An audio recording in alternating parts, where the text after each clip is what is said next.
O te whātara whātu le nganga fia tele na nita au fōu, whāwhtai le tua na tausinga i lo soifua muna uola, tātou tui whiro i nei aso le aso lua, o le aso lua sifuru tasi o le masino iulai i lua whi lua sifuru male ono, o le au nanga ma le tautua le nei siu fonga le laumua tā alofa lava. Ia usi mai lori whaafonga o tātou sānu ngā loto le nita au le ataita ia, e le sunga i le whaawhinga, Reverend Whaalua Tele ape tālu sanga savea, mai le kalesia le Holy Valley Sāmoa Assembly of God i Apahat. Ia usi mai lori whaafonga.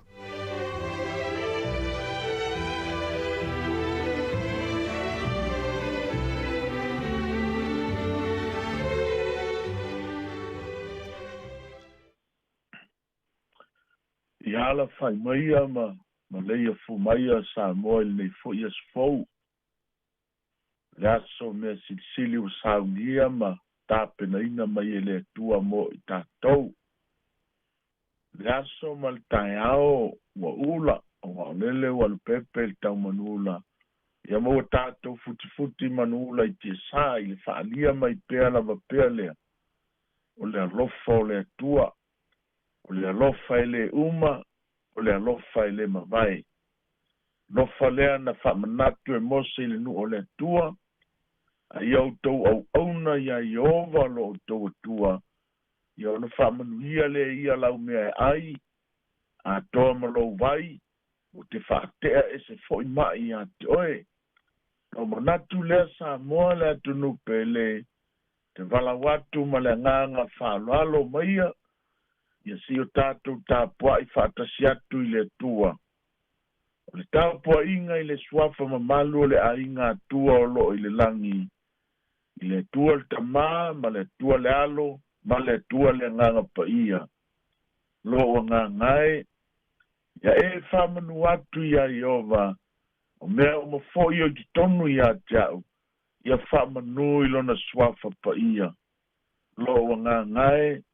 Ia e whamanu atu ia Iova, o foi nei ngalo se me tasi o ana me alofa.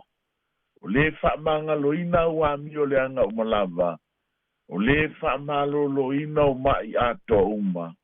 O le whaolaina mailo uola i le tuunga mau. O le whapaleina oi le alofa ma le alofa muti vale. O le malia ailo mana oi mele lei. O le whafowina lo tau le lea. Whapei o le aito, o le atatou talo. Mātou whatangi sia ina lo awa i mai nganga pa ia. Ina ia e mānawa ina mai se mana vanga o le ola. Ina ia whafangu ina i peo mātou loto ma nganga tāpua i atu i ate oe. Isi nganga i tāpua i atu ma le whaamaoni lama. Nganga pa iae, mātou te manao mia ina lau whau unga mamana. Si ona matino mātou loto au ngata, ina ia te tupuni la ngona le au ngofie. Mātou te alalanga ma vivi ma tāpua i whaatasi atuai i lau o fio. Ina ia e talia ina mai la mātou tāpua inga o le āwhaia nei. Amene. O le a tātou vivi i atu le vi inga, mo saunia ina mo i tātou.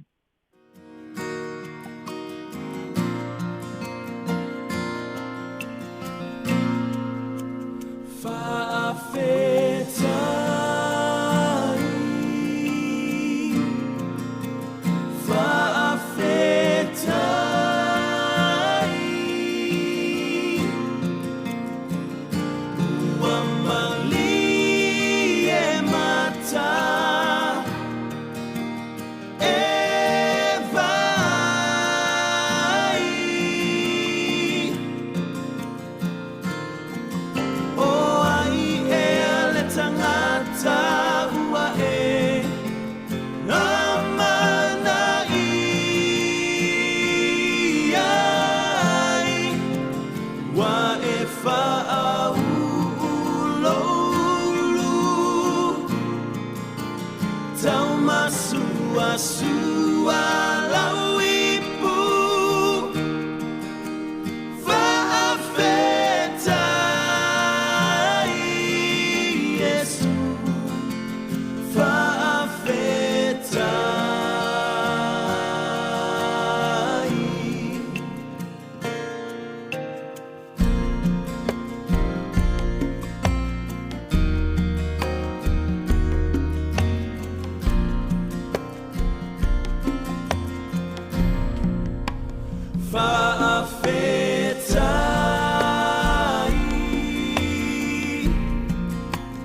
Atango fie na wā, le vi ingo le tua i le nei tai hao.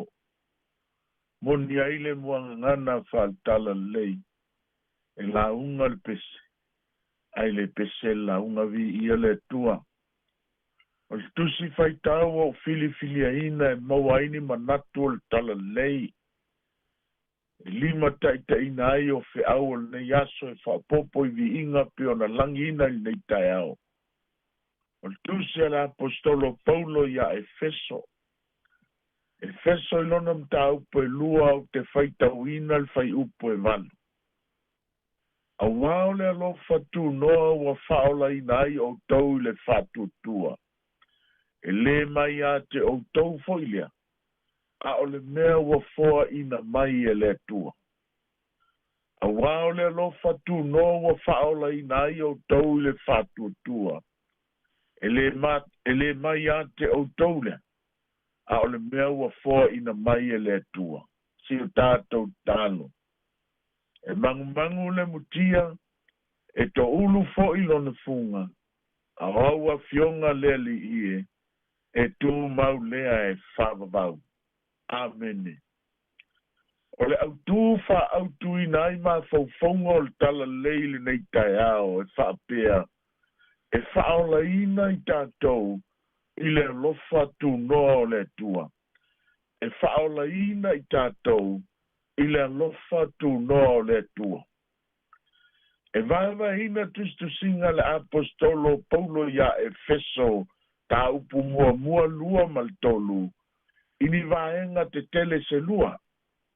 O le vaenga mua. O le whamatala ina maile le apostolo Paulo. Pe whape whiona mo moli atu o le whaoltanga, ina ia whaola ina ai o i lātou, o tangata talitonu o i Efeso. Vaenga lona lua, o le whamatala ina atu le apostolo Paulo, pe whape whea, o na whaafoe ina el tangata lana amio, pe a whailia, ai a vea o ia matangata ua whaola ina. Ona ole talito nunga le tala le lei. E le whaola ina i tātou ini ngā luenga le lei. Ai ole whaola ina o i tātou. Ina ia tātou whaia o ngā luenga le lei umalawa. Ole talito nunga le tala le lei. E tātou te whaola ina i le mana ma le malas anga mai le tua. O lea mana si anga mai le tua, e tātou te maua ina ile sini au tū, o lo tātou wha moe moenga sili sili. O le taito nunga o le tala lelei. O le whaola ina o le tangata, e sa vali ai le mala malama o le atua. O le whaola ina o le tangata, e sa vali ai le alofa tū no o le atua. O le taito nunga o le tala lelei, o le whaola ina o le tangata, e nā te tau ina ai le tau a whaale nganga. Le winga leo le tusi whai tau o le nei tau e feso e lua whai upo e walu, au wā o le alofa tū no wa whaola ina ai tātou le whaatūtua, e le mai a te au tau foilea, a o le mea wa fua ina mai e le tua. I le lalo langi lea tātou te ola mau mau ai Sāmoa. E lima taita ina le lalo langi ni tū la fono se lua. Tū la fono mua mua, o le tū la fono le lalo langi. O tū la fono e lima taita ina ai o tangata o le lalo langi. Ina ia ola fe fi le mu tangata, ina ia ola fe tausiai tangata, ina ia ola fe alofani tangata. Ma ola saonga le mu tangata o le lalo langi. Tula fono lona lua, o tula fono le langi. Tula fono e lima taita ina ai tangata uma oile lalo langi. Ina ia whaola ina tangata uma, ina ia tāpena ina mole langi. O le tanga le tuspa ia, e hui lava ina olo o tātou wola i le lalo langi, e le so le lalo langi tātou, o tātou lava o tangata o le langi. Ile tose fai evanga lio luka i lon ta upo su lima fai upo mua e o le tolu e fai tawina e whapea. Wa whaalata lata atu Yesu, ia Yesu le au te lona mai ang sala. E whaalongolongo ia Yesu. Ona mui leo le au wharasaio ma le au tusi upo a whapea ne, ua talia Yesu o e ang sala, wa ai whaatasi ma ila tau. Ona tali leo Yesu ile au mui, ile whata oto le tala o le wii wha mau oa, o le tala i se auso, o se whanau tama e to lua. O lea whanau tama e to lua, na ola whata sia e i se ainga e lo lotu. O se ainga lo lotu e lima taita ina ini tū la fono whale lotu. O se ainga fo i e lima taita ina, ini tū la fono whaale ainga. O se ainga fo, e lima taita ina ini tū la fono whaale malo. O ia tū la fono whaale lotu, whaale ainga, whaale malo. Ua tangia mai ai ina, o le esenga o lea auso. O le whanau tama e to lua, o lo ola i se ainga e tasi. O ia maenga ese lua, o le atali matua wa whaingoa ina, o le atali mua wa whaingoa ina, o le atali i talepe tū la fono le ainga. O ia leo le wii, ua tā ua, o le whaamau oa o le ainga. E ui la ina ua whaalangi o le atali i talepe tū la fono le ainga. E ui lava foi ua whaalangi o le wii whaamau oa o le ainga. E pio se ingoa e whatau waa i le whaalongo so iai. E pio se ingoa whaasino mia ina i le whaalongo so iai. Pio se ingoa ua lau manu ia solo mai. Pita iane. Sama tua whaataua ina Yesu i lana misiona. Le tala whaasolo pito winga i le wii whaamau oa. Aisea. Ona o sea o onga maualunga. Na mawhai o na vali mai ele wii wha mau o ta lepe tō la fono o le ainga.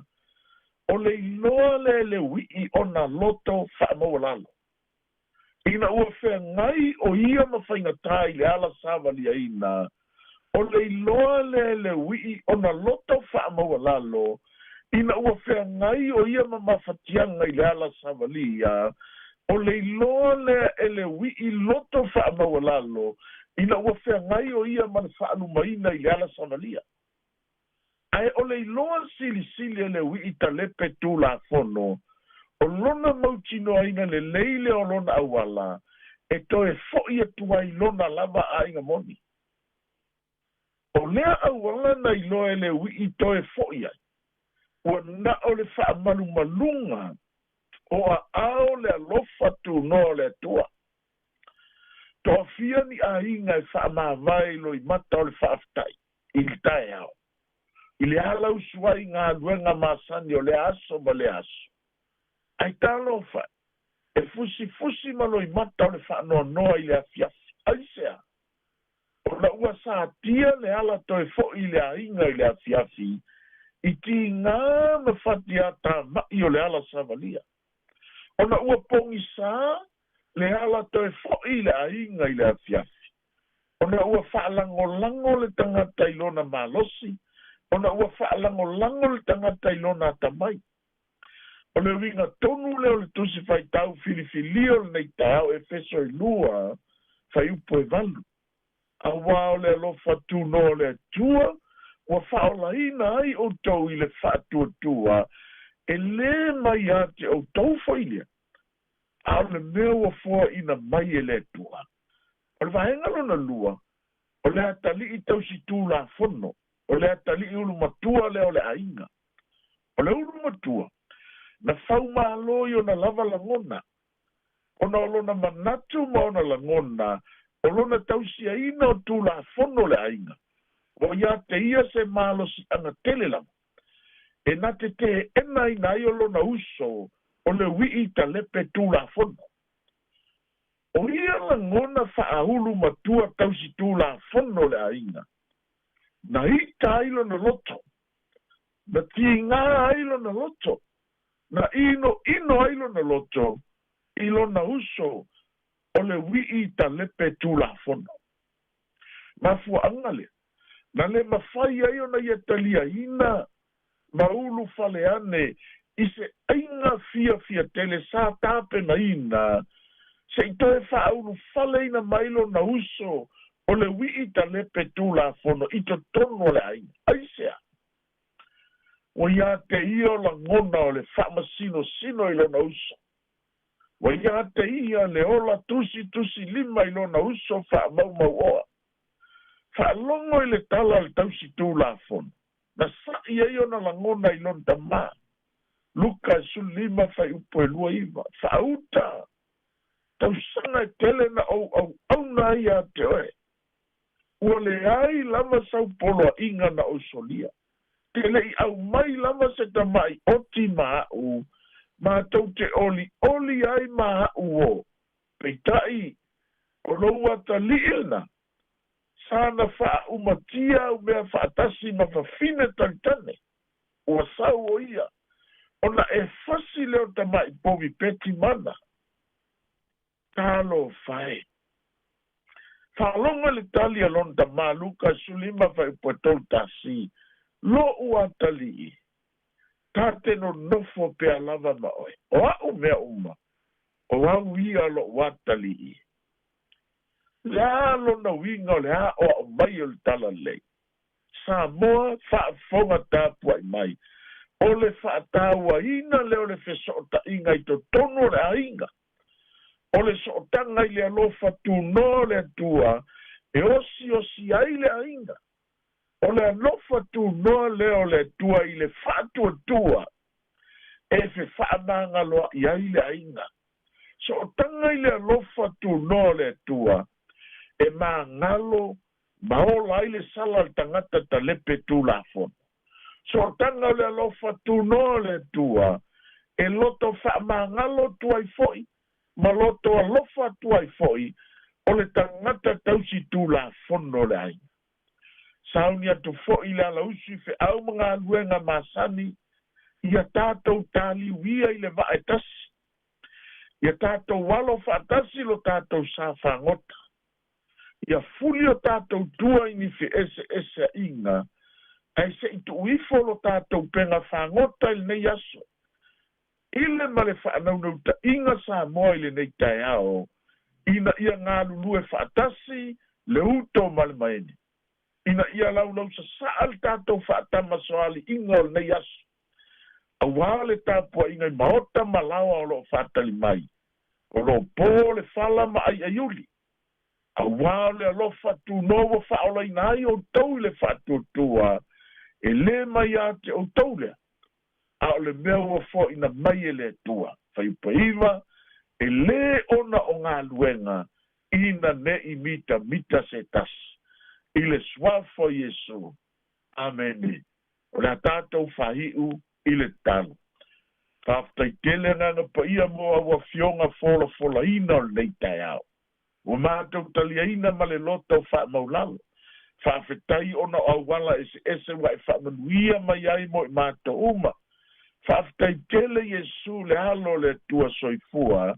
Mo le whaoltanga mai a e ana ta pena ina i lo soifua. Lo manu malo ino le sa taulo ma le oti ma le tuunga mau. Whaftai nganga pa ia lo muli o ngā tonu. Mua tapa sa ina lo mātou o lau maule nei lau langi. O ele o mātou a nganga i nei tai ao. O hani o mātou se sema whaale tonu. Ia hui mā ngalo mātou tangata uma i le swafa o ele ali ie. Lo mātou atu wae. Whamanuia mai nei atu nua ni sila o mātou au mawai.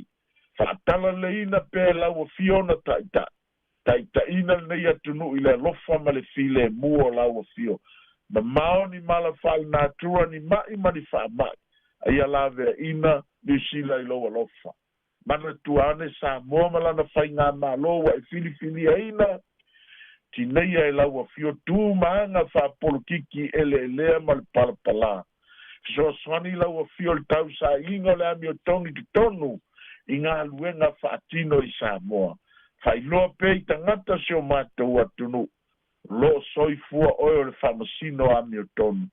Mātou tu inatu le nei aso maona lava singa mga luenga tu tofi. Ulfafo ma le ulfale u tangata whaatuatua. Whamanuia ia mātou whanau ia o onga. Whamanuia whaamtoi lo fisa whala sala lau malona pūlenga ma le au whainga luenga uma. Maua lo lātou mālosi. Maua lo lātou atamai. Whaafoe nai poro kalama uma. Tātou ma oe le yaso se iai u le yaso ina ua po. Tu maulo walofa fo i le viinga ia te oe tamā. Ameni.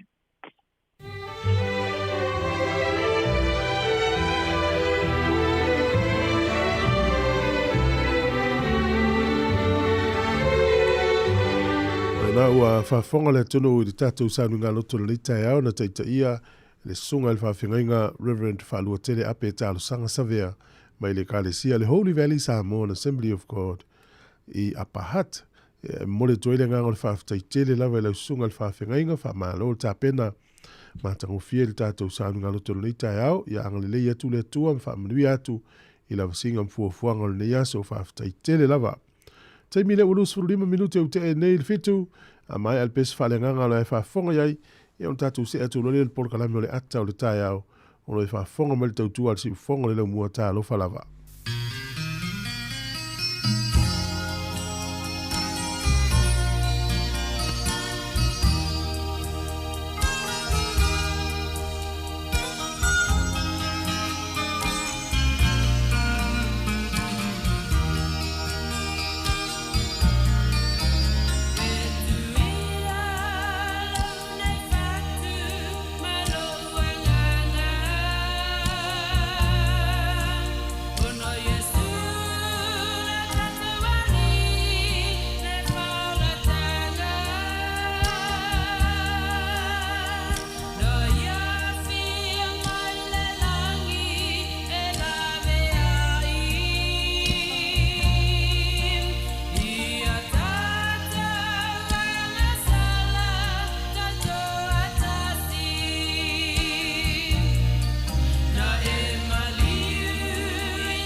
anti talahia.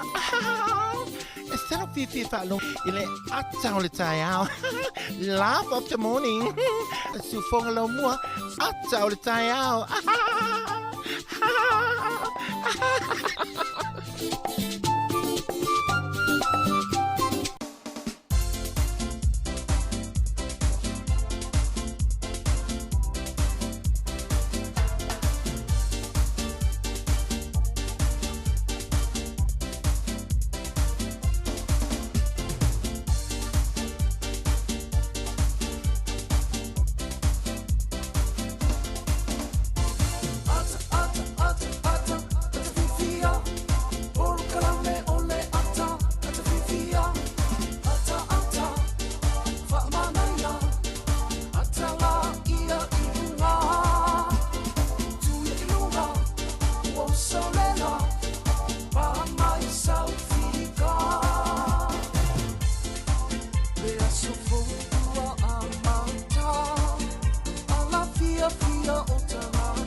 Moni le lei upo le pese le tai fo tatou te whelo i le lofa malanga le lei o le tua le na tausi mai o le tai ale nei o le solua sifunu o le tatou lufu tasi o le tatou fo launga al masina o Iulai ia o te o fo lofa atu mwhata lofa atu le tai ao manato o langona o me tatou Wellington le malulu o le tau le lei aso ia e lapta ia ila to malanga mai mrisi asisi mai tautona ma o to mesi tatou Sāmoa a malanga malei aso ia tautona ma o tou wain tau tini ma faiso of ma fanfana mtua malulu ani usila ni vai tau e leu tatou toi whelo i le lofa mleanga leo le tua mai al tatou sāminga lotu te tala i tatou whaasana launga ia ua tatou fia ua ulia nei aso e manatu le porkalam e nei a inga o lo uia i fita malu i tau al nei so i fuanga o lo tatou iai ia anga lei atu le li i wha ma fanfana mwha lo tele atu i sio a inga ia mole lo le tunu o sunga i whawhenga inga mawhaletua nei tamam tina matutu o le tunu o le malosi i whapena i whana u malo le wha malosi le aso le fo sauni tamaiti o i le aonga am tani o nei kuata whale aonga ia malo lava le tausini o ia te utou le whanau tapo ia lava o tou ia e lutātou o tunu o iena i manuia o tou whaiva ma aonga ia mole au ngā lulue le aso ia wha malosi mai tātou ngā lulue whatasi ia ole me vavi fo le vaiaso ia le utato i le aso lua le folaunga le vaiaso ia ole vaiaso fo to vaiaso le masina o Iulai ia ole mai ale o Iulai ia utato fata lo fa lo le masina o kuso i le aso sa o le vaiaso le a stona i le vaiaso le amata e kuso e uma ia Iulai le aso fa radio le vaiaso fo vai le vaveteli no ngole sa muli le la tatuanga i te le masina o Iulai ia o folo fatoi nei tatou paanga uma na vo mo mai fasa longa nei tai o fo sunga ia fa fo wina ia fa perfecto ia ngase ia fa pe Vanessa sila fai so fo mluia ia ti tar sanga ia mai se le sunga ia le lua le matsila mal fatua mi ama lo fiteleatu por kalame fa tai mai falam toreka ia lo fiteleatu ia Julie Willy le mafuta mal nei tai ao ia a Julieta Uli ia fa tai mafuta mai ia manuia tele le nei aso mala singa fo fuanga la fenga iai ni so tatou paanga o fa malo mai ia lo tele atu fa tail mafuta mai ia la ina tiu malu ia fa pe ia Vanessa sila fai malo la sunga live manuia tele le nei aso fo fuanga le alo i Aaron sila fa tai ma so fa tu ia Rita ia lo fa to finita ia taiao ia fa pe fo ia Simeona so ena ia msunga vidiam tolefo no tele atu por kala meleua anga solo ia vivinga mai le afio anga fale ula o fale ula ia masi sunga ia semo ia mal pese ia mal tuaisio no ia masi na afio anga ia lo fa trini ma lo lava ma futa mai mo tele le tai au o le taimi le o to luas furu 1 minuti o le tai le o le valu a fonga mai fa fianga o le tai au vivinga o fale ula ia masi for sunga pasta tautua ia mia lo tele atu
mo Sāmoa, o te tiu ai e na rola mi atoa.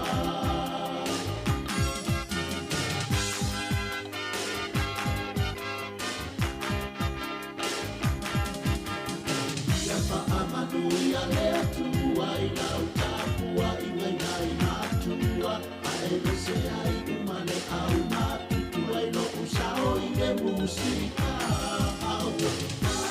Ale ula e o si o ulu, o te tiu ai pe ani so se atu,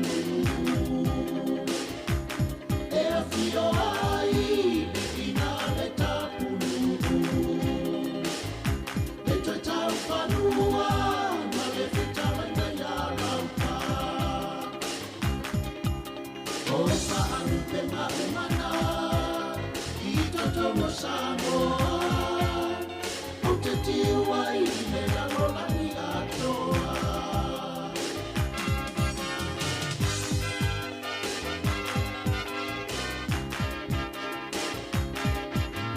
Tō whamari e mai a osi o ulu o na tau o le taimi o na ua pupu le i whaiti o mai fo i o le atu awa e me au mai tau pupu au e.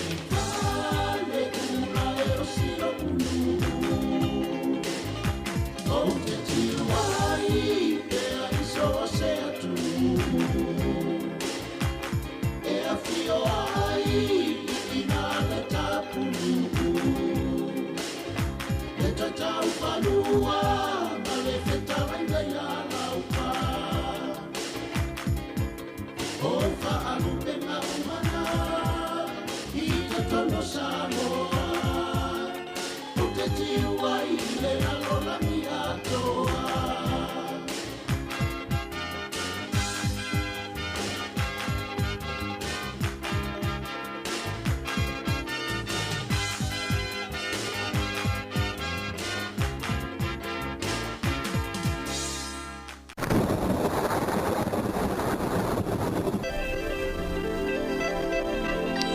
Ese me whawhonga le tātou talo le tau ia e o wholofa tunisi le tātou tunu u whatalo wha mai ia lo whatunu ni tai au peti pe te wini e renga te lea ia pasta tau tua e u kama oia lo fte lea tu mo oil tina ia mese foi ia Charles whaftail mafuta mai ia ma Julieta uli le mafuta mai ia Amerika po o wa IPA ia manuia te ele nei aso mana fsinga fuafuanga o whenga iai tātou se ime le tātou talo le tau mo le sola va ia ia e matele na paolo le yaso e vai le matau le la o le aso tai o le stofi e langi le le tau le aso family le tu mo pe valo anga lo official vai tau e na timu astona ia sa son fu ma le solu le aso fo tu langi le le tau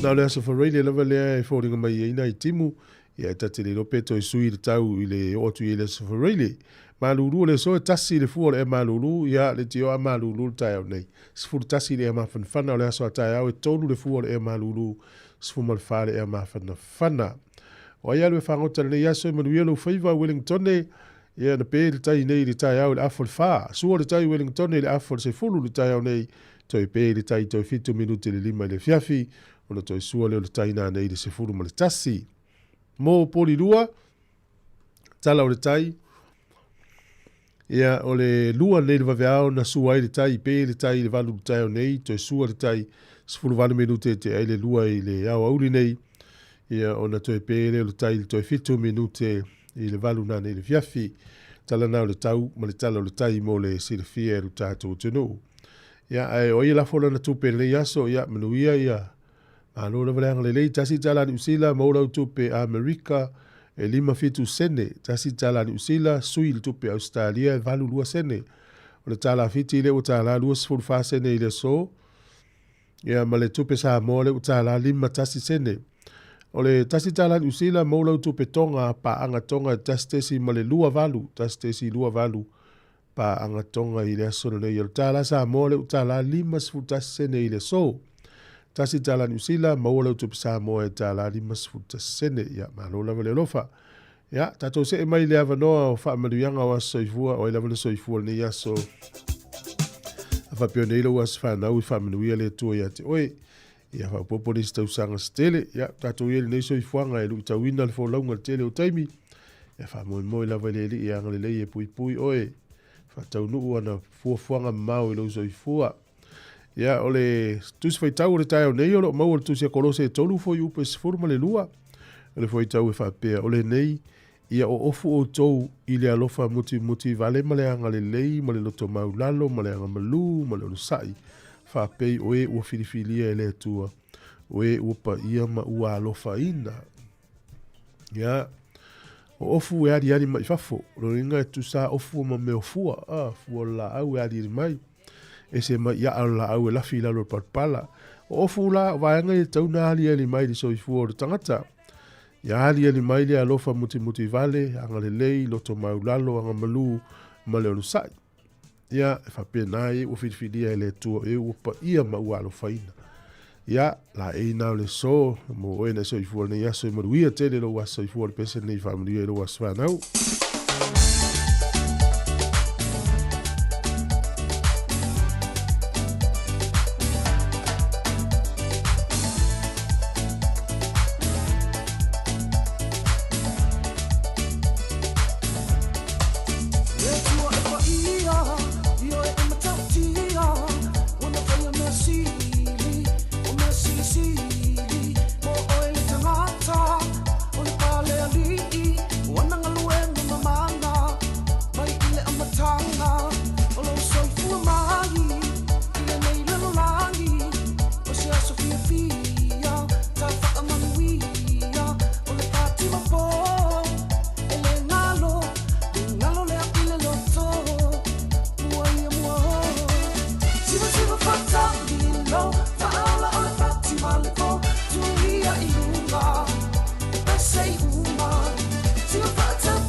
fatamilo, faala o le pati maliko, tuia iunga, pasei uma, siva fata pati, siva faala tinati, siva mai ai fa'apea, siva mai fa'apea, siva fatamilo, faala o le pati maliko, tuia iunga, pasei uma, siva fata pati, siva faala tinati, siva mai ai fa'apea, siva mai fa'apea, siva fatamilo, faala o le pati maliko, tuia iunga, pasei uma, siva fata pati, siva faala tinati, siva mai ai fa'apea, siva mai fa'apea.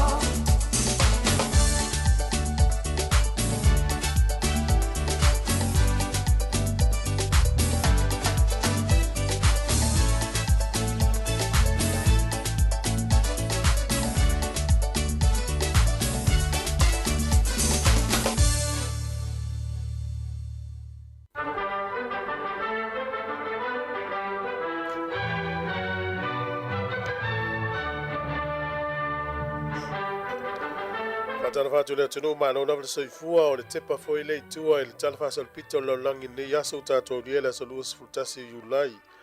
O le solta usanga tasi valu fitu tolu na maua i le tangata fo lausu e nuu lea o William Goose mai le nuu o Peretania. Ia se pou maa pito sili na te le lalolangi. Na ia whaingoina ia A.S. Rock.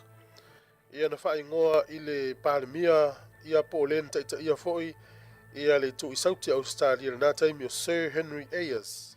O le tausanga tasi valu fitu tolu le aso neina mauai. Na o mai le tausanga tasi iwa valu lima na toe tu ina atu le pou maa te le nei le pulenga atangata nuu e tau o mu ti tiulu. Ia masuia i le ingoa ia Uluru le ingoa le pou maa lea ai sa ingoa ia A.S. Rock. O le solta usanga tasi iwa whawha na tūla wil ele ai fita Amerika le nuu leo kua ma le Pasifika. Malata utulia e se ai ia fita a Japani. Ia o le aso se fururo au kuso ia nau ese umai fita Japani o toe maua e Amerika pe ua manu malo Amerika i le nuu leo kua. O le solta usanga tasi iwa fitu furu na mai ai le fausia ina o le whaata noa vai tele ai kupito e tau o le S1 High Dam. Ia o inasa whaaputu sua vai me le vai tafe leo le naila. O le solta usanga tasi iwa fitu na amata i le taua i le vao ai kupito ma Libya. Ia e whaapea o le taua le whaaso na tauai. O le solta usanga tasi iwa valutolu na whaamawina ai ia se malu lu pito sili na maua lalo i se nuu po se nofuanga i le nofo intangata. I le nuu e tau ia po le tau lea o Vostok Station i nai Antarctica. E tō ese le valu iwa tesi ma le lua degree Celsius ia pe tō ese le se laulua valu tesi ma le ono degree Fahrenheit. O le matua malulu lava. Ia o le soia so whamanatu e le nuu leo Belgium non tuto tasi ma le tausanga tasi valu to tasi mai pulenga Netherlands. O le soia ta utono le nuu lea o Singapore o le Racial Harmony Day. Ia e tu whaatasi ta maiti o lanu ese magangana ia e whamanatu la tautu manga.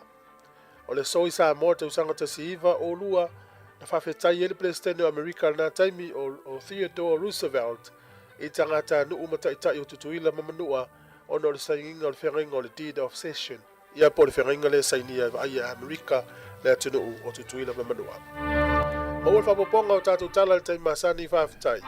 Ia, sfulu minuti o leo toi ana tā leo le valu leo tāpena mai tātou telefone town. I whatalo whatu i le uso le ngā lue mei nai le Supreme Painting le sungane mia mosa ma le uso ma alo ngā lue le tai au. Te loa anga i oi al tangata i le te ala ngona le malulu. Ia o mātou ia e tele na nofo. Ia, le tau ngona mātou le malulu. Ia o nei tina ia e tāpena pena fo ia onga le whanau le ia so ia manuia tele a onga le whanau. Ia le tamatiti fo le whangu atumtua le fia alo i la onga. Ia lau siri mai pe isi aso malolo nei vai aso. Ia ile aso malolo ve aso nei. Ia ile aso malolo ve aso nei o le stona i mala sa. Ia waso na e lua malolo i ngā luenga ma onga ale to tele o tātou ia i ngā luenga. Ia le whanau. ia whamalosi o tō asa malolo le sto na imale sa le aso ne hawal fa pe na to le to ele onga ta lo fatu ia avau e noka e se sunga saulo eplen masua malo lavale whamalosi sunga Ellen Solmona ia lo fitele atu malo lavale tau atai mana tu ia ole e fatu tunga tata tau malulu ia lo teimi e te masangi e runga ia mai whapea tulu nā moenga mawhanawhana whatali atu se o mānawa mai. Ia o nala ngona leo ni maua le mālosi. E tō tele nisi e, hoi mele tau tala e mālolosi le tau mālulu. Ia o nisi, ia e pei e olo le tau mālulu, ia pei e po ia ngō fie lava, ia na tau langona leo le, wha maalili voi le, ia o tātou ia wha mālosi mele ni aso nei. Tātou ngā luenga masani, ia wha whiwhianga mele whatulima. Alo fatu na itamam tina matua malava mana whanau le wata pena moa ongal ni aso nisi malanga. Ave ta avale malava na tau ngā lulu inu ngona awala. Luia tere ngā lulu ngona ni aso le tau tuat si whonga le na mua. Fetu lima male whaafia fianga le tai au.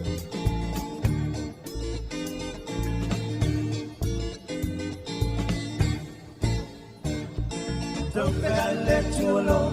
I learn a palai le mo. Tamali le tupanua ai loyo na pua.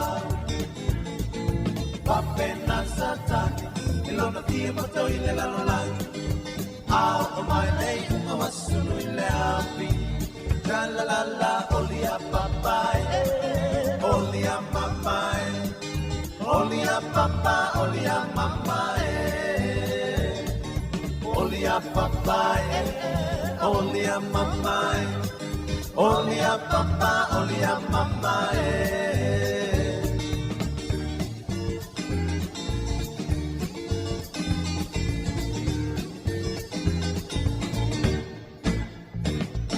Don't be I live to a Lord, I live a palai le more. Tamali le tu panua, I know your tua. Pape na satan, ilona pia boto ile la la la. Oh my lady, you was to be lucky. La la la la, olia papai, olia mamai, olia papa, olia mamai, olia papai, olia mamai, olia papa, olia mamai.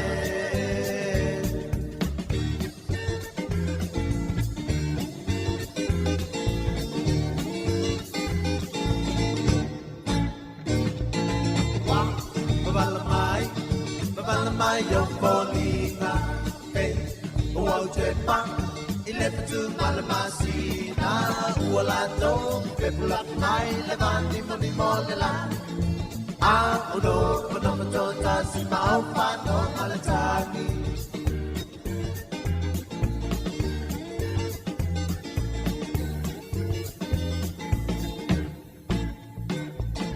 Hey, oso vale. Tewi kumala au, ua patu mawina, ilone mapapau, ua kuaina le manongi o le sauane a le taula. E leo le fili ua sala lau tau le petia lau mamau.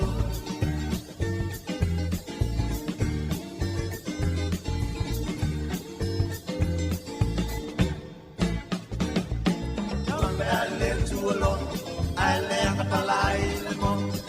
Tamali le tupanua ai loyo na pua. Papena satan, ilona pia mato ile la lola. Ako mai lei unga wasunu ile api.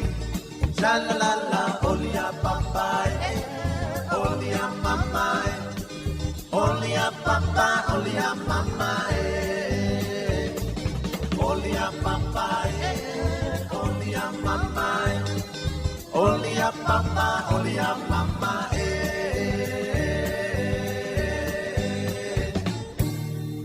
Talofa, I'm Tiana from Miti. Keep listening to Sāmoa Capital Radio Wellington.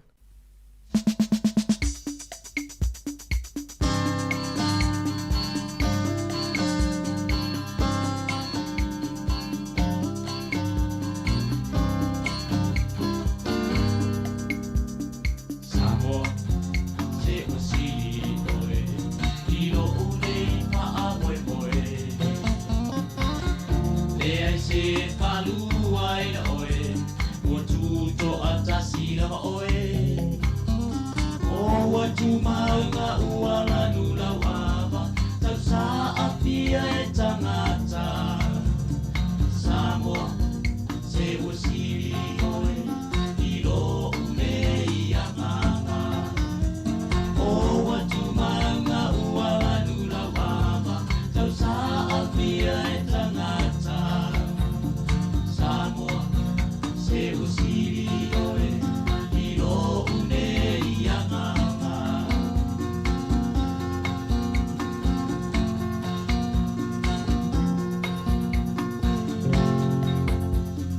Sāmoa, wa ese ai a hoe, I motu uma ole ne vasa.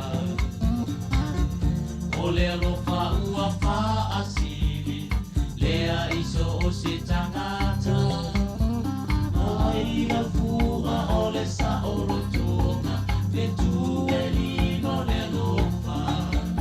Ie mana tua lofa, mai ole tua, ma ola I le pa ato tua. Ma ai la fuga ole sa oro tonga, te tu e lino le lofa. Ie mana tua lofa, mai ole tua, ma ola I le pa ato tua.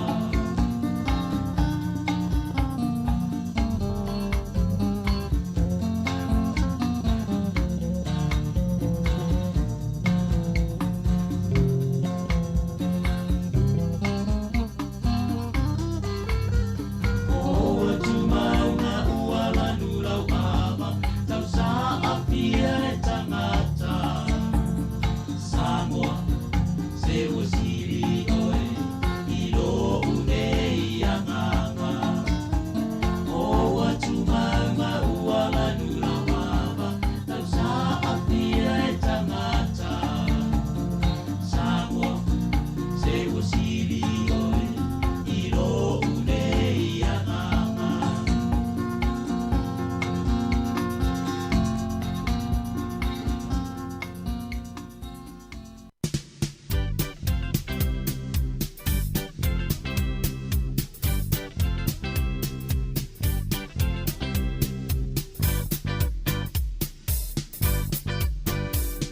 Whoa, manatu I le teine la lele. Ua malanga tunei I le vaalele. Taimi o malava o te miti, ia oe la pelasili. A ole nei wale ai o se isi. Oh, oh, oh, la bele moni. E ti o le fili a tasi le vaa maoni. Suia lava o le ola. Telefo I au tau sala.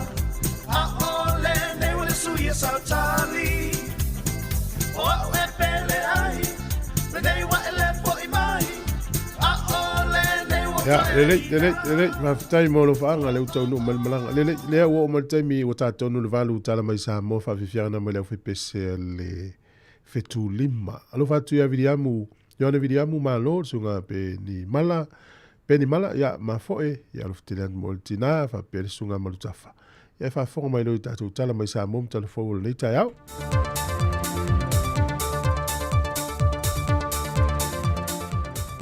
Soifua manuia lo tātua tunu I leisi fo I le nei wha au popongo talafou mai Sāmoa o se mai elo whaafonga. E tō lua te mai tai manu le malo le ua wha malo lo le tu mau le teimile nei. Ai whaatino so e suenga wha alo tui whale le mtanga ruenge mta opo e whito I tonu yanga tau sili e whaatino ai ngā ruenga li mta mai tai manu le malo. O ila ui e tō lua, ua whaasarina nei le mtanga ruenga ina ua o la leu sta ia se tasi o whainga whaavai al mtanga ruenga, e le te tau waiona tu uine lunga upenga te whai langi, e se li po se te mai tai malu le malo. Ni atau ni whaavlawe te tupo, ai pe whaatino I nai fo ni TikTok, e pe fo o niso te mai tai malu le malo na lapta ia mua, e na wo la whaatino I nane TikTok I lunga upenga te whai langi, au la e ina le toni ngā leo.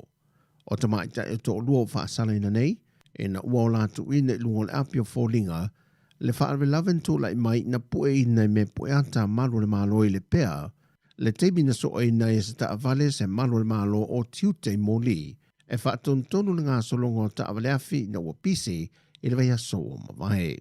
ai mole li e lusful fata usanga le matua na ia whaafuina le ta'wale tūlai me ie le whaalave o lo ia whaafitia fo ia mōlianga e whaasanga ia te ia o lo ia whina wina ai mōlianga leo leo na oso whaafua se ilo na ngase i le teimina tupo i le whaalave.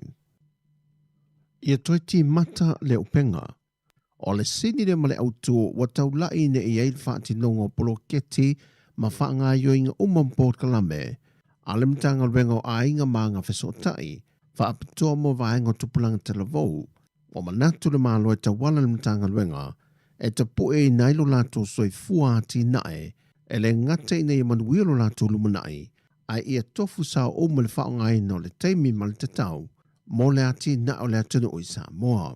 E te tala aloa e ino le neita i ala mo tupulanga telavou al mtanga luenga o le fionga le sui pāremia mo le pola ana rosa ane mo rio o na saunoa le saunanga au tū e whaama ite ma whaama poe ai le aunga ma le au tū o le whaamoe moe. Ia o tātou whaamauti no aina o loo iai le avanoa mo tupulanga telavou. Tupulanga telavou uma e sauwhanga ai i le ati na e ngā lautele o anga so tai ma le tamao a inga o le atunu. Tupulanga telavou o le malosi o le nu. O lātou o le malosi anga o fio anga. E whai maleo o e kālesia. O lātou o le whaamoe moenga o a inga. O lātou fo o le lumanai. Ma le tamao a inga o le tātou watunu. E le o tu ua lava tupulanga telavou i le tau muli o le va. O lo tātou ape foe ma alo foe fatasi ma i lātou. Ai petai. O lo o tele lava whaafita auli, o lo o a fia ai tupulanga telavou. E au fia ai le uti ma le ai o ni avanoa whai ngā luenga. Whaafita auli o fuala au whaasaina ma le ava malos. O lo i tau le soifua malolo ina o le mawhauwhau, o sauwanga, o a fianga o suinga o le tau.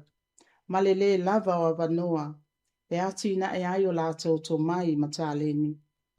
O le te iala ua langolango i nei whainga whaavai mo tupulanga telavou ua whaataatia le malo mo le lua whelua ono lua whetol se fumatasi wa au fie le whaamalo sia leo ainga whaamalo sia fio anga mai tu malo whaateleina vano whainga luenga ma pisinisi pui puia whanau ma tupulanga telavou whausia i a fio anga saunga le mo malo loina ma ia malu pui puia. O le sini au tuolo ave i eile wha mafa le fionga na sui pāremia le nei polo kalame, o le li whaatu leo le whaata ua ma le wha mua e le sio manga wha le ainga, e wha vai mai ese talavou kerisiano, wha maoni alofa, ma oa oina le lei. O tolo po atu le wha masino nga mawalunga, leilo i longa o talo sanga e lua, o le talo sanga lea le whaipule i a le ala le pule rimoni a yafi, e whaasanga le fionga le pāremia, i tua inga lava i le maliwa o se tamatiti a onga o le Universite o Sāmoa Papengana ngala. O se sanga o lo te ei i le fionga le loia sili, ina ia whaale au ngā ina.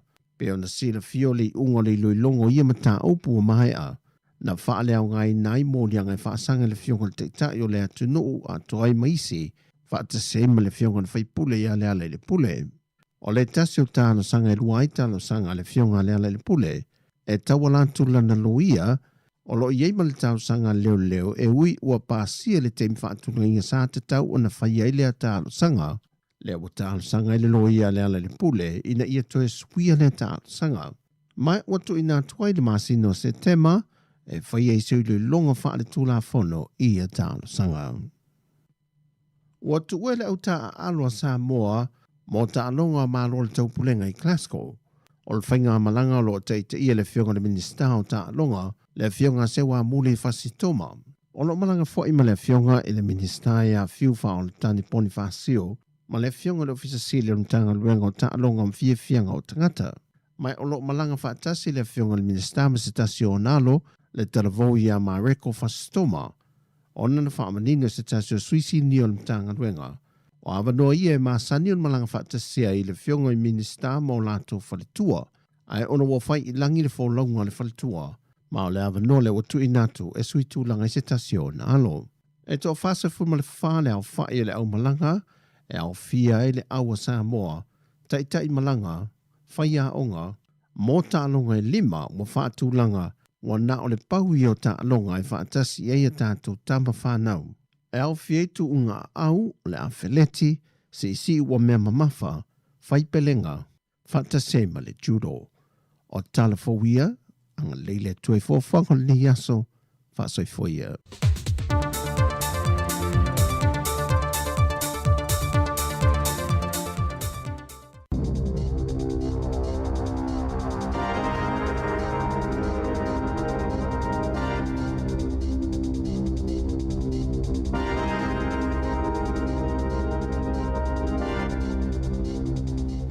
Whaatalo whātu I le nei fo I vaenga o telefou a le si ufonga o le lau mua. E si lia I le tolu se fulu la whai o leo New Zealand o lo whaia ne iai ni suenga I le teimi nei.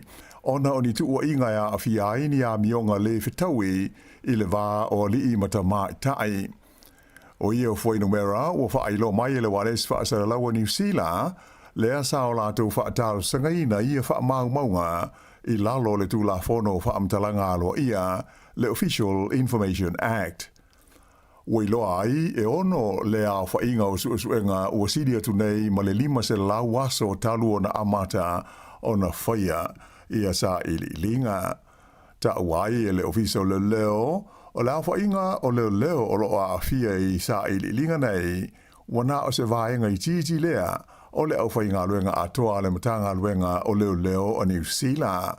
Mai le o iaise te le tununga o le matanga luenga o ia whainu mela e atangi iaise tūlanga wha le tonu pe ua wha atupula ia fo ile nei tu a inga wha fita hauli le tonu o le matanga luenga leo.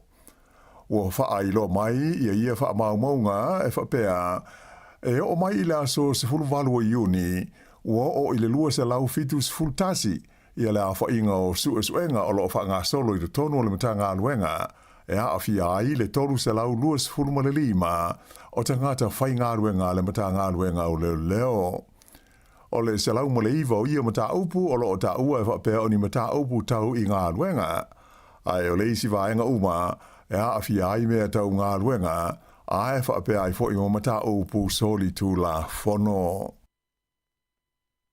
E onus 4 miliona tā la le vai ngā tupe ua viso Australia tuai le malo New Zealand I le company si mā o le Golden Bay Cement ina ia mautinoa e whaaua o pea na ngā ruenga I le tu malo Northland. O le tūlanga sa whailoa I le NZX le whaata waise o company mo businessi I le tai ao le sungofua e le company o le Fletcher Building lea e ona ina pe la tautupulea ia le Golden Bay Cement. O se whaamtalanga tusia sa tu ina mai le company na ta awai whapea. E ono se 4 miliona tā la le vai ngā tupe ua whaamatu atu I le Golden Bay Cement e le malo New Zealand e langolongo ai I ana ngā luenga whai. Ta ua fo I le Fletcher Building wātangi ai I lea malienga ia le tā ua o le ngausia o le si mai le tonu o New Zealand ei whaatusa lea I le si maa mai whafo. O le whalenga o si male nei o le Golden Bay Cement I Northland e nā o le paule o le company e ngā o si ai le si mai do tonu o New Zealand I le teimi nei mai o lo o maua mai ai le ono se 4% o si maa uma o lo o wha ngā ina I do tonu o le tunu o. Ua whola mai e le teitai o le patia le Labour ia Chris Hipkins le so loia uma o swinga o whaia le whainga malo so whaatasi I le whainga e le stala I nai tangata pālota. O ia swinga o le a le toe tari ai e pālota ia tangata whaato a le stala I le aso o le pālota. O te sema le ana pāsi ai le whainga malo so whaatasi ia swinga nei o le tūla whono ma ualo e ai swinga I le stala ina o le au pālota ma whaia e te tau na whaafoe ai whainga pālota I le lumanai. O ia swinga e au fia I le whaamuta ina lea I le mwhai na le stalas tangata pālota I le aso tonu lava o le pālota tele. Mai o whaasa I fo na pālota ia pāngota. Ai whaatanga ia ni fōa I tupe te tele mō pāti e au noa ma le whaailoa o le ngol tangata po le whaapo tonga na whaia lea fōa ai. ma sanga whaalawa I te leina ia le sā o loo iai I le whaia leo ni tāu mawha po ni mea inu I totonu o no whanga po whale pālota. Sa whisini ai e lau whaasara lau ma lau tu stala Chris Hipkins I la songo fua. Pe whamata e ono whaia se la tu whistu na inga ma le pāti whau o le Opportunities Party I le tu malo o Mount Albert I Aukilani. Whaalia manino ai e teitai o le Labour o le lato pāti e lea a fia ini whetu na inga wha porokiki ai ave le lato langolango I ona suita wā uma mō le whai ngā pānota. Whaalia mai e le Minister o Whaamsinonga ia Paul Goldsmith lea sa taula mua I teu ngā le tūla whono whai ngā pānota o le mea o loo mana o ai le malo e da tau I tangata pālota uma ona wha mautu le stalaina o la tau swafa I le lisi pālota I le vailuanga o le pō leo sā a o lumana iai le amatalia o pālota mua po advance voting I so o se whai ngā pālota te lea New Zealand. Sa ia whaalia fōi o swinga nei sa whautua ina mai le suenga lea na whai e se komiti tūma oti na hilo ina ma sila I le tūlanga na whaafoi ina ai ia le pālota te leo le lua awhi luas fultolu. Peitai e le Italia le malo ia stasio whautuanga ia awhiai le te tau leo na whaapa ui te sfuruono te usanga le matuo le tangata e anga wa ai e pālota. Ato ai fōi ma le whaatangaina o pāngota e pālota ma avea ma sui tau wā ai maise o le sitia I le whāte usanga le umi o le nofo inga a le pāle mene.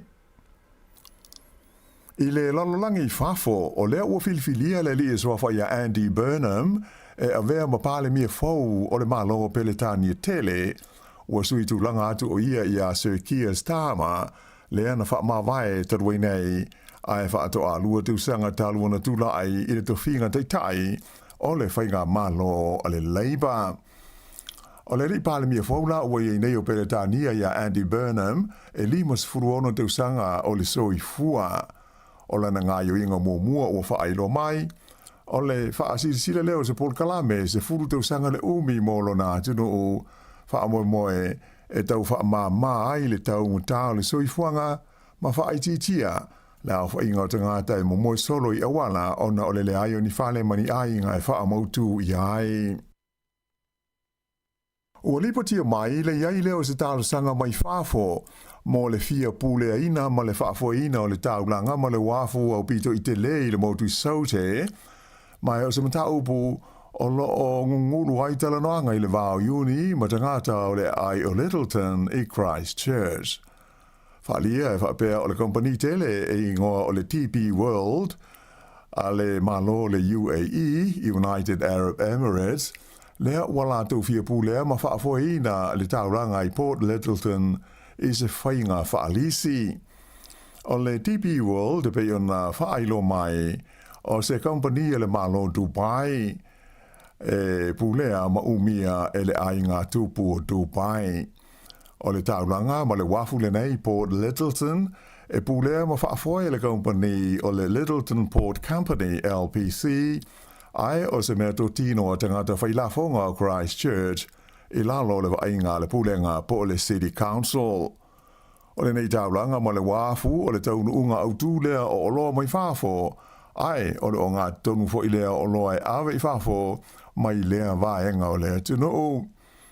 O le tausanga wha le tupe na mawai atu nei e sidi atu le fitu ma le awha piliona tā la le tau o loa sa awina atu I whafo mai Littleton Port e au fiai o ngā la au o le koale whapea ma mea aitu aisa e pei o ano o manufasi. Whaalia mai e whapea o le tālu sanga nei mai le TP World e pei o na taranoina le teimi nei e langolango ina malosi e whaala woptonga autu o tangata Maori. E au fiai le te hapu o Ngati Wheke te nai tuahiri I runanga ma le te tauamutu runanga. O lo fuafuaina se fontanga whalau I tele les foreile e saanga tala noi nai ia lea ma tā upu. E awha miliona tā lalewa ngā tupi o le awha alu le pulenga o le ai o abahat e ati na e ai lea ta mai whaafolinga po o le AI mo ana ngā nuenga whai. O lea se leni o se vaenga lea o se ai tā lafu po o se wha au na ngā tupe. E wha te si wha miliona tā la, mai i le ofisa o pulenga o whainga mālong whaalau tui whale, le Local Government Funding Agency. O lea wha au na ngā tupe pei ono pasia, e au fiai le lua te si ma le 8 miliona tā la, e toi whaale le iai au wala sa vali po footpaths, i le tonu lava o le ai o Apahat. Malaysia 5 se laus fultolu wafe tā la, mo le whaonga ina o le polkalame o le AI. O loo wha moe le City Council la Apahat, e whaonga ina le AI, e whaale le iaia la tō ngā luenga, e mai se lava o le tō mai o tangata whai ngā luenga. O le teimi nei, o loo la tō whaonga ina, ia le ChatGPT, ma le co-pilot le Microsoft, i le tele o ngā luenga whai. Ai tusa e fitus fulima ave tā la, o le awha alu i le tusanga, e whaatau ina i le isene mo polkalame, e whaonga ina i systems i e lua. O le isi vaenga o le ai tā la fupo o le whaau ngā tupe, o le a whaalele iai i awala inu uitua o Apahat, e toe whaatai fōi ma awala o le tauranga, sui ai mo me pu e ata CCTV, ia o loo whaonga ina nei i te tonu o le ai. E o atu i le se lau ono se furu afe, tā la, i le tausanga, le tau mo le au tutongi la fonga i le tu malo le Kapiti Coast, o mea tō tino e pei o whale ese, le ana o i le luas fulfitu taimi na talepe ma wha leanga ina i tangata i lea fo i vaenga o le tunu o. O se tasi i e whaale velave, e 5 afe tā la le tau sa to e whaale le iai, ia ni mea na whaaleanga ina i o se whainga tangata i e le o iloa po ai. Whailo mai e le pulenga a le Kapiti Coast e whapea, e o i se lau onus furu afe tā la, ia le se leni sa whaaluina, i le toe whaale le iai o mea tō tino ia na whaaleanga ma talepe, e tangata i le tausanga e tasi, e au fiai i a community halls, o potu e sui ai o fupo changing rooms, ato ai foi ma whale ese. O stasi o pili mo le whaale leo nisi o mea na whaalenga ina, na o atu lava i le whase fulu afe tā la. Whaatal sanga ina i le City Council e le Kapiti Coast, ia le mamalu lo telo le tunu o, ina ia whailo wawe i leo leo ni whaafita auli whaapenei, pe a whai la tau te moli mawina. O le so lona lua o aso le tauwanga tele o whiausinga i le Sami i Sāmoa, le e whaingoina o le Festival of Ocean Swimming. O le nei tauwanga wha le tausanga na amatalia i le songa fua nafi, mai 5 aso o lo whaanga solo ai lea wha moe moe. O le tuunga tele lea na whaatino i nai le songa fua, ta ua o le Pacific Open Water Challenge, e se 10 kilomita le mamao, lea na amatatu i le Sāmoa Beach Resort i muli whanua, ai tini i le wafu i manono uta. To ono ali imata maita i mai New Zealand ma Australia, sa tauwa ai le tuunga mua lea o le nei tausanga. Ai o le tuunga tele whaia i le so e 5 kilomita le umi lea e wha ai ngoina o le Whaleolo Airport Swim e amata mai sa te puala ai tini ane i le whale tari malo le Sāmoa Beach Resort. O le isi vaenga o le polkalame pei o na whaalia mai ua whaingoina lea o le Samoa Swim Series e tolu ni whiausinga e whai ai ino fuanga SS e tolu e amata atu i le solulu a tae ao. O le tuunga mua o le series e amata i le wafu i manono uta ai tini i le motu o manono. Ai o le astofi luas fultolu o Iulai e amata le tuunga i muli vai sa fata ai tini ane i le whaltari malo le Sinalei Reef Resort and Spa. Ma le tuunga autu mo le Sfreile e whaatino ina i ngā tei whale o le Samoa Beach Resort i le mamao e 4 kilomita. Ai pei ona tā ua e to ono i lātou mai whāfo, to o whā mai New Zealand ma le to rua mai Australia o lo o tau wā ai tuunga au ia i Samoa. Ai e se ai tangata Samoa to a luas fumalilima o lo tau wā ai le Samoa Swim Series a to a maisi tuunga au. Whaalia la, a mai e le tau wānga i le vāia so nei, o na malanga le isa vai o i lātou mai whāfo, whaatasi ai mo lātou ainga, e mai moa ma tā whawai, I le la lei o le motu tele i sa la fai. O le tauwanga au le nei o le Sāmoa Swim Series na mua i amata ia i le tausanga i lua afe furu mo le lua ma e whaia i tausanga i tasi se i vanga na ai le vai taimi o le wha mai koviti lea na motu sia ai. Ua whaafia ina le pūlenga o le tālonga basketball New Zealand i le tūlanga 5 ai le lololangi o le au i lalo le fulfitu tausanga le mātutua ta maitai New Zealand i le taamusanga o le ipu o le lololangi le sa whaia taruai nei. O le au le nei le under 17 a New Zealand sa ta aloai ma le au o saina e sue ai le tūlanga 5 ma le ono le ana manu malo ai i ai e filtus furuono i le ono sfutasi o se swinga tele le pe afua i lona tūlanga se furu ma le lua na iai i le tausanga e lua o lua fa pele lua afe lua sfuru lua ma le lua afe se furu ma le valu. E 5 malo le au le nei e tamaita i New Zealand i le taumusanga o le nei tausanga ai lua la tau whai e ina. Na malo ia ai Kupito, Italia, Colombia, whapea mai Japani, ato ai Masaina, ai na whai ina i le tālonga ma Amerika ma le au mai Kanata. O le whai unga le nao telefau.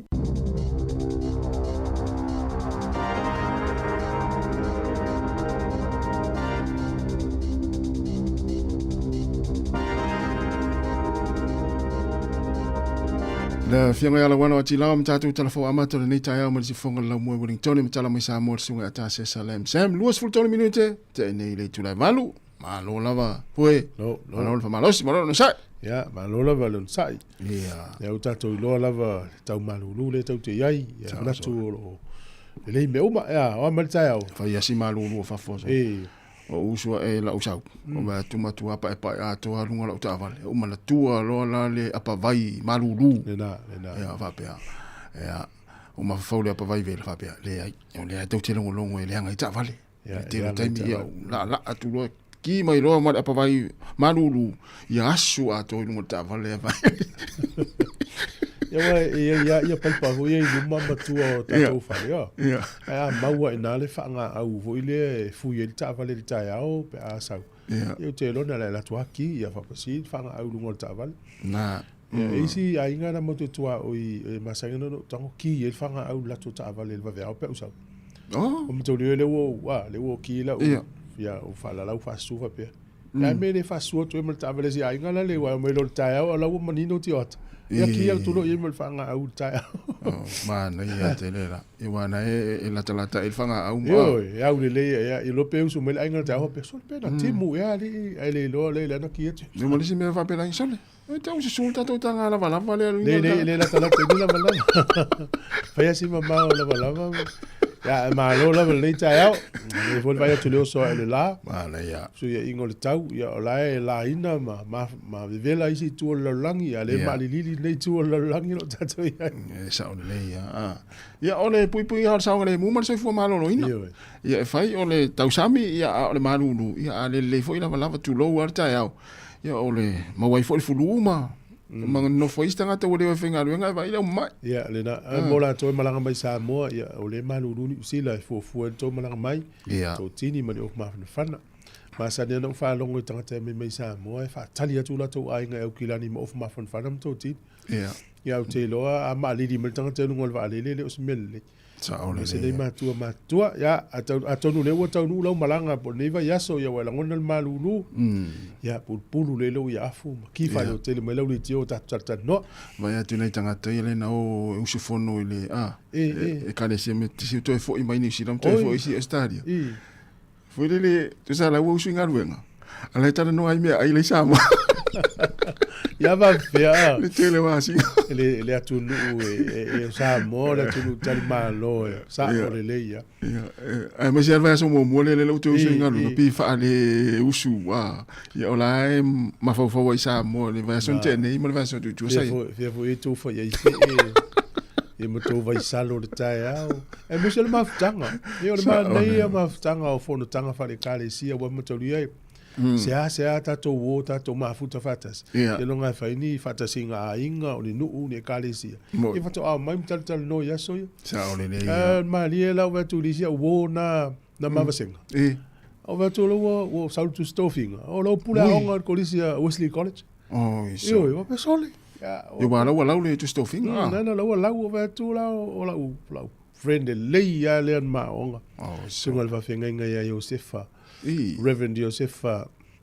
Ya now so ngalo tel fai ola tampi o tio ale ngoa ya so ya. Tio vai mo ya se ya so yo matola a maseng. Ya le wa tu lo tu pula onga mai ko lisi ma tu onga. Ese al wala wino tangata. Ma vai al fai.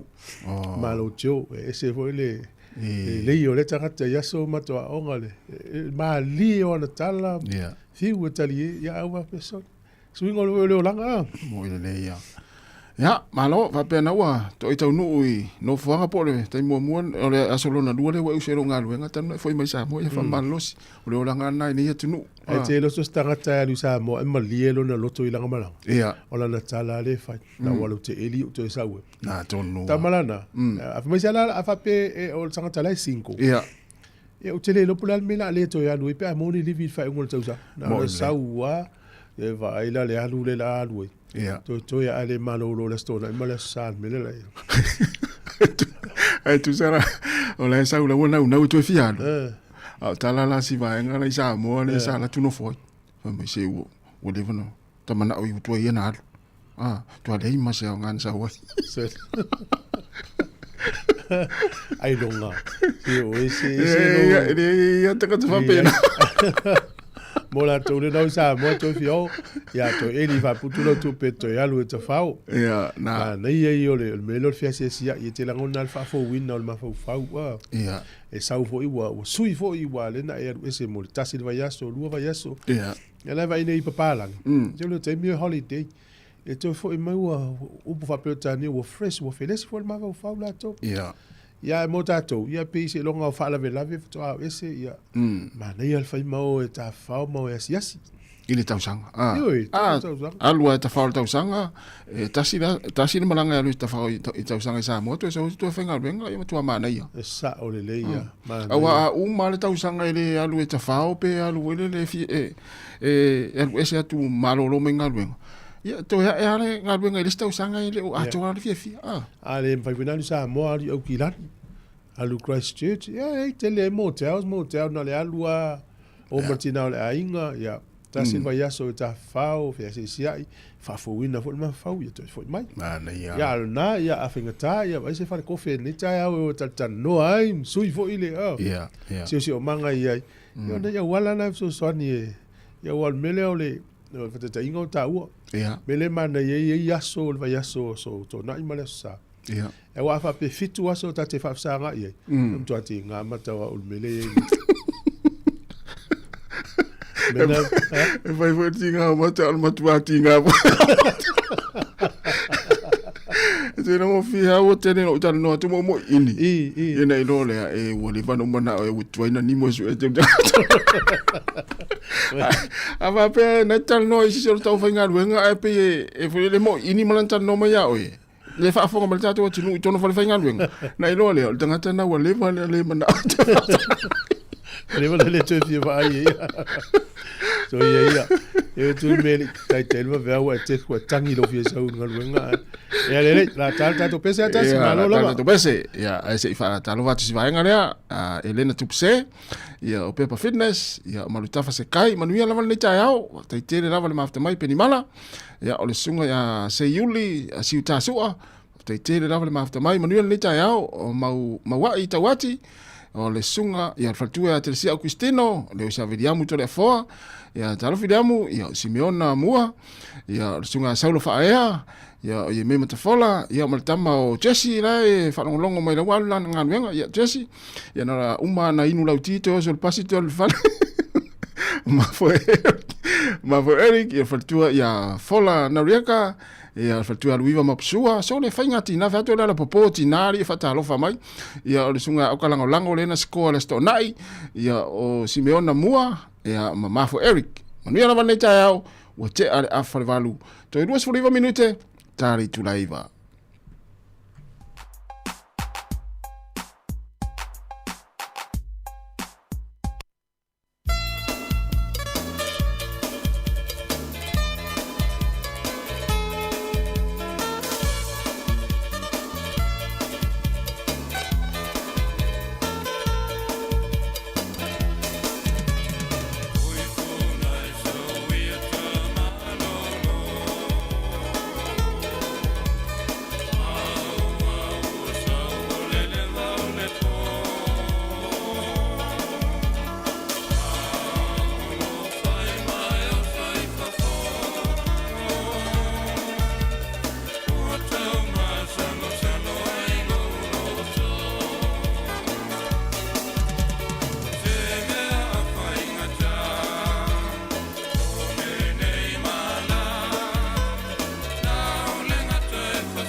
manu malo se pepa tala o loa mo au whaatau le back and save po le New World. Pe utu fua fo lau ta vale le papo le pipi. O wha manu yanga nei pe e manu malo mai se i le teaching cell i a safari le taitasi. A lafo sau top up tolus furu tala pe sili atu e maualo ua mano le sei. E wha pena fo i pe a lafo sau se leni e tolus e lau tala ni usila pe sili atu i Sāmoa i le mai casual teaching cell le wha anga i le ClickX. E lima wha ilonga ta i se lau tala shopping vouchers ma le lima petrol vouchers sa i se lautala o le asa ina ia sofawai le taitasi. E iai ngā ole nei whaapitoa. Sekia Digisel. Lisi o tātou whaasirisinanga e pio na i le tātou ofisa us melwha whonga i la tau whiwhia le tālonga o kirikiti. O le ata auto ia i lafia lalo pa ia Sāmoa le tunu tofi o ai le eisi tufunga whaafia lima mai aia na te toe ato fuli whaale atoa o mamalu vai vanu mauti fato o au Sāmoa le tunu tofi o le fale fo i waso o ta iao lona tuao mai tu turu itau tulou. Ta oto la ia wha maene i le li tai i le usonga tu mua ma le lau pule hono i sala fai. E ta inane le pa ia i a ingo tupu, a ingo a ingo pāpām, a ingo fale alii. E maise o lau tapu a ingo mamalu ma lau whaafonga anga Sāmoa tulou lava. Wala ngā se leo o no o sio mātou ta mā sa taula mua i lea fo i whaanga tama o kirikiti wha Sāmoa. Lupe tau le whao seu leti i inga, e ui lava ina whailangi lana fo launga, ma lango mau mai tia sa mātou te mana tua pēa lona nau ina ia wha masani, ma whialufani e tupulanga o sio tātou tunu ui lea fo i ta alonga o kirikiti wha Sāmoa. O lea ua awha e tasi so mātou langona, mo i la tau e fia fo i le nei whaanga tama, o la whaia tātou liki kirikiti, e wha iunga le nei tausanga, e la se lufu valu lua iwa tau sifuru o te sema. Lua valu lua iwa tau sifuru o te sema i le Fraser Park i lau hat. Tālu sia ia moni atu le atua, ia lau tau saifua, ia mono tau wola i le nei aso tau poina. Whaia ma le whaalau tele, o alo ma whanau lupe tau le whao seu leti i inga. Ia o le o au kirikiti, a li imata mai tai ta isifuru lima, ia tangata alo.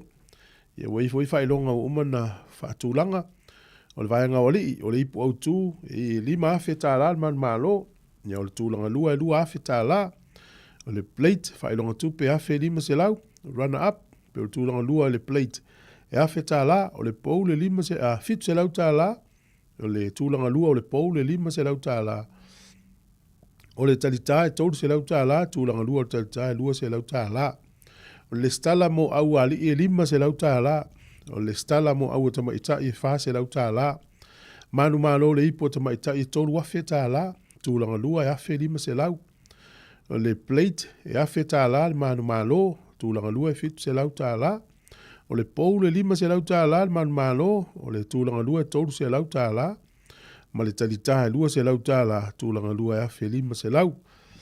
E foi whailonga mo i la tau teito tasi, ngate aisilia se lau tā la, olo silia se lau tā la, sapo silia se lau tā la, whaia onga mataalia toi le lei se lau tā la, ia o le ipu ata mai tai, ta o le asolupe leti i inga kap, e dua se lau tā la, ia o le MVP na, o le teine ta alo, ia ma le tama ta alo, e dua se lau tā la, ia fia le stala, ia silisila ane i le Facebook, a le la le leo atua and la le leo tu mua Facebook page.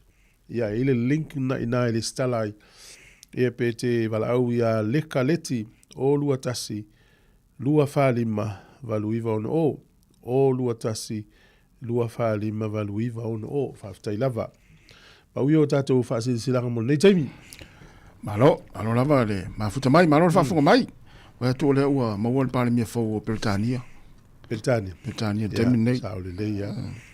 Tangata lea yn whanau la fitu i nuari ta siwe fitu sfulu. Ia, ina lawa ingilani yn whanau ai ol pati le lipa ia. O le fitu ai leo palmia o Britania tonu sfulu tausanga. Matua tele o palmia Australia. Britania. Palmia o Britania. Iwe, tele palmia. Ia, mafua vai leo. A sa foi hale o pale mia yo fa ma vai ava ia tua wale langolango ina tangata ia fa ma vai ia sa al melo le fosi ava tua le ia man tangata to langolango ia va se tato vai foi la pole ale umile la isi pale mia sa o mana ia na fa mo le la le vai atu le amai Ia o le la faise por California futa usanga e so ni le tongata le soifuanga te mine le tunu. Mo le ia. Ma nei tele. O so yo tano foi Sāmoa. Lo tama fa Sāmoa ia so ia. Pe onu ui e tātou Sāmoa au mai ia talo ka pisi o tamato. Saolele. O maukeli ma fua faile le anga. Au mai langa i fafo. Ia. Ai ile o taimi o tala ititi a. Ia. Ai le o ta ola le tu South New Zealand tano foi tasi me ona tamatua lo tai loa ia ma se foi la. Le ia ti ai foi fato anga ia tunu ula. A le ifa to anga ia le fainga tate o la fu ia tunu muto ale le fe ala to la fu manu fa to anga tamato ka pisi maugeni me u malava fa ngalo la to fu so ifu le ma faina la u mai disia tunu fa ta wai fa pe vota to New Zealand a ver tato apu mai si fu ala ula nei fa fo ya isia tunu nei fa fo la u mai nei ala to fu ifu fa ile le anga nei mo e tato vai yesi mamango ia la u mai nei ia. Le winga la fam talang. Ma na ia fu fuanga le so fata tia le vai ma fu tau sa. O le tau le so fuanga. Dai loa e tangata ia o mai to no le malo. To ata muta tau so fuanga te mina. Ia saole. Ia mai le ia se tunu e le o ile afianga le tau so fuanga. Ia ai fi ia tangata ia o ia. O le fa pala e finga luenga ma le to ia le talo ma ta mu ma fai. Ole e lu itawina ta ita le vavaia tu i si alo fo ile le tunu ule na lu tala noa o ma Mikael Limaola e mata utia ia le fato anga le na fo i an me fela tala wana utala na tatu tala noa ina umal por kala fa mai ia o aso ia le mafau fau fa Sāmoa e tu ule mele te no fo ai alu tal ma manga e faila ma o le taimine o le fea na te no foi e ma fai ana fai ia ina lau fatoanga ia uta forfale ai ava vai ni le tunu uma mai tau i vanga le fa nga si usole ma tu e fale ai nga sion fale tu ia o mo me fangu nga o vo ia lan sa sama e mto rio tamo ka lo ne titili na ia e ala uma fa nga fangu na i tai fale nga mai lo le tu lo lava ta i vai lua el tangata le ia ai toto e ka pisi mai si ai uta fale so se me la fale e te vai atu ala e ola mai ai ka pisi ka nga uma e o ai par fale e atu la upe mai ai me toto ai me toto solo ai me o pi tamato o fa so e se le mana ia tatu sia o mai mo mer tatu ai atu no isa mo ma kopia nei fa ta ia nei fainga nei fa sina fo iuso ma to a te le zona ma mori mai malo o mai o Mikael e te lo isi vai ngai le e se asia ai toto isa mo le si o le si ai o la ia le ai toto e Mikael le si te vai la le taulia o lana alto ngon fausis a te vai atu le fio tangata yo ia o va pe e sel man nei o le taule mai e si fo i tama di fo iso fo i ia uti loa afa pena umata to ai ngai sa mo fa nga ele uta fo fale ma fanua la vano uti loa la fa ti fo le la fo fa so ia to le fa ta o tu mo le tupe ia o le se mine nei mata uti le nga solo to tanga te za mo mata no stasio o uso fo e failana tama i business i tai le marketi e foi le fidi market ia fa mai ma wala na feta la vai so afe lu se la vai so uma ma na ia te na ia o la na kilia e maua pe afe lu se la i le vai so ma na ia na mai le fata o isi mea ia i o fa mau si pi to e faisi ia al tu piana e mau no ngai o mane polo fiti ai o vai so pe va se la ya le fase la ule to e fata o ia me mai si me to e fai fo la nga yo ia ma wal tu pe fai e sa mo me e sa le mo le si me o tatu tangata vo e tali ni e su ima kuka ma me fa pena fai manga fai fatoanga ia so sta la ia le la e pe on tatu mo wina ia ai ole o to es full family no tale o le tula eva ole vanga fo le pa mena tu no le tau te afia ile se suenga la tamai le tatu tunu ta se e mai lai vanga ia o le bird flu o le na la pata ia i fo ina mai le fautuanga tau tuana ia fua moa e masa na tango tau mafamata se fua moa na e tau mafamata se fua moa talu na yolo no e very half cook for ale ia le sipito e mata le sipito ia no ia le ala fa me fo tuanga tau fai fa vela le ia ona o le tau fai pui pui ngo tato ia ni se fie tau mafamata fo mo ia tau fai fa misi ni te misi tau kilia tato fa ma a te lo lawe o isi tangata ko le nivo i si mama e tau fia i mata fo mo ai wo le va ma liuto ina ngal ai kia le no po o la IKEA le lento maliwa ya le fai le siba ia va tu foi ne tatu vai stanga o la tu wa mele fai mai ai mata fu mo ma fai la tu breakfast ma vai ma pena ia na la mo vai fa ma iste o no le tau te ia fa ma e so sta ma fa la vei mo o pato o ma tau ma fa o manulele tau fai ia fa vela le le pena mai le fotu ya le mo tal fi o le pui ya tato mo le te le lule wai da rapa le na wai da rapa vo tau ya na uma na ya ni ala uta ya na o lule wai da rapa le sa o tau le fai tola kapina wai da rapa le to watu male o tau a fia ia manulele ina ya malo lava ya ole la ta sta tu pese ya vai ia fo le taimi se fatu ala tama itala ya le fati atu la le si vai ngale ole wafu le la lo i Littleton i Christchurch o le vai atu o le ua tam wa mai se taro sanga mai le atu no le o Emirates ia lau te fia whaataua fia pūlea ia o tamala i o le atu no le matua te le ala tupe e pia o se furuta lai whaatau e ta mai e le wafu ma le navaenga o Christchurch a wa fo le wo finga lunga le wafu le ia pe o le wafu au tu le i Christchurch ia motu i saute o atu i va e tonu ma to e fa pe po le se fo le se vaenga o le nau i le company te le ia e lo te fia fa tau e po le lato i le anga i luma ala po la wala to le mai tato va fo ia me lua fe lua iva va fo ia mai Wednesday va sa mana ia le la tau numa o le cook e ngol si va o le kupele ngol si va o ia o le explorer maori Polynesia na o kupe na ngol si va apion failoma ya le fe ya va al termine ya la sa va ile waf tele wafu tele tu no Wellington yoi tele tu no Wellington mi va le tele fa pia so le tio fun fai ya le pe le wafu le ta o le wafu tanga tongi la fonga tanga te tono Christchurch e ana le wafu le sa ola e ma tu le foi pe o le usila ya mai sia tu no la langi le laute wa fai me foi le privatization e fai ana fatau atu o aseta le tu no fatau atu fatau ese na pule o te mana tu ale fa le tu pele na isa mo ata tole Bank of Sāmoa na fai le tala le sto ina le la moti no ile aso privatization ya te fatau le ANZ la utu ele ne se termine e foi la termine il tato telecom ya na foi fatau ya la mo is company e tu se le se me fo ya ma na na o le wafuna o le si vai e ta o le wafule e ia vai te mana tu ele wafule te ma to foi ngalo ia na ma to mo sta se tanga te sola mi lungo va oi le ta ufa palangi stowaway sola la va sola mai le va le na ma to foi ngalo ngai e sola mai fia ia ile e te le mana ta o tu le tu no ia na i nei tanga ta to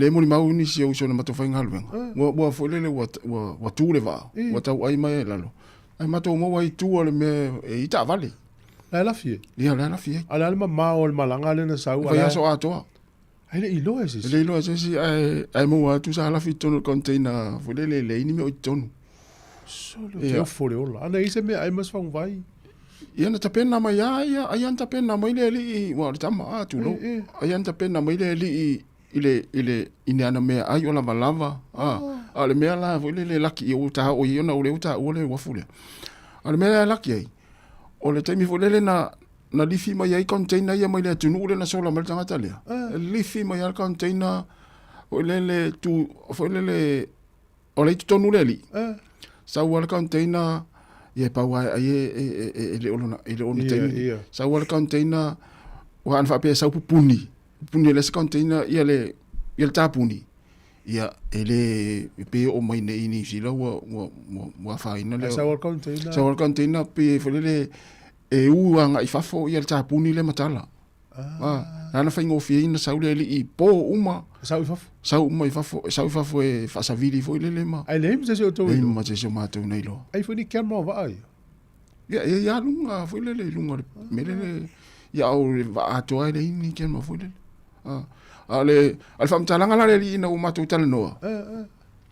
E vai mai ai te mi o po ngi sa o le lunga le va. Ole sulu tu mo ri wila. I allo la fitto. Le voli ia si fipo. Le si fipo. Ia nai loa mai le ia mo ri wila voile. Ia I lo le wa mo mo le ava. Ia peto tasile ti te peto lua. Ia na saulo le fa fa vili. Fa vili fa fo ia to ya luto. Le wena la tala.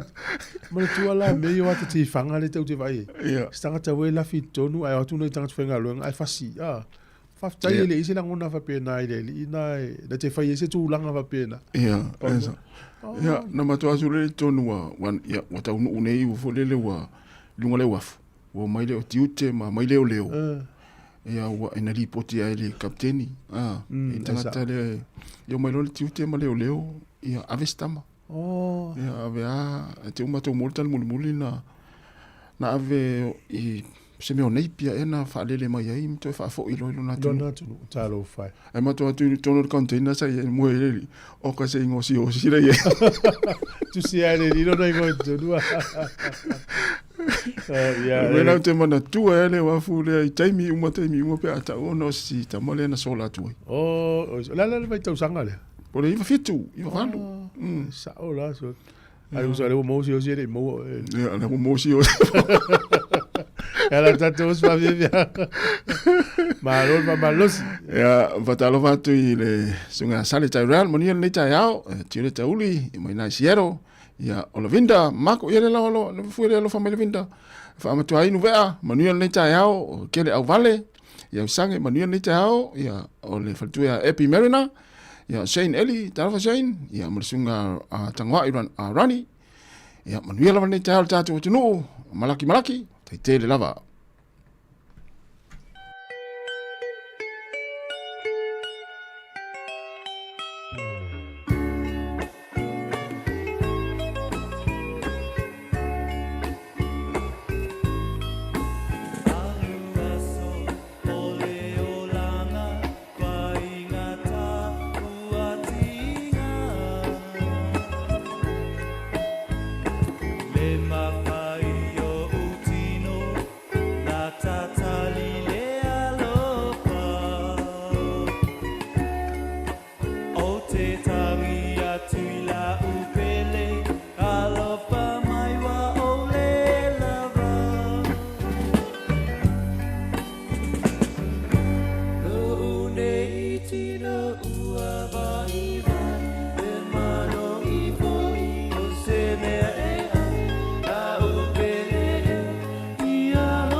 Alo i le atua alo pa mai mo taua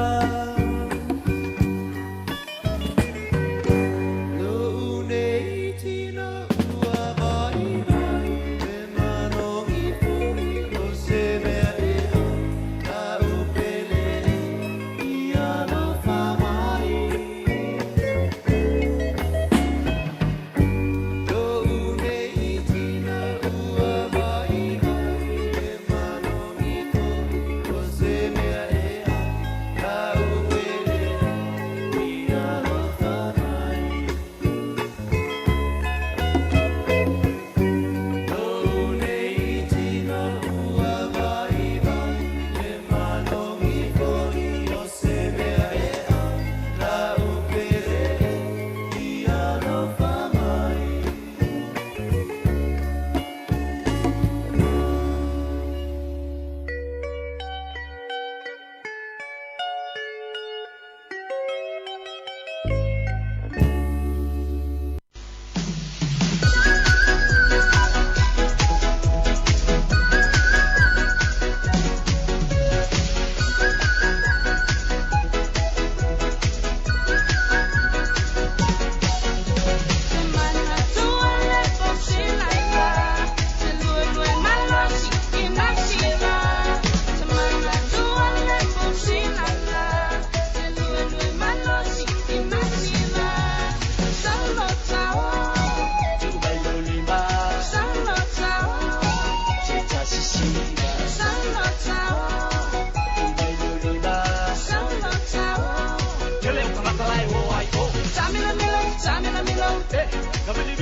Soifua manuia lo tātua tunu i leisi fo ile nei wha au popongo talafou mai Sāmoa o se mai elo whaafonga.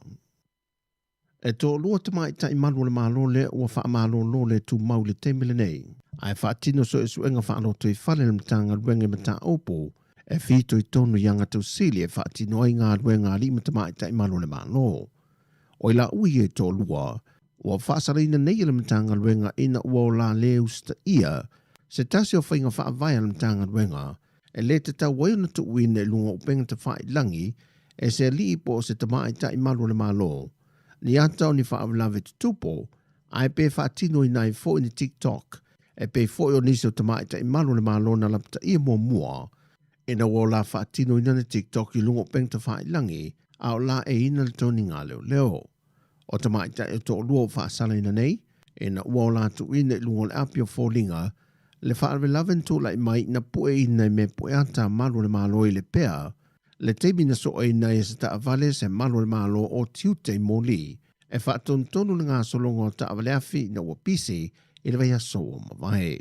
Ai mole li e lusful whātau sanga le matua na ia whaafoi ina le ta avale tō lai me ye le whaarwe lave, o lo ia whaafitia fo ia molianga e whaasanga ia te ia, o lo ia whina wina ai molianga leo leo, na oso whaafua se ilo na ngase i le teimi na tupo i le whaana lave.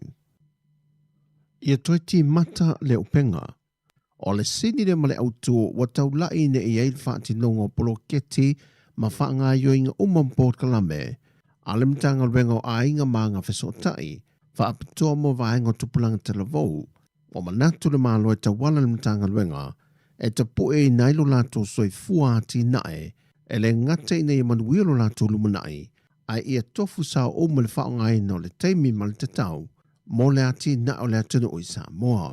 E le tatala aloa i no le neita i ala mo tupulanga televou al mtanga luenga, o le fionga le sui pālemia, mo le pola ana rosa ane mo di o, na sau no le sau nanga au tū, e whaama ite ma whaama poe ai, le aunga ma le au tū o le whaamoe moe. Ia o tātou whaamauti no aina o loo iai le avanoa mo tupulanga televou. Tupulanga televou uma e sau whanga ai i le ati na e ngā lautele, o anga so tai. ma le tamao a inga o le atunu. Tupulanga tala vou o le malosi o le nu. O lātou o le malosi anga o fio anga. E whai maleo o ekalesia. O lātou o le wha moe moenga o a inga. O lātou fo o le lumanai. Ma le tamao a inga o le tātou watunu. Ele o tu ua lava tupulanga tala vou i le tau muli o le va. O lo tātou ape foe, malo foe fatasi, ma i lātou. Ai petai, o lo o tele lava whawhita auli, o lo o a fi ai tupulanga tala vou. E au fi ai le uti, ma le ai o ni awanoa whai ngā luenga. Whawhita auli o fuala au whaasaina ma le awa malos. O lo i tau le soifua malolo ina o le mawhauwhau, o sauwanga, o a fianga o suinga o le tau. Ma le lava o awanoa, e ati na e ai o lātou tō mai mataleni. O le taiala ua langolango i nei whainga whaavai mo tupulanga televou, ua whaata atia le malo mo le lua whelua ono lua whetol se frumatasi, wa au fie le wha malo sia leo ainga, wha malo sia fio anga mai tu malo, wha teleina vano whainga luenga ma pisinisi, puia whanau ma tupulanga televou, wha usia i a fio anga saunga le mo, malo loina, ma ia malu puia. O le seni au tuolo ave i eile wha amamafa le fionga le sui pandemia le neipolo kalame, o le li whantu leo le whaata ua ma le wha mua, e le sio manga wha le ainga, e wha vai mai ese talavou kerisiano, wha maoni alofa, ma oa oina le lei.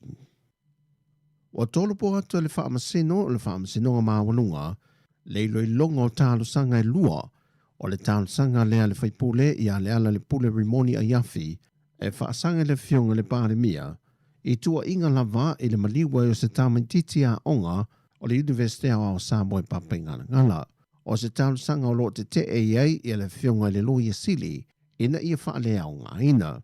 Pe o na sila fio le unga le loi longo ia mata upu o maia, na wha le au ngā ina i mōlianga i whaasanga le fionga le teitai o le atunu a toai maisi, wha te sema le fionga le whaipule i a le ala le pule. O le tasi o tāna sanga e luai tāna sanga le fionga le ala le pule, e tawalantula na loia, o lo iei ma le tau sanga leo e ui ua pāsia le teimi whaatula inga sā te tau o na whaia le a tāna sanga, le o tāna sanga le loia le ala le pule, ina ia toe suia le tāna sanga. Mai watu ina tuai le masino se tema, e whaia i seu le longa wha le tūla fono i a tāna sanga. Watu uele au tā aloa Sāmoa, mo ta alonga ma lo le taupulenga i Glasgow. O le whainga malanga lo te ia le fionga le minista o ta alonga, le fionga sewa muli fasitoma. O lo malanga fo ima le fionga i le minista ia fiufa o le tani Bonifacio, ma le fionga le ofisa sili o mtanga luenga o ta alonga mfie fianga o tangata. Mai o lo malanga fatasi le fionga le minista masitasi o nalo, le talavou ia ma reko fasitoma. O nana wha amanina sitasi o suisi ni o mtanga luenga. O awanoa ia e masani on malanga whaatasia i le fionga i minista mo lato whalitua, ai ona wa whai i langi le wholaunga le whalitua, ma o le awanoa le watu i natu e sui tūlanga i se tasio na alo. E tō whasa fuma le whāle au whai le au malanga, e au fia e le aua Sāmoa, tai malanga, whai a onga, mō tālonga e 5 wa whaatūlanga, wa na o le pauhi o tālonga e whaatasi e a tātou tamba whanau. E au fietu unga au le awheleti se isi ua mea mamafa whaipelenga whatasema le judo. O talafowia anga leile tue fōwhanga le yaso whasoifoia.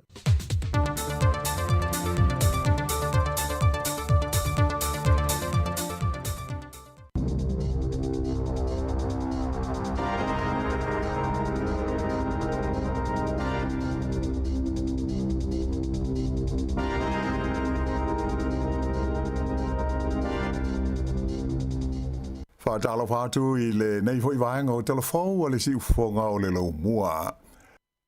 Ua whalawa i tele mai se fuafuanga le pāti o le Greens e a whiai le whaavaina leo se whaalapo tonga fou o le malo e una i ai ma wha le leia le ati na o le malo si anga e ma whai o na whaafou ma mauti no ai e taungo fie le tise ma saunga le mu mea tau le malo si anga i le tonu o New Zealand i le lumanai.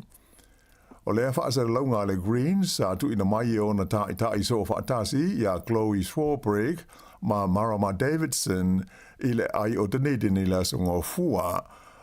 Sa whaia lea whaalinga i le whare mātaanga o le Dunedin Gasworks Museum, o le nofuanga lea sa mua ngau si ai i le kesi mai i le koale i le tonu o New Zealand hei. O le wholawholanga a le pāti o le Greens e whapea o le amauti noa le pau ai o le tau o le tise a toa maisi maro si anga mo mia e le tunu i le lātou fuafuanga le nei. E le ngata i lea, ai o le a whaingo fia fōi mo tangata e nofo maututongi whale o isi, ai whapea ima a inga i ai o lātou whale motu o na maua i le pāwa ma le maro si anga e mana na o iai. O le isi vaenga o wholawholanga nei o le Greens e au fi ai le whaawaina lea, o le se whaalapoptonga fōu o le mālo o le a whaingoa ina o le Kiwi Power, e whaonga i ai le se leni e iwa se lau valu se fulu miliona tāla lea o le a maua mai i le lafonga mo le au mau mea pei ona mana o ai le Greens i le tonu o le whātausanga o lumanai.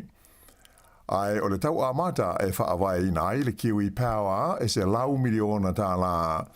Ai e se ai le se lau whāsifurulua miliona tāla e whaangai o iai lea whaalapo tonga i le tausanga e tāsi. O lo o fia foi le polisi e le Greens ni whaau ngā tupe le aini tului e whaapipi nai solar panels a tōma batteries mo le iwa se 10% o whale o ainga. Ma whaatanga i nai le whaonga ina lea isi tangata o solar panels e palaka i le tise a toa ma le 10 miliona tā la o maro sianga e ma whai o na whaafou mo whale o tangata Māori. O le nifuafuanga le pāti o le Greens o se vaenga o la tau pōr kalame whaatosina o le whainga pāno te tele i a Novema. E iai se tina sa whaia i o na tongu fitinga o le chemotherapy, whapea ai ma sona tautonga whaapitoa, ai loane muli e se ma le saol i a lona biopsy na whai, e lea a fia o ia i le mai o le kānesa. Na tupu le wha le tonu ia au ke topo le lua awhi lua sifuru tolu, e na ua sua ina au i de ili lona biopsy sa whaia, e tangata i to mai whaapitoa o le company le Awanui Labs, mai sa whautua ina i le neitina, o ia e maua i le kānesa o lona manawa whapea ai malona ala ai. O le mafuanga lea na whai ai i ona tonga fitinga o le chemotherapy, so ai ma le whai o sona tautonga na ave se ai i ni vaenga o lona manawa whapea malona ala ai. Peita ai o nai masina mulmuria nei se isi suenga na whaia, nei loa ai e fō mai whaapitoa, e lea a fia lea ti nai le ngase o le cancer, e pei ono manatu ai mua. O le lipoti sa whalawa i tele mai le asongo fuan nafi, e le komisina lango o le ofisa o le Health and Disability o Dr. Vanessa Caldwell, wa iloa ai isa i linga na whaia, e soli tu la fono le company a le Awanui Labs, ai whapea ai ma se fōma isinia o sa i linga tau le soifua manuloina, i le whaatamala, i le whaatinoina o lātou tiu te whai, whaalia e le komisina lango, o le nei whaale tonu, e tele maonga i ni mawhatianga, sa whapea o nā awhia i le nei tina, ai mai se olona a inga. E si lia i le tolu se fulu la whai o leo New Zealand, o lo whaia nei ai ni suenga i le teimi nei, ona o ni tuua inga a awhia ai ni a mionga le whitaui, i le wā o li i mata mai tai. O ia o fwoi numera, o whaai lo mai le wares whaasara lawa New Zealand, lea sa o lātou whaataro sangaina ia whaamaunga, i lalo le tū la whono whaamtalanga alo ia, le Official Information Act. Oi loa ai e ono le a whainga o suenga ua sidia tunei ma le 5 se lau aso talu o na amata o na whaia ia sa ili linga. Ta uai e le ofisa o leo, o le a whainga o leo o lo a fia i sa ili linga nei, wana o se vaenga i titi lea, o le au whainga luenga atoa le matanga luenga o leo o New Zealand. Mai le o iaise tele tununga o le matanga luenga, o ia whainu mela e atangi iaise tūlanga whaale tonu, pe ua whaatupula ia fo ile nei tu a inga o whaafita auli de tonu o le mata ngā luenga leo. Ua wha ilo mai, ia wha maunga, e wha pea, e o mai ila so se fulu valua iuni, ua o ile lua se lau fitu se fulu tasi, ia le a wha inga o suenga o lo wha ngā solo i to tonu o le mata ngā luenga, e a awhia ai le tolu se lau lua se fulu malelima, o ta ngata whai ngā luenga le mata ngā luenga o leo. O le se lau male iwa o ia mata upu o lo o ta ua e wha pea o ni mata upu tau i ngā luenga, ai o le isi vaenga uma, e a awhia ai mea tau ngā luenga, a e wha pea ai fo i mo mata upu soli tu la fono. E onus 4 miliona tā la le vai ngā tupe ua viso Australia tuai le malo New Zealand i le company si mā o le Golden Bay Cement ina ia mautinoa e whaau au pea na ngā ruenga i le tu malo Northland. O le tūlanga sa whailoa i le NZX le whaata waise o company mo businessi i le tai au le sungofua e le company o le Fletcher Building lea e ona ina pe la tau te pulea ia le Golden Bay Cement. O se whaamtalanga tusia sa tu ina mai le company na ta awai whapea e ono se 4 miliona tā la le vai ngā tupe ua whaamatu atu i le Golden Bay Cement e le malo New Zealand e langolongo ai i ana ngā luenga whai.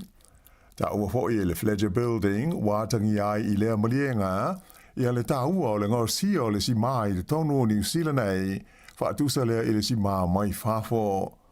O le whale ngau si mā le nei o le Golden Bay Cement i Northland e nā o le pauleo le company e ngau si ai le si mai le tonu o New Zealand i le teimi nei mai o lo o maua mai ai le ono se 4% o si mā uma o lo o whaonga i nei le tonu o le tunu o.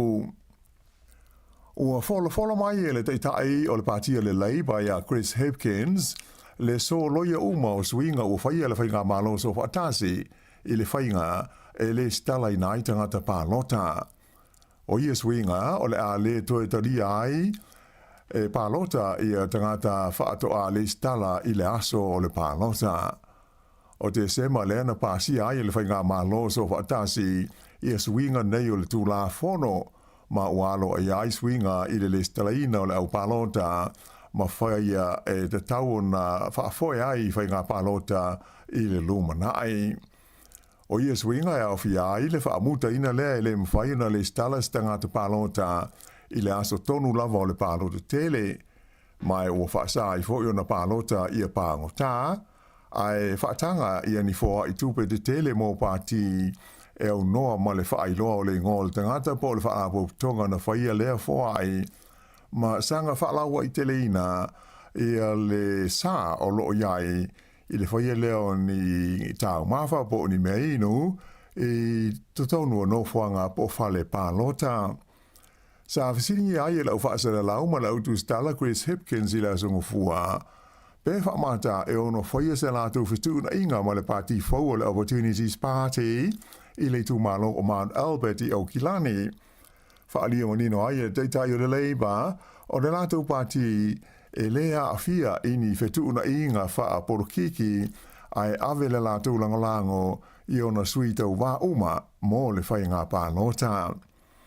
Whaalia mai e le minsta o whaamsinonga i a Paul Goldsmith le asa tau la mua i teu teunga o le tūla whono whainga pānota o le mea o loo mana o ai le malo e da tau i tangata pālota uma o na whaamautu le stalaina o la tau swafa i le lisi pālota i le vailuanga o le pō le sā a o lumana iai le amatalia o pālota mua po advance voting i so se whainga pālota tele a New Zealand.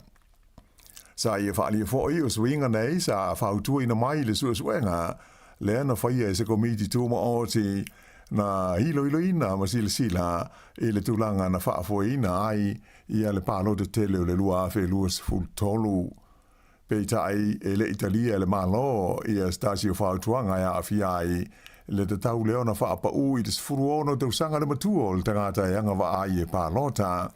Ato ai fōi ma le whaatangaina o pāngota e pālota ma avea ma sui tau wā ai maise o le sitia i le whātau sanga le umi o le nofo inga a le pāle mene.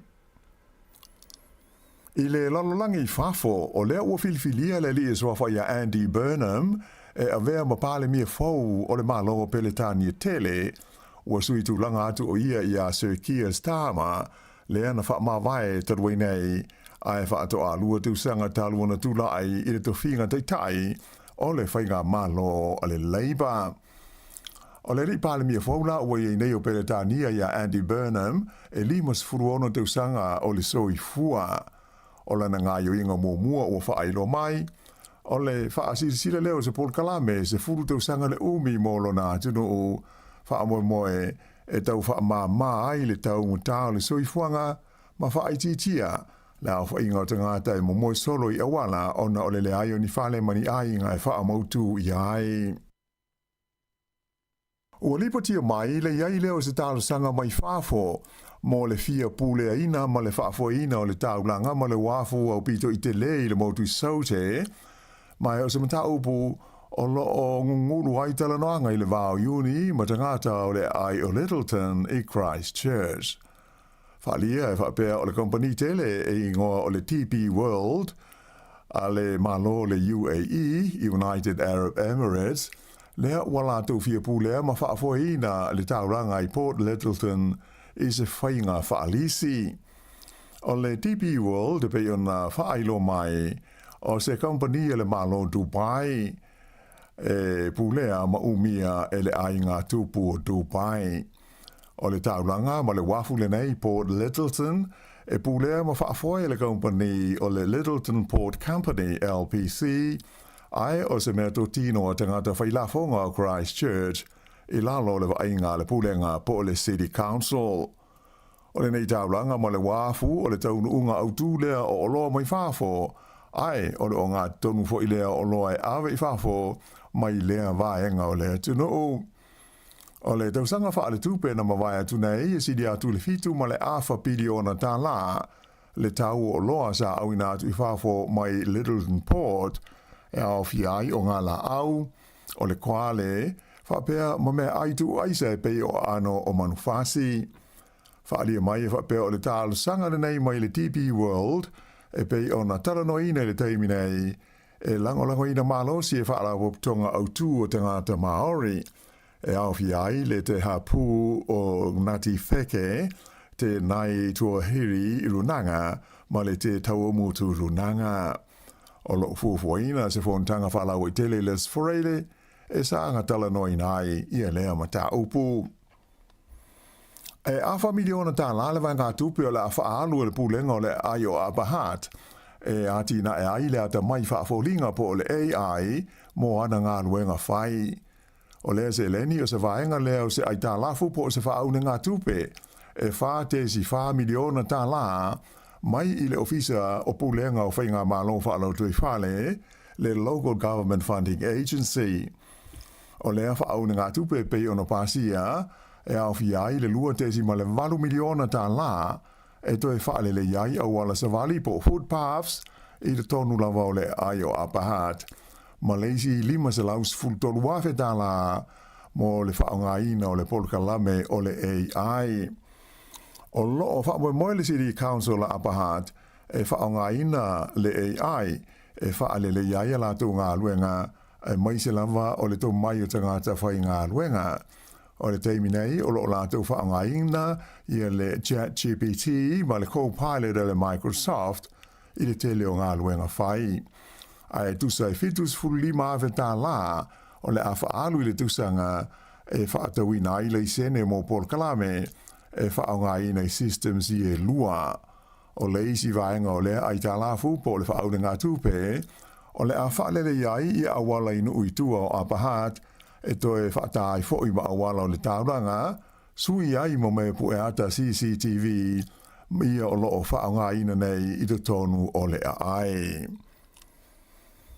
E o atu i le se lau ono se furu afe, tā la, i le tausanga, le tau mo le au tutongi la fonga i le tu malo le Kapiti Coast, o mea tō tino e pei o whale ese, le ana o i le luas fulfitu taimi na talepe ma wha leanga ina i tangata, i lea fo i vaenga o le tunu o. O se tasi i e wha lawe, e 5 afe tā la le tau sa to e wha le iai, ia ni mea na whaalenga ina i o sa whainga tangata i e le o i loa po o ai. Whailo mai e le pūlenga a le Kapiti Coast e whapea E o i le se lau onus furuafe tā la, ia le se leni sa whaaluina, i le toe whaalele iai o mea tō tino ia na whaaleanga ma ta lepe, e tangata i le tausanga e tasi, e au fia ai i a community halls, o potu e sui ai o fupo changing rooms, ato ai foi ma whale ese. O stasi o pili mo le whaalele o nisi o mea na whaalenga ina, na o atu lava i le fase furuafe tā la. Whaatal sa ngai nai le City Council le Cavity Coast, ia le mamalu lo telo le tunu o ina ia whailo wawe i leo ni whaafita au li whaapenei, pe a whai la tau te moli mawina. O le so lona lua o aso le tauwanga tele o whea singa i le Sami i Sāmoa, le whaingoina o le Festival of Ocean Swimming. O le nei tauwanga wha le tausanga na amatalia i le songa fua nafi, mai 5 aso o loo whaangasolo ai lea wha moe moe. O le tuunga tele lea na whaatino i nai le songa fua, ta ua o le Pacific Open Water Challenge, e se 10 kilomita le mamao, lea na amatatu i le Sāmoa Beach Resort i muli whanua, ai tini i le wafu i manono uta. To ono ali imata maita i mai New Zealand ma Australia, sa tauwa ai le tuunga mua lea o le nei tausanga. Ai o le tuunga tele whaia i le so e 5 kilomita le umi le e wha ai ngoina o le Whaleolo Airport Swim e amata mai sa te puala ai tini ane i le whale tari malo le Sāmoa Beach Resort.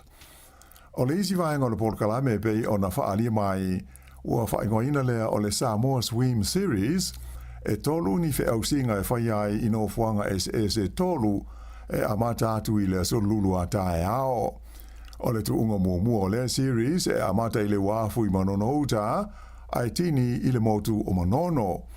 Ai o le astofi luas fultolu o iulai e amata le tuunga i muli vai sa fata, ai tini ane i le whaltari malo le Sinalei Reef Resort and Spa. Ma le tuunga autu mo le asfreile e whaatino ina i ngāta i whale o le Sāmoa Beach Resort i le mamao e 4 kilomita. Ai pei ona tā ua e to ono i lātou mai whāfo, to o whā mai New Zealand, ma le to onua mai Australia, o lo o tau wā i tu unga au ia i Sāmoa. Ai ese ai tangata Sāmoa to a Louis Fumalilima, o lo o tau wā i le Sāmoa Swim Series, a to a maisi tu unga au.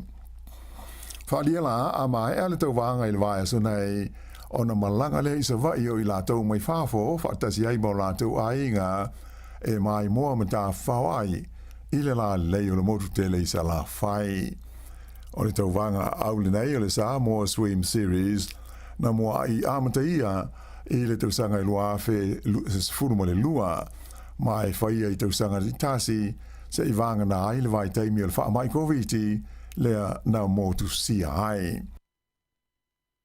Ua whaafia ina le pūlenga o le tālonga basketball a New Zealand, i le tūlanga 5 ai le lololangi o le au i lalo le fulfitu tau sanga le mātutua ta maitai New Zealand i le taamusanga o le ipu o le lololangi le sa whaia taruai nei. O le au le nei le under 17 a New Zealand sa ta alo ai ma le au wasaina e sue ai le tūlanga 5 ma le ono le ana manu malo ai i ai e fitus furuono i le ono sfutasi o se swinga tele le ape a fua i lona tūlanga se furu ma le lua na iai i le tausanga e lua o lua wha pele lua afe lua sifuru lua, ma le lua afe se furu ma le valu. E 5 malo le au le nei ta maita i New Zealand, i le tausanga o le nei tausanga, ai lua la tau whai e ina. Na malo ia ai Kupito, Italia, Colombia, whapea mai Japani, ato ai Masaina, ai na whai ina i le tālonga ma Amerika, ma le au mai Kanata. O le whai unga le nao, tela whau.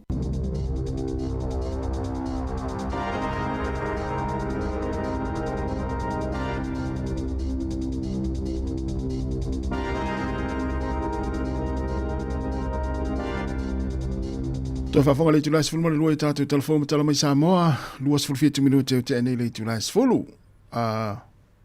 Tas, taun whai sau matiota. Te anei leiva. Matiota. Wei swinga o musele le tono me pa ele lungo tumwa. No, se ale ta ungol te mi so na se va na fita ungol te fa pesa. Ai na la fatoa e loa, na fatoa e lo fa lua.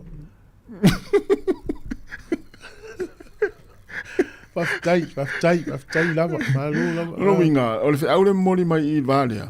Tasi, tau na le vai fo mai o mata. Pe tau fa sa vainga. Pe tu fue. E tu solo o mana tele o mata. Ai. Ma fa fa. Ole sa vai tu fale. Mo dire. Mo dire le news le tata no le isi aso. Ya tu no wal fa mai no por fai. Ai a sau ne o tele tala. Mo meu tala le anga lai tonu le fai ai eta sau italia tanga tai tonu fai ai. Ya. O le ia la se no tonu alu itala le. Pela le amata no mo itala le. Ya o tu mutele donga. Per computer. A tu mu yo retirite ese ni si meu. Melana. O te loa o tau no le vai fo mai. Maua le la me le la le vai fo mai ma fam tar fo mai. Se mai so ani lo sunga fo mai. Ia por mea o fo le tau na fai sa vainga. Por mea o au tiro solo o tiro te mi mai me o screen. Ia po ye se afianga le mama futa mastangata. I lo vai tangata. Mai na fo mai le tala. Wa in fa pe me fo mai. O te loa o lau sila po lau vai na le. O te loa i le afianga o lau vai I se tangata po le whatever na ele to fi vai. Wa mai fo mai to inga me fa pe na. Ya. Wa ya.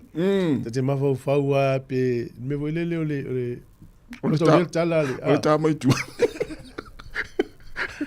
Ia vai lo tama lo tina ta te le lo tala nga ya so ia pe na ustai pe le o me nei va pe na le la wa fai le la wa ni malte ne lo polo nga isi ya ti fo lo wa tat por la men atam ta au ya so sa wo appointment in for mai ma la tala vai moi ya ma vai te me no fo la au te o misi ya mo ta to ye le yo o tu langa le ya le ma fan le tau isi taimi ya fai sene savali. Ya. Te lope le la tava ai pe ata utilo le mo meo laula au lang me mata te ni uma. No le tala sa wana tas ya mana o le lo vai. Le tilo ala I le me mata ola au so swani lo vai. Oh yeah. Ya fa pe te vai nga se senga ya so uma.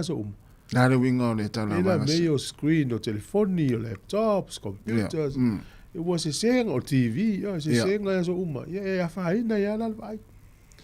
Ya, pela o me vena nga faila o mata le. Puni o mata mai le se senga o screen je tato luma. Ya ai le o le la vai.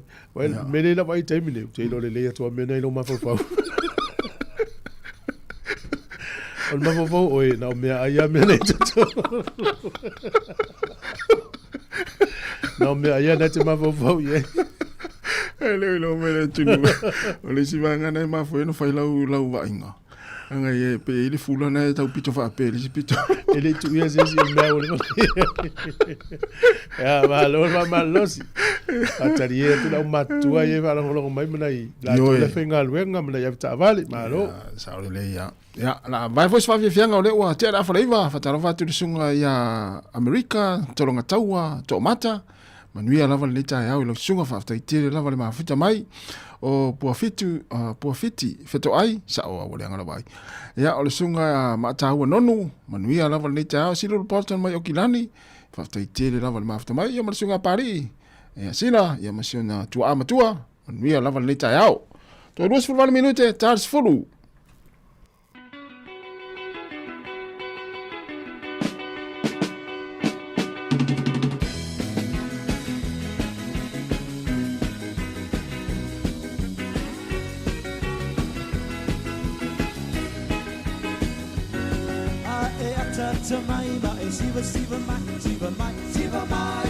Siva mai, lue o mai, lue o lima siva mai, lue o mai ta mai, ata mai, ata mai,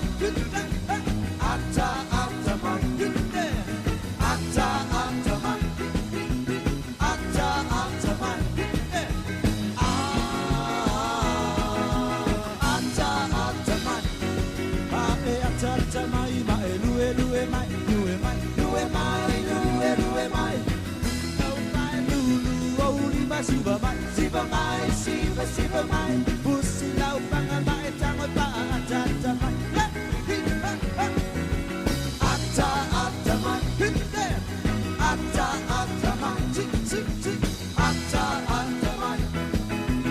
ata mai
Pa fianga nei taimere tai au ata mai ya taua lo fia ile aso mle aso fenga i nga luenga. Moni bisi level tato o tunu nei fa fai. Ia. Fa la loa la to finga fa vai. Ia wa lava ia sauni atul palota ia ile fa ungol nei tau sanga ia pol masino November. Moi. Ia fuala ia ile o te mau ia o kuso se tema topa November ia le o te tennis time. Na. Ai tato mata nei I to finga fai pule. Ia. Fate inga pale me fai pule ona tolu le o tau sanga na no foi. O tele o le tongi o fai pule ni usila o le pay salary a mata se lau var sumo tu profit tau sanga. Ia. Ia na nga I lo le tongi el pale mia na lima se lau mo tu profit. To tonu ana se lau valus furu a fele nga lima se lau mo tu profit. E te maua na tongi o fai pule min star capineta min star tour capineta ia e te maua to tonu o le tupele na. Base salary o lato tongi amata tongi fa vai ai le tau del tele o fa manu yanga lau te maua ia a fuala a tolu pa ya inga le fai pule ai maua son tofi minister ia a vai la fa patenga pe lu se lo motu po afelo na tongi fa tele le ai le tolu tau sanga ia ono se lo motu po fa tele le ai le tolu pa ya inga ia te vai le miliona valu se la wafe po le lata 2 miliona ia ole mato I te tele au tangata nei nala na o toni o palota tatou sa o le ia au tatu e le teimi ta penanga ia ma nei le vai le vang fa fai e te iloa o ana whainga wha vai ia e whitau I matatou Pasifika tatou manaonga ia matatou manaonga ia o la fu I palota is fu I tangata la e le fifia la tou I pe a tax la o milionea la fu e vai umala tou ia o tātou Pasifika Sāmoa ia ma nei le whailau le stala, tato e pā. Pula o e po fel pāti e pālota i e fua i lato whenga whaavai le au mai. Mo lele. E fua i lau pālota ai tatau ana whais tato leo le nei atu. Sa o lele ia. Vai atu a tele fo ia tu singa whai ma fo lele ma talam whai te o ngai nisi o whai pule sa le palemene i tau sanga o mo vai. Ia la fo toi mai toi tamo mo. Ala fa mai ia tangata istangata e atama mai vai. Tau na tu le avanoa i tamiti fo ia e mal temi nei e o le palemene e sui fo ia to o to o mai to o tonu. Ia e o mai ia la fo sui pati wo ia. Ia vai tu mai tau wina i whai pule sai le leipa ma le National Award New Zealand First. Vai atu ai le tele o whai pule ma tangata ia o mai New Zealand First. Ia, te iloa le taita inga, ma tau whenga whaavai e lango ai, ia la lau o mai, ai ia taita malata mai tau. E mānei e fo i whina ngalo a. Ai nei tangata e o il palemene. Ia mata mai a o lato winga wha porkiki. A mata mai tutono pe o a onga. Pe tangata le Chris Hipkins. Ia mara to tele o Jacinda. A mata mai te meola iti. Ia tupu ai o isi na ui mai tono pule ngā nuu.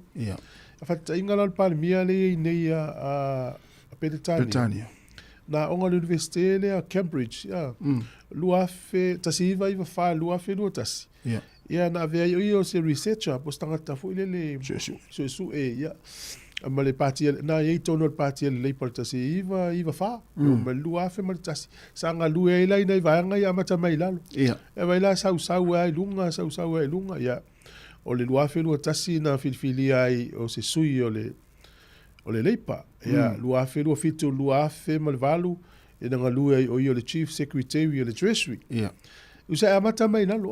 O pevela o tamaiti a amata mai lalo. Sau alu tono pule ngā nuu a mata mai. Nei ua na filifili e se vang wha upwhai. Ia e whai mōna tō sui lea tūmaro, mene tūmaro. A te rola tufu, o lea o ngai o lea vea o tātou whānau mata ita i o haonga. Ia. E heita mai te amata mai ta ita i o haonga. Wha solo mai ai lunga ta ita i se whalaputonga i o Autalavou. Te veo e alo loata vai atua mo o i mea ia o palemene. Tau vai whenga pālota. Pea solo. No wingo leta miti o lana miti lea ia. Ina ua taitai, avea mta itai o haonga ia avea ia taitai o letu nuu i tau sango inu. Ia, sa o lele ia. Lea o tupu a istaimine. Ia, talu se manuia ia whenga pālota. Ua tato no wha ia e whaile. Pule oil met pālota ia e whaile tato pālota. Ia, sa. Ole e ele mea lo whanmalo le ufoa i mo le o nanga le ta ule Golden Bay Cement. Ole kompani le e whatau inatu le sima. Ia. Manatu le mano e avele ono sfuru miliona tala ina ia maua pele sima i tutono ni usila. Awani au mai whafo. Pea e fua le tele o ngā luenga i e whaile ni taimi au. Le fun tala neva ia so nisi whale i Cannons Creek. Ia o whale fo ilena whaula lo le kainga ora. Mai si au nanga. Ia e mo miasi ma i so se ngā luenga. E vai ni usila atua. Moi. Tele o ngā lunga te tele i e whai. Ia lela e mana i e fwoi so soni le malo. Ia mo si e fwoi au nanga le ngata. Mo le au nanga. Awa, a tato vai nei le tele o whale lau papa. Mai si whale e tā puni puni. Ia umai mau ngā lunga tangata. Ia le mana i e le watu so soni lea i si e fwoi whale si ma. Ia ma tauwhi e tangata. Ia. Maua e nei si ma. Maua e nei tauwhi e mga lunga tangata. Mana i a tele nei nā fuafuang. O fafo, tata noi fafo, o le ua mautu mai talo whai nei aing. E lua nei fita Amerika, le ua mali liu mai le taua i taimine ma Iran. E o la tau nei ngā lulua i tono Jordan. Tau rio nuu nei i uma peisa Amerika i tele o nuu nei. Na o Iran ai le se peisa Amerika i. Ya tele au nuu, tele o ya Turkey be iai, au nuu i la talata nei Qatar, Iran, nuu ma la talata. Ia, o nei fita la to o lua. O tangata iswa whai a James Feehan. E lua lima tausang. Ia mai Hawaii. Ia masi tēnei titi kale nai Texas. E sifuru iwa tausanga talo whai. O le ale mamao intianga i Amerika. Ia o no. Ia o le se mamao. O le tunu le vātau ni ma Amerika ma.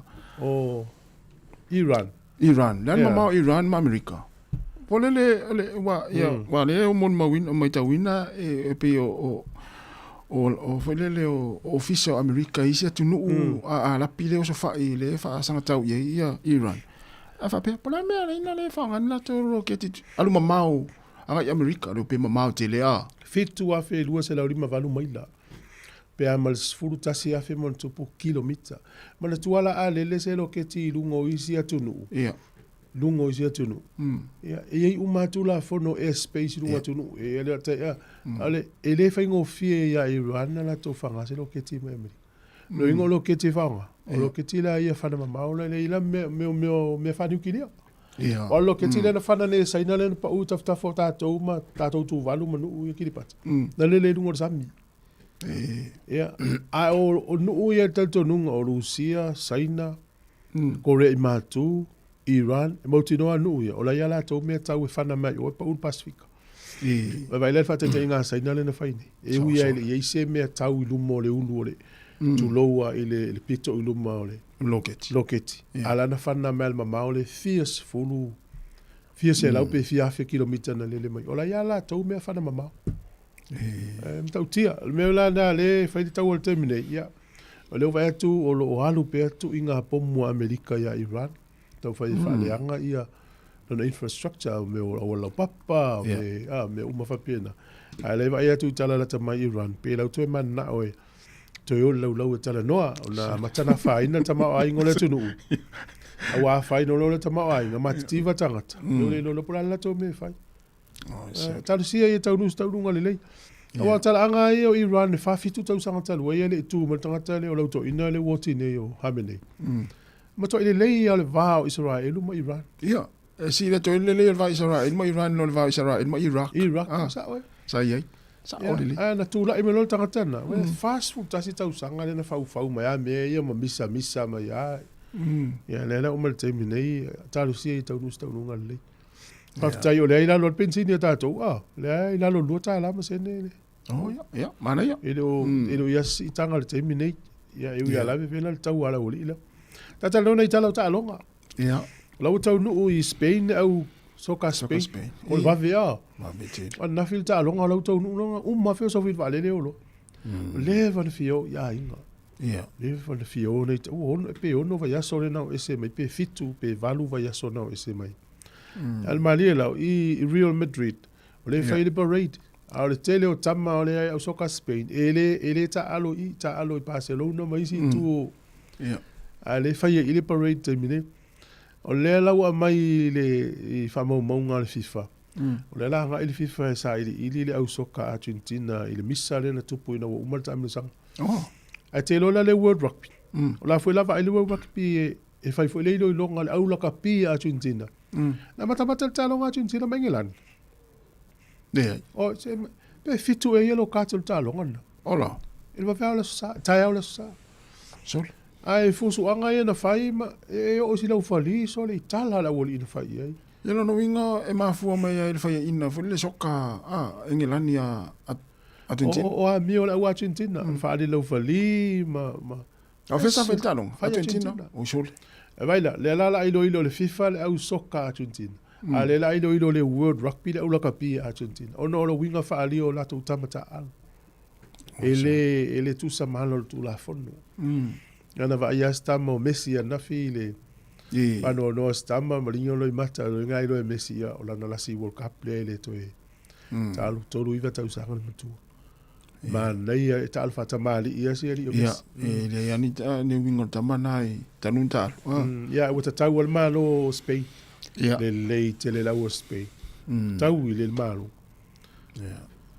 alo yam salona o nei talonga na ni taimi ya amal fa formal tato tinu le te pena tato pula me le so formal lo ina so ni casiano ne tal no ai tu lango le ngas ngas el canesa au ta pena menal por la menal se fu ole tas el tau sanga dua fe dua tol e si tina na maua ya motoria ala na maua me ne yo o stanga to mo se kensa ma fu me ono siaki le toto ma si siaki le fa ya ia ona amatalono fa nga yoi ia fofole tina le o mau kanesa wa tele to inga kanesa ese nei o fa ta tonga o le tina to fa ia ese si va nga o tino me va pena ai na o mau to sa ili va nga in to so to li oktopa lua filu to mai lo ele o mau tina le kanesa o sole ele o mau kanesa O te mana tua fo ni tata no le stay milite na le na fa poto ma le fa na u tangi a we ma fusi na mo ma le tala u vile tu fo mai. O le o mana fa lana siaki wa fa ina yer kalesa. O ma taulia pe o le ma fa ana te mili e maulo tanga ter kanesa u fa ita wa so ye toi. Ai toi mau le telefoni mulmuriane e vili atu. Sorry, ese se ele o ia ese le tina e ana le sai le linga o le totole na mo le lep. Ia pe o mena e ta ua ia le Luinga tangata fai le lep. Ia, na tonu fa mau le ingoa. O le toinga tangata le a fia ma. Luinga o fese ia pepa. Vai pa pena. A te lotas. E mai a se le sona moa. O ma sa ni fo no le tuilo toto. Ia mauti noa. O le fa pipi ilo ingoa le tup le walu tonu lo toto. Moi. Wa le te va ia nga yo inga le tangata le fai na na uma le tuilo toto lo lima ia na wi ilo ingoa. Wala was fana. Uli ya sono wala foi tuilo toto. Ya no tilo le screen. Sa oro wingoa sa oro was fana. Se ilo le tine le tape foi le ala wa. Ya o fa tu le wa le lima. Ya. Au fa popular te mi e fusi ai la le tape pa ele le tube le to le sample. Ya. Ana le mo fatu ya. For Martin, yeah, it's finished. Fa go fa famul mole. Happy pia tu lole. Ti was atalo Martin me. Wat fa pia tu rola u tape ngai la u tube te wa tu se seis. Mai la me va nanga ye foi me fa pia na o sasi na pisi o to a sasi le tube tu ele tape alisi ya. Lo ngala ta to tu ta to to. Ti na ta ma o ila. Ye mauti no o tu tonu alo wingoa ele toto o ele tonu ta mai fangu. Plastic le ah. Ese lo song afu ese wale una tala o tasi melo le vili ato tanga morkale sa un se le na tonua o pa le tia so o ile falele tu ito e lo to nunga e lai lo alfo mai ai le o mfayona o ta mai ole ta fa tu la tala so te ofo le to se to no lo tino tu lo volta ole me so le ta i dua fa so ma tu lo o ile moniele ave tua tala le mai pa mo por kala tamale a usole a tu la no tu to istangatali ya malo vai pe se appointment for mai le yaso yo vai ona imisi o termine o su ngata appointment a vili ni se appointment nei fato a mol masina fo esa o le ya asilia al foi tau asilia pui pui na tonua wa umma vai nga foi pui e tato pui mel malulu pui mel malulu fai to tini e lolo wafu le miti afu va vena soi au al fatali ya mauti noa o le mo se sil fulu pe po yes fa mai o le fa mela to su nga ta yo po miti fo mai sa o le ya ona le wa to iva minuto na tale o le se fulu ya tasi tal mul ma ne la mai ne le fionga la wano le wa va ai le ulenga lu apa ha te whangali ai. Saoni. Yeah. E te le o le anga so soni ngaluenga. Yeah. Ya le paualo na lave vai ai tangata whengaluenga. Tonua. Oi. Ya le mo mau fo ia nei la tau e whanga solo ina le porkalamen. E te le fo imo meo proposal fa te inga. Yeah. Ava pe o le whala tonga lea o le ua fia apalai se tupe ale malo. Fa te inga le corrections. Yeah. Le tupe al pui e so ani e fa tupe e inga luenga le lei ina ia fa fowina i ma fa fo tanga ta uni ol fa pui e no fo le fa tonga le fa ngal e tu se la to propose na ave le le ngala tala to ya le ise me le fa le ina fight a proposal ye fa le ya wow so lo mai proposal is tanga la langi pe fia se la wa fe proposal le nunga online o puvo e ma le mix se la to ai fe tau i malo mana onga wa fa le ai tu se mais o proposal se la wa feta la paquete o te mana o fati no i onga luenga ia o te mana o tangata fai pa tu mai ai lim ele a to se minute o yo luma proposal to a mele le ia va tu lo le corrections ya mai lo tu pe fa nga ese mena lu ole ta sina va nga ya ta le ia mo fa nga ino ai to nga mela fa pe ia wa sa o yo wa tusi la le ai a fai le ai la sa tari poti foi le te mana o matua i o tamo wanga wenga ma ia e paka tama ia be na vatu fa pero ia le fa ulungo le company ia ma wala o le no le I feel too bad na oi ia pe sfuru fe ia a pe se la wa fe ia le la watu pe sa o yo a mai no tu me fanga ia ia fanga i pisini se ia Tua ese me na proposal ese me fatino a ver tu pia. Ya o mer proclame la torta ya. Ya le si va ngale tasile mai ino tu falta vai o tele na fa mai falta vai to ina le la tso fa nga me tu to. Ole vai ngana. Ele aí mas se o tongue está lá tau ai o falta vai lá tu vai ole malesi me na fa mana tu tatu tu nu não tatu tadi ai mata tadi te lo te ai langa lá esa oa te le ata la vai te vai tau ole ola te vai tu ai ngoa la ia te o isi vo ia te masani ia te fitau ia na te fa mana tu ia so le se vai tala vai lai ole lai lo le ia lo ngoa la pito Fa uma doile tala. Ia. Pea no fa tu no fa longo lo tal nom tu ya sau no le mo tueka. Wa lo fia o ti lo no foi. Ia. Ai pau ana ma fu anga utele mana o tia. Ole. Onga le se fa tala vai la tala tane ina tonga va o le ti do tau si fie. Ai onga foi lo walu i mo tueka. Pea fa le se fa tala vai. Eu te lato eu fi now, fa se propose.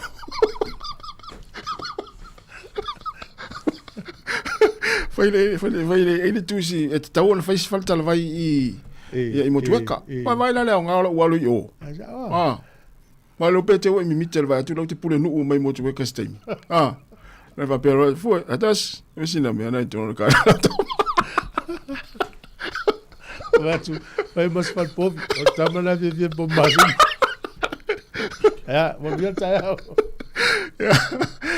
ya la tatu mafuta penhea so Sāmoa fa te tele lava talvatu sunga vili solia ya manuia lava le taiao ya o Chris a Charles talva Chris tatu no mal tamale o Chris ya fa talvatu le so pule malie tasi a tautasi manuia lava le taiao o le fionga ya tuila epa malo fo matautia te tele lava le mafta mai sunga nativo a manuia lava le taiao nati ya o le sunga matamua papali Anai Fraser ia mal taringa le vau to le tara fa vau ia maria la manita ia le vau ia tama le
to a far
Ile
savavali ia pia le talingalu watumule au faafu ia tato savavali famamale tasa e maisukati no puta faalalo pauna kapista matku kama falawaina uma tato ora soifu manuia Fatala fatu Samuela whaafunga anga nei fu itai au fau ma lo lava le soifua whaafetai le atua e lana tausinga ia i tātou uma ua mawhaiona tātou au lia mai fo ile nei aso fau e ui lava ile malulu a iei lava le tali tonunga o lo o tātou maua bea le soifua lau le lei ia e malo lava lo nsa ia tautou uma lava o le polkalame le nei o le soifua maloloina ia ile nei fo itai o le amatal tano atu ai ma le sunga ia nari le will o le Cancer Society o io le faufautua sinia mo le puipuinga mai le kānesa i te tonu le whaala putuputonga po le Society mo le kānesa mo Wellington e ma le Heart Valley. So i manuia lau sunga nari?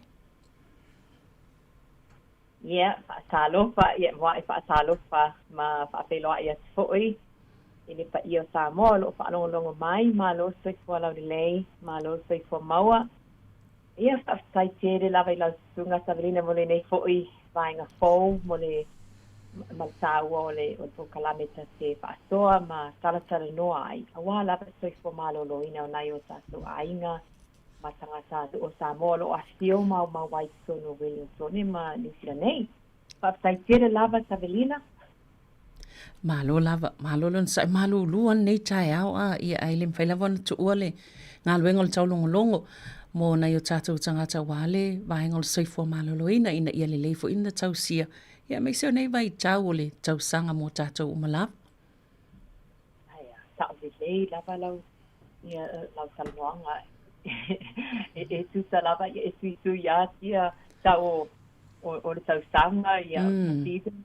Ai au per tato au nanga wa lava soifua maloina na tato ainga ma ta Sāmoa yoi malo on sai malo foi o leo te vavai atu pe o le masina le nei e whaalau loa i le nofo sila fia i le kānesa lea a fia i le ulu se tu lou ia maleua e sea na whaatala noa ina ia vaenga e pi e tele lava o isi to i ngā kānesa lea ta tele ina a fia ina i o tātou tangata. Ai be maa neia fo i la le neia wanoa e le whalau tala noa ma e sao noa ini vaenga i whaamanino po le alina i to i ngā kānesa o le kānesa e a fia i le ulu ma le ua whaamole mole nari? Ia, whaafsai mo whaafsili. Ioi, o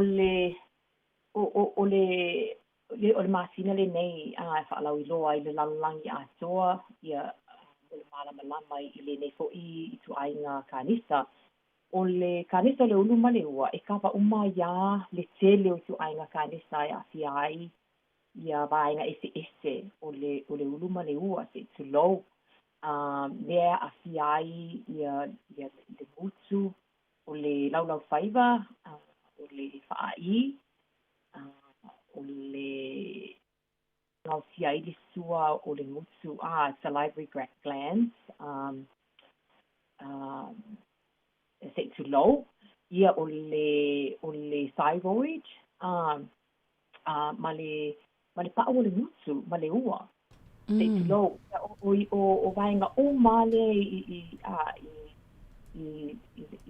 le ulu ma le ua I guess all the parts in that area of the human anatomy e asia umayala le watu fatasi umayala e tatu e ia le kānesa lea ai e so tere sanga sai le si la fia mai oa mai e le tatele pa e taua ia e tato na malama i tua ngā kānesa e ia ia wa ia tato mawai ma be sai ti ai si tonga fitinga so ki au dia ili na de pasti ka nista pe o wa ki o se do ka nista be na sa sala no fo I se sai ni o fano e se le aka e ka nista ia le a fo ta atelia nei ya ta so I nei sila pa te fo I pasika o ka nista ia I guess only awareness, I guess the reason why they're promoting the awareness in this cancer is because they do exist. You see the fear na yung tato sa ngasa. Namatianga po, I guess symptoms o po ito ay nga kanisa. Mana, pe le fo ila le loa po ia risk factors mai sa vai nga tele ia fo ile e matua e faingo fiona la matia ma afiel tanga te to inga kanesa te tasini pe na ta wale afiel le ulu ma le ua ma vainga o mai ole o to ngai pito lungo ole vainga ole tino le tangata yeah o risk factors ia po yo la matianga yeah it's a lot of my kanisa foi. I guess that's another reason why the sound level now na sila fear it's just a ngasa the different cancers they all interrelated ole sa paa ole me fa teleina la matianga tele la vale na mo ole kanisa le uluma le wa ole ula sa paa ole ava malosi ole maile ole HPV le human papilloma virus ole sifo ile na that's been most recent risk factor that's they've discovered recently eu fui de lá muito para se le o loa pe o tu faia ai na yo so inga I Sāmoa pe but that's one of the risk factors it's actually easy mamau fear for nisi vai la au ma chemicals it's so no falsinga vinga so those are the main risk factors of head and neck cancer or CCNA. O ala I tu ainga o leo te ilo whaalonga tu le vaenga le HPV ma le fsota inga nga ile kane semfena e tala la iti le vaenga lea nari. Yeah, it's just tala but it's so it's so le vaenga. But yes, apparently, people with HPV, because they're not well known the symptoms of HPV, right? Ole mele ole sifo ilale na itu ole mato se vala awa ile malo ina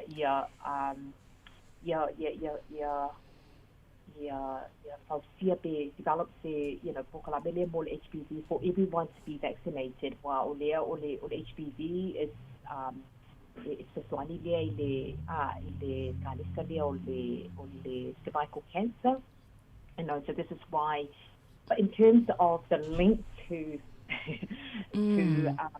neck there's not much that we know in terms of details but there is a connection. I'm afraid I don't know much more about it. But it's another risk factor that they've, I guess, that what they're saying is connected to the tonsil. One, it's just feel HPV. It's, it's the, I guess, it's a sexually transmitted infection. That's what causes cervical. One of the key factors of HPV.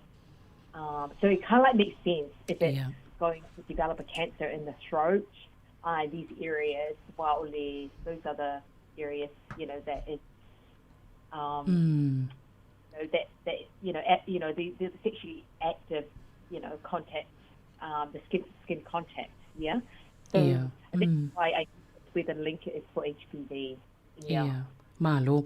O te lola vaenga pito silona ta ua ile mata upule nei o aunga po a ia ni symptoms le foi na ta ua momo e ta tau una tatou no fo ta iai I to inga kanisa ia e me se la vai pe o le fo fa longo ne ele fo wa le vaenga foi le se tala noa ia I to inga ngase po mai foi nei ai it mana ia le lo po ani ni aunga ia no fouta ia I a whaalonga tulo whapea o tinga ia po le ale tūlanga ia taulo na vai fo mai pele whaisi siaki po pele wa a fiel na vo ito ngā kānesa.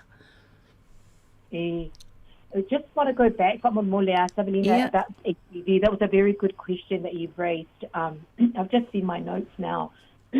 Well, the vaccination on HPV it helps many of these cancers. So I guess that is the ole mafuanga le na le autule na o kanisa o le afo ole HPV vaccination. If so on yourself, I le tele o nei tu ainga kanisa.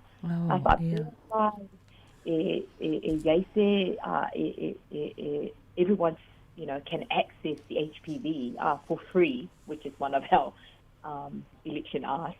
Everyone that is eligible, I suppose. The mawhaiona whaia vaccination there, that would be a huge preventable measure for our people. So I guess that might help with your question earlier for Ilea Sabelina for Leale link there on HPV, but that it's one of the it's one of the solutions, I suppose. And I guess that's why ole Sāmoa ile talanoa I kanisa ia why e mawhaiona le whapea e au ngai fo ile le tui leo le HPV.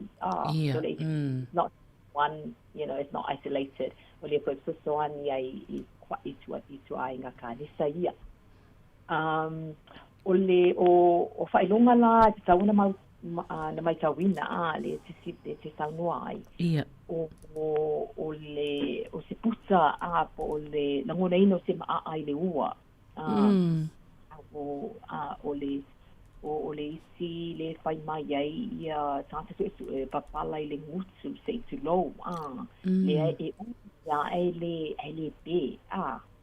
So whailunga ia mo sa so wana vai le fo mai te a whapela o se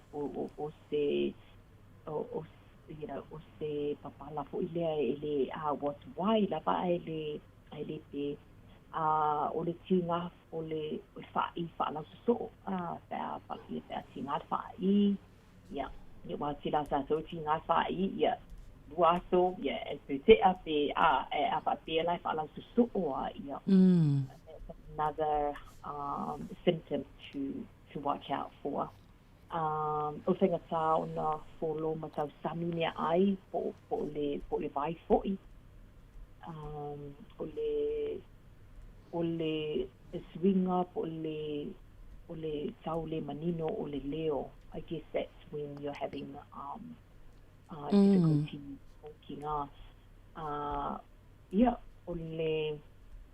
Yeah, I guess those are the and also o ele si symptoms le kai mai o le pli o le toto ele masani ai le sau mai le mutu se tu lo polinga. So I don't know what that looks like, but yeah, I guess anything that is unusual symptoms for ele te fa longa swai I lunga I le tule I lo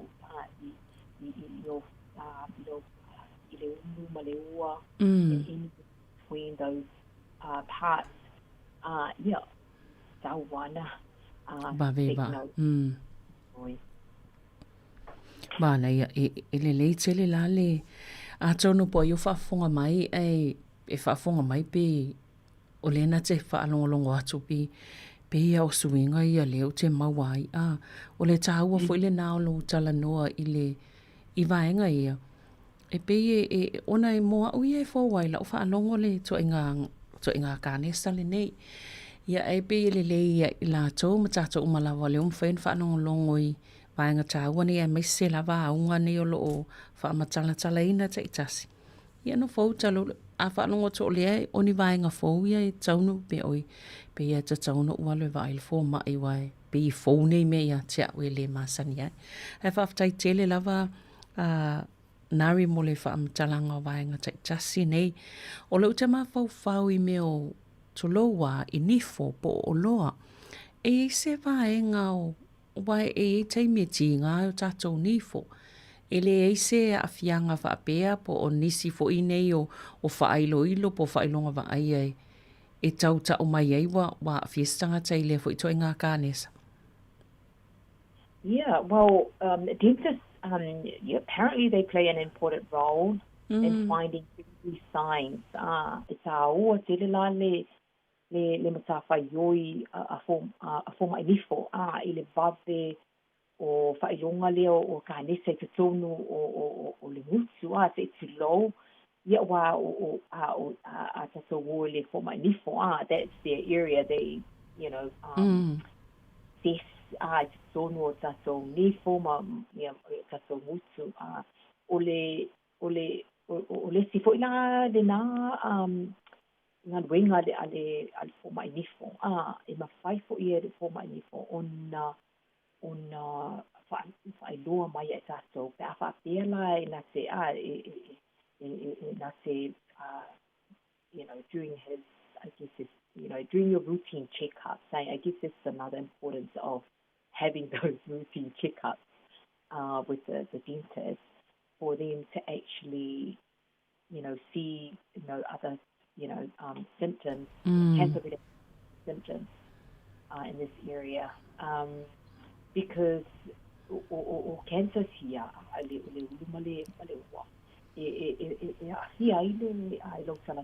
affect your speaking, your eating, appearance, our relationships,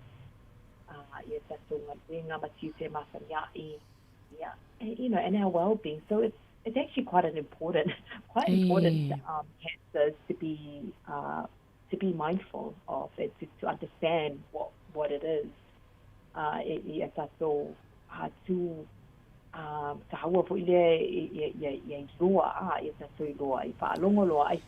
they are suggesting, or what the researchers are saying, for us to be aware that it takes about 3 weeks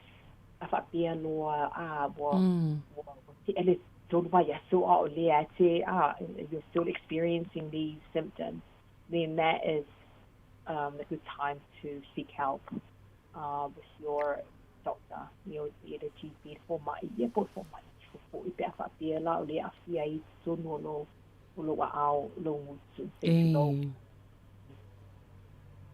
Mana ia lelei a tono le whaafonga mai ia waenga tāua nei a langona loa ia to ngā ti ngā nei po o ni waenga fo iwa ese mai e fōu ia lelei lava le sa ili o le o se whautuanga ia pe siaki fo il fō mai malo ia tanga i mai waenga la i o le puipuinga po ani puipuinga e te tau i ona tātou whaatino ina ia awane ia o i tūlanga ia fo i to ngā ngase po kānesa wha mole nau. Yeah. Yeah, o se auta ua lava ia, it's not new to our people, I'm sure, o nā tātala noa I fōi I nei, I se auta ua mo le puipuinga o tātou mai kānesa. I guess this is why the prevention is always cross over among cancers. That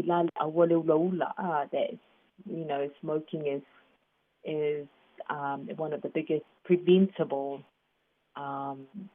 risk factor. More because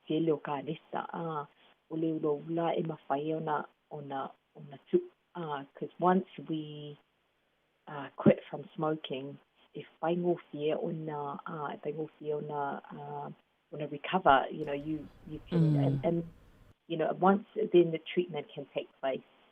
So it's not something that we're born with, but it's one of those negative adverse habits for le uta se e whaia o le matawhautua lava le nā aua le ulaula ia e whape fo inai o tātou uso a tātou o loo ulaula ia sa ili te porkala me sasoani e tā ofi e le ulaula alu ese mai le ava malosi pe whaititia le tele o le ava o lo win o le inu so it's all about reducing the drinking. I guess for smoking is the biggest risk factor for all cancers, and I guess that's why the advice is to quit. But it's hard. It is like more fear. So there are programs that people can, I think we talked about this many a times in the past, Avelina.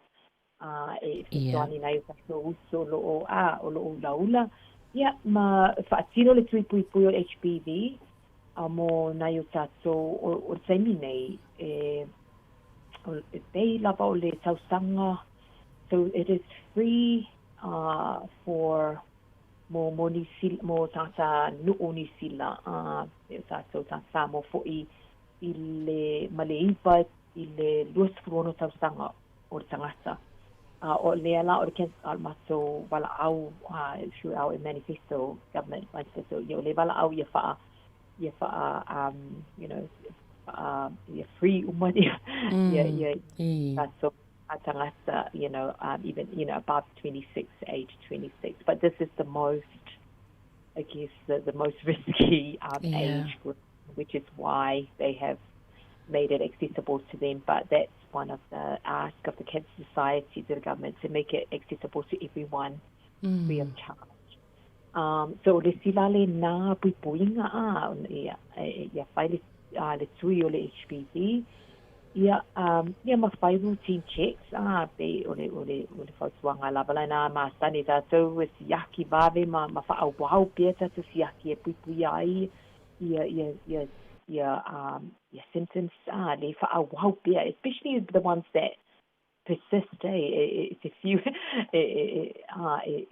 those are the biggest ones, because whape mawale whape le mawale fulu, if we got a cold ele umia ai ya symptoms here te whaalonga tu lava lea lava o whaalinga la na whailo mai ia tau lava na lue e vai fo mai ia ma ia siaki o masani o le nifo mai soifua maloloina le siaki routine check with the dentist. Ia, at sila fia fo ilana ria i tele le fia alu le fo mai nifo. Ia e whai asi ma ini tele fo ia tiri tinga i le nifo. Ona o le tau ia ai e te tau ana wha mua fo i le isi taimi ia vaengana nei lo i fi tatou wha le vilave i e whai ea nau. Pe a wha apea lava e nau ia pui le soifua maloloina. E ale taimi fo ili e tango atu i o wapea ia ave nei i whai li ni fo nei tupe tele e sau se wha lave le se me e tango i ai. Talo whai. E sa o vene lau sau noanga. Ia, se a lo whai e nai tatou aina. But we all relate to that. I I hear it all the time, even though the prioritizing for ileo the lenia na eu saso sa vamatina. Ia wa ole masanya itaso ole aluto alofa it's embedded in our culture, in our families. If more lavale, basule, so but I say to my family, I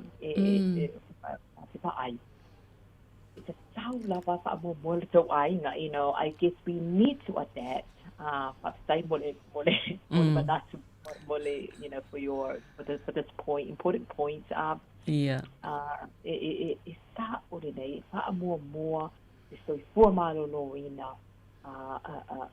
whanau, ia ma oe ma lo ma tau ainga.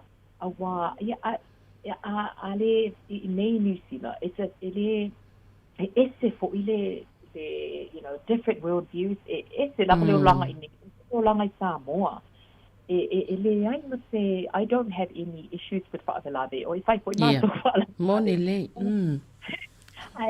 But I guess it's the way for ile ya sa so if I ngol whaakalawe. Ave me mawhaina ave, wha mua pe le soi fo maloloina, whana, inga, and your own well-being and your welfare. Yeah, on the mea te toi, yeah, ale ai fo, yeah, it's hard. I know it is not easy. It's a sao lot of more soi for maloloina, maloloina, I le whaakalawe. Se te alopa iai na it's so ai. Yeah, I guess the so anima le alofa ina it's so ai. Malo. A malosi foi. A le le soi fo maloloina. Ia fai fo na fai o matu mai si mea e tau le ainga.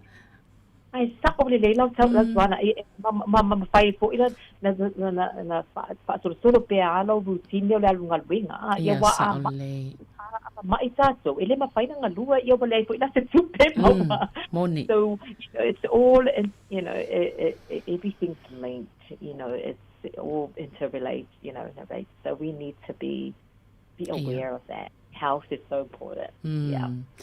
Saulo fa no tua le laval malosi tu uma me uma fa mo soi fo maloloina le na se itase pese va vai fo tata noanga iana toi fa wa waile malo fa tai lava.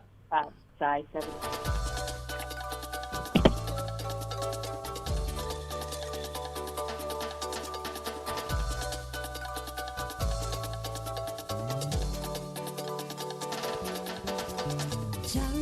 Jalo for Sāmoa, usila ase yo macho papia le mamalu haopia. Jalo for Sāmoa, usila ase yo macho papia le mamalu haopia. Oh na ya pia. Bonglo tunga imale mai mo awana isi sawaina ya isi siabano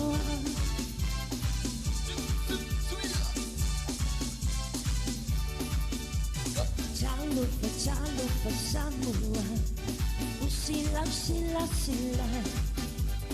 I say yo macho papia le mamalu haopia. Jalo for Sāmoa, usila I say yo macho papia le mamalu haopia. Oh na ya pia bonglo tunga imale mai mo awana imisi sawaina nilai so siabano.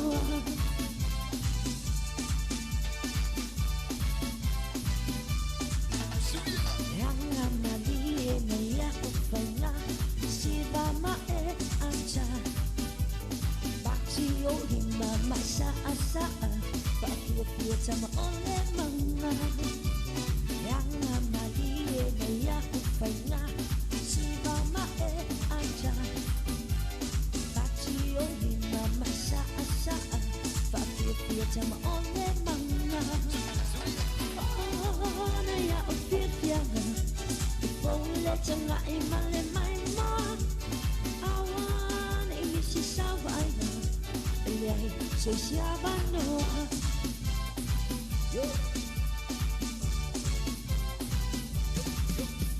yang amalie na ya ufaina siba ma aja patio ni mama asa papia sama ole manga yang amalie na ya ufaina siba ma aja patio ni mama asa tama ole manga ona ya ufifiana Fole tanga e male mai ma Awana I misi savana Ele ai se siavano Tura Sāmoa No ua tunu o tili Inita le nganga Ia te oe Sāmoa Ua tasi lava oe Io umanati Malo upa amohe moe Sāmoa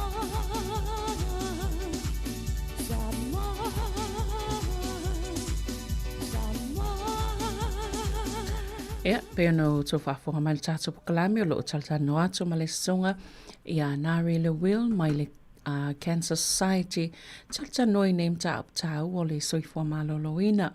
Nari e tāua I o vaengana e whaamtala I le nefo I to inga ka nesa e on tātou no fauta iai ka nesa e a fiei leo lu whaapea fo I leua. I alinga tai leo vaenga ne I o e a fiei fo I le ia pe o vaenga I pito I lungo le tino o le tangata. Mana ia te le e le whaanongolongo atu le whaamani nongo nei vaenga e mai se lava o vaenga I te tauna whaatino e pui pui ai I tātou. Malo lava.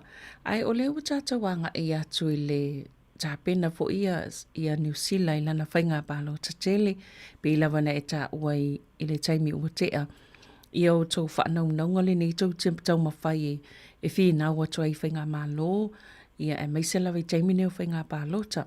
E mawhaiona e tala noa I si vaenga o tō manifesto le ele ale Cancer Society mo le whainga palota nei tau sanga. Ia whaafsai, Sabrina mo whaafsili. O te tasi la o mātou tarasanga au tū I le mātou election manifesto po le mātou ta iala wha politiki mo le malo. O se mātou mana onga fo'i ta ua mo le malo. O le whaatinoina lea o se polo kalame sue mo le puipuinga o le kānesa o le māmā.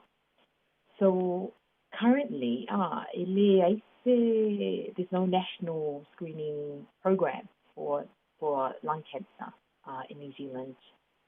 O lea la, everything's evidence based. From the Cancer Society's perspective. Le taimi nei, hape walu se laula whai e mariliu, o e mariliu o no ka nisa mama I tau sangata I tasi. E te tonu o New Zealand nei. Ia, e siri atua la le whai o le awhianga o tangata Maori. O tina ma whine Maori e maua runga te le whai. O e maua le kānesa mama. Ia, e maua runga tu fo I le maua o le kānesa mama I tangata Pasifika. Nai lo isi vaenga o nai lo isi atunu po ia po I vaenga o le tawa whai tunu New Zealand nei. So lung cancer incidence rates are 2 to 3 times higher in Maori and Pasifika peoples than other ethnic groups. So because ole afo o fa mo le ani sila ole o fa tisia numero tangata maua mama liu o no tanisa, which is why we are asking them they need to implement the lung cancer screening program awa ole si fo I tanisa sa atilelea ole tanisa lea. This is the second most commonly diagnosed cancer in New Zealand. So, ole nana o sila nana so policy ask for the government. Malo. Ia ai whawhewhe ia o vaenga tāwala nā le tō te tala noa iai pe leo te whina wai nei mo whainga pālota ia pe o le tō manifesto nā ma tō whaamoemoenga le nā ina ia mawhai o na taunu e whasosoani i tātou tangata e whaamata o mawani whai numero o tātou tangata ia fia i e to inga kānesa me se ole kānesa le ole māma. E lea whaina pia whaapele o māwal taimi nei. Yeah, so I think the most recent stats for men o le kānesa ron lua lea tele i nai o ta mā Pasifika. It's just I think 65 in 100,000 men. That just lea I tangata Europa. Maisi tua maisi ethnic communities. I te lea tua ia tangata Maori. So so 65 in every 100,000. That's if you look at it, you think, oh, it's not that much.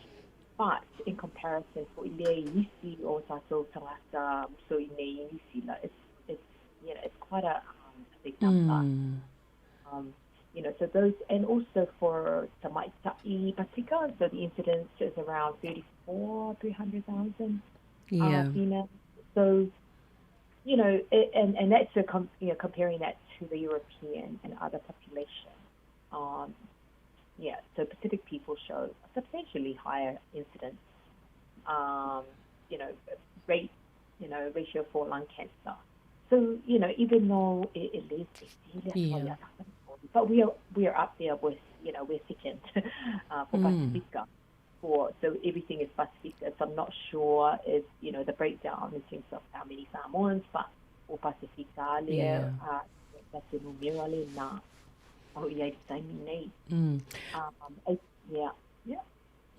Lona winga o lo tō whanaunga i whaatino se polkalame e whai e whaata i a po siaki taipifu polkalame nei o le whai e o le press screening o le vaenga taitasi bowel screening e ia nga i se sosoni whaapea le malo ina i a whaatupe se pui mai e tangata Ioi, because ole taimi nei, it's up to 62% of Pacific lung cancer patients are diagnosed only. So people to support le afo kani so le mai ni sila nei, if I so afa mau nia lava or diagnosed, what? Le patient le tangata i le ED, emergency department. That is a huge issue here in New Zealand. By this time, often it's too late to treat. The cancer is often at advanced stage by then, right? Understand that makes sense. But there lie se por kalame se suke e pe sa so normal yai for early prevention. Every prevention is everything. All people is the key here. But there lie se ta so por kalame e pe o le breast breast cancer screening program. Le bowel screening program. But there lie se ta so por kalame fa pe ni sina maswa i le le ayona. Ba de mawana mawa ai le neka ni sa maybe it hasn't even, gotten to that stage. But we are, taking action. We are preventing someone from developing cancer, from their smoke or whatever. So that's the fact, what's why? What stage 4? It's too late by the time they get diagnosed, with cancer. So that's what Cancer Society is advocating for. Is for a national screening program for lung. Malo o symptoms po whailonga wa ai e tau fui ona toi whaamanatu le taimili nei mo le fui toi ngā kānesa pia whaapea e mawhai ona whailoa whaamole nā. O le kānesa o le mama. O le mama,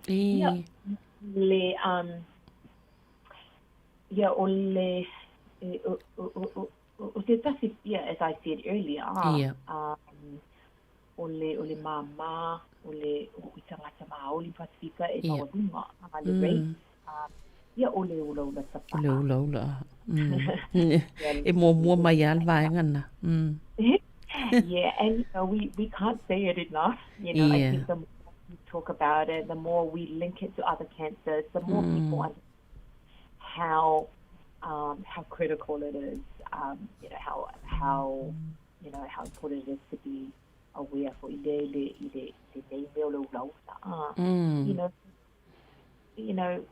intergenerational. It's embedded in our culture and our families. So if we don't do something about it in our generation right now, it will just keep going to the next generation, and then it keeps going. So I think this is why a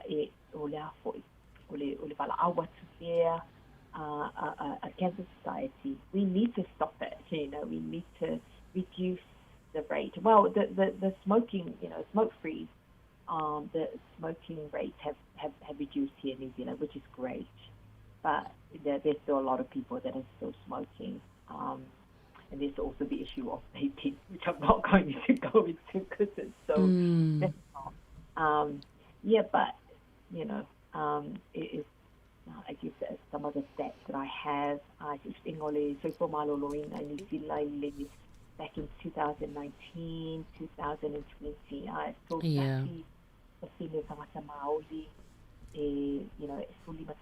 for 15-year-olds, malunga sa maulunga for like ine for tina Maori, so lima sa nai loa li'i Maori, so 35% of more women than men smoke.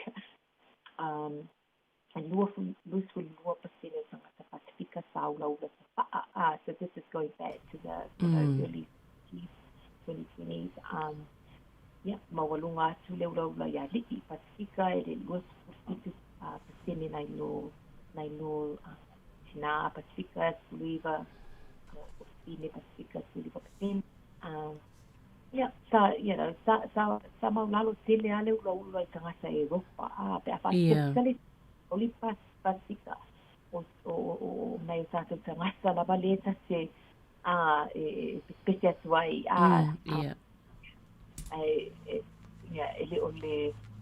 ele o na ole ulo fo ia mafua ia ka lista o le mama ele fo isi mea au fiai pe la o le maulunga le o le whenga tau na maua ia tosuani mai le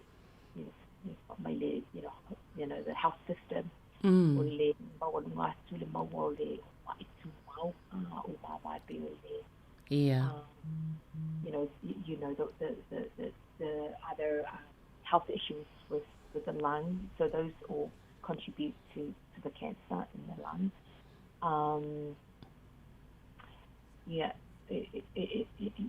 There's inequity in the treatment. Nei sa tangata, le tusa le fanua le mai sa so mai si tangata to le tonga fitinga le treatment of this is why we are asking for the national curriculum. So right now there is a lot of inequity in this area, which is why we are doing what we're doing. Because it's really nice to say ele mafai maua fo ia lale lua mai ngase ono le there's no guarantee that they will be seen to straight away or they will have prioritized for their treatment. So all these things are some of the of the risk factors, well, some of the roadblocks, I suppose. It's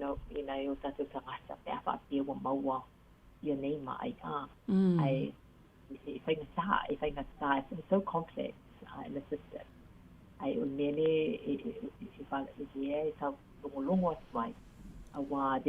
There are things that we can do.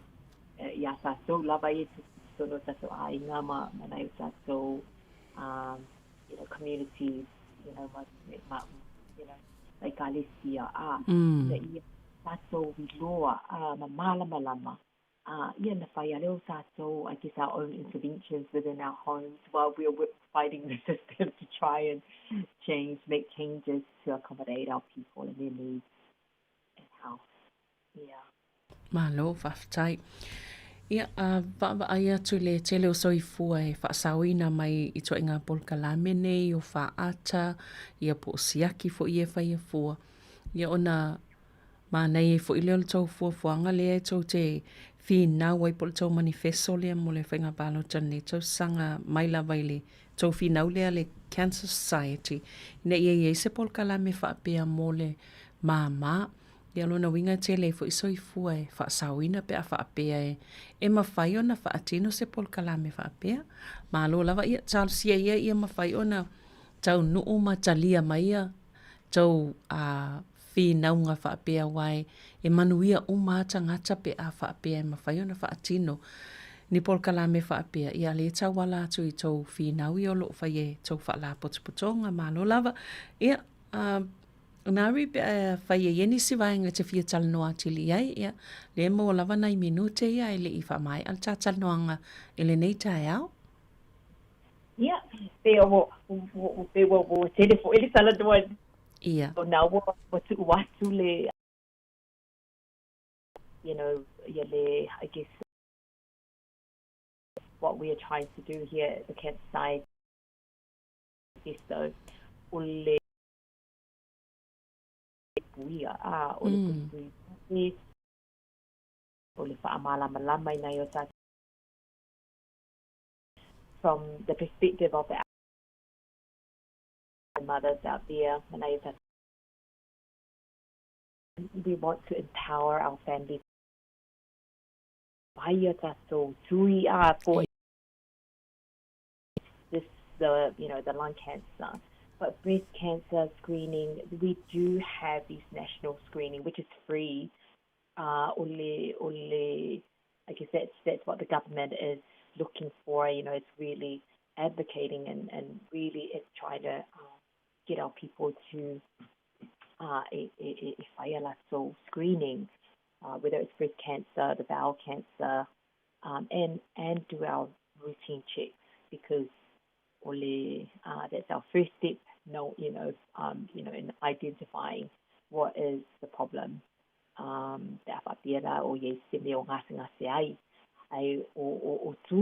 National screening programs, they're very important, and that's how we can find the cancer. That's how we can prevent us from getting the cancer.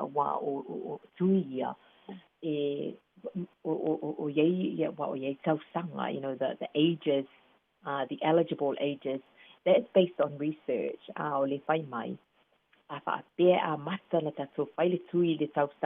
Whether you're 40 or 50, it's a cancer.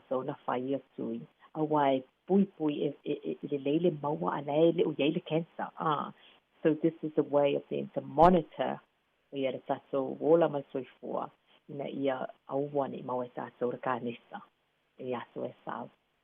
Yeah, so that's my last,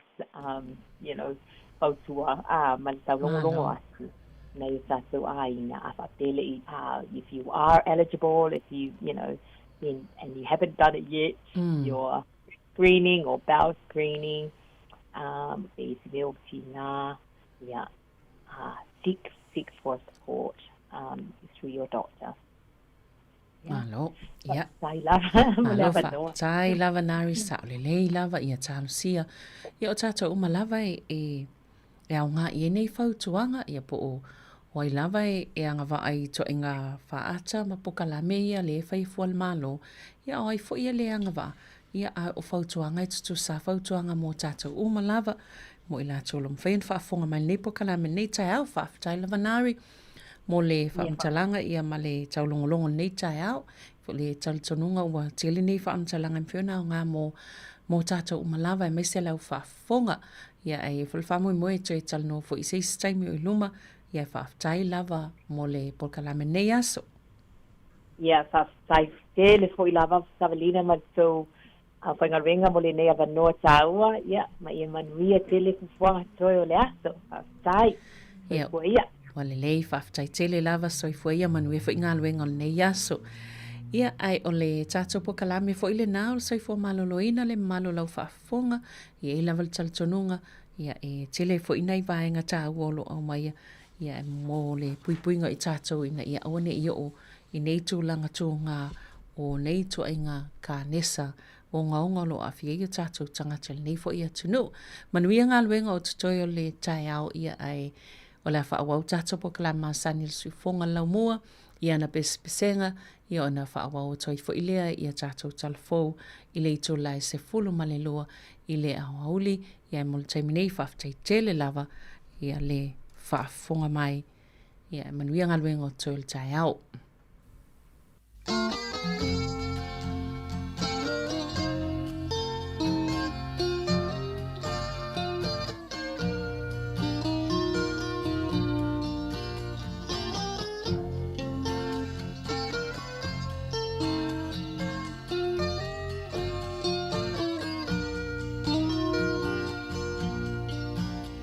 Mai mau e o le mafutanga a le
hulu. Samila milo, samila milo. Koi fai mai kasele magilo. Ata ata mai, shiva mai, shiva mai. Malo mai kase, malo malo. Ata ata mai, shiva mai, shiva mai. Malo mai kase, malo malo. Palomo ile beshe, palomo ile beshe. Palomo ile beshe, palomo ile beshe. Palomo ile beshe, palomo ile beshe. Palomo ile beshe, palomo ile beshe. Mana tuale fomsilanga, luelue malosi inasina. Mana tuale fomsilanga, luelue malosi inasina. Salo tao.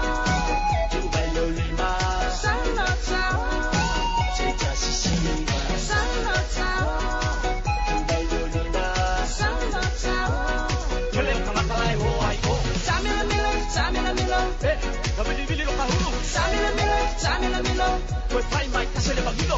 Ata ata mai, shiva mai, shiva mai. Malo mai kase, malo malo. Ata ata mai, shiva mai, shiva mai. Malo mai kase, malo malo. Palomo ile beshe, palomo ile beshe. Palomo ile beshe, palomo ile beshe. Palomo ile beshe, palomo ile beshe. Palomo ile beshe, palomo ile beshe. Ata ata mai, shiva mai, shiva mai. Malo mai kase, malo malo. Ata ata mai, shiva mai, shiva mai. Malo mai kase, malo malo. Salo tao, tumelo lima. Salo tao, checha sishima. Salo tao, tumelo lima. Salo tao. Samila milo, samila milo. Eh, kabili bili lo kahulu. Samila milo, samila milo. Koi fai mai kasele magilo. Ata ata mai, shiva mai, shiva mai. Malo mai kase, malo malo. Ata ata mai, shiva mai, shiva mai. Malo mai kase, malo malo. Ata ata mai, shiva mai, shiva mai. Malo mai kase, malo malo. Ata ata mai, shiva mai, shiva mai. Malo mai kase. O le tautua le si ufonga o le laumua o lo iai fo i le langolango a le New Zealand On Air.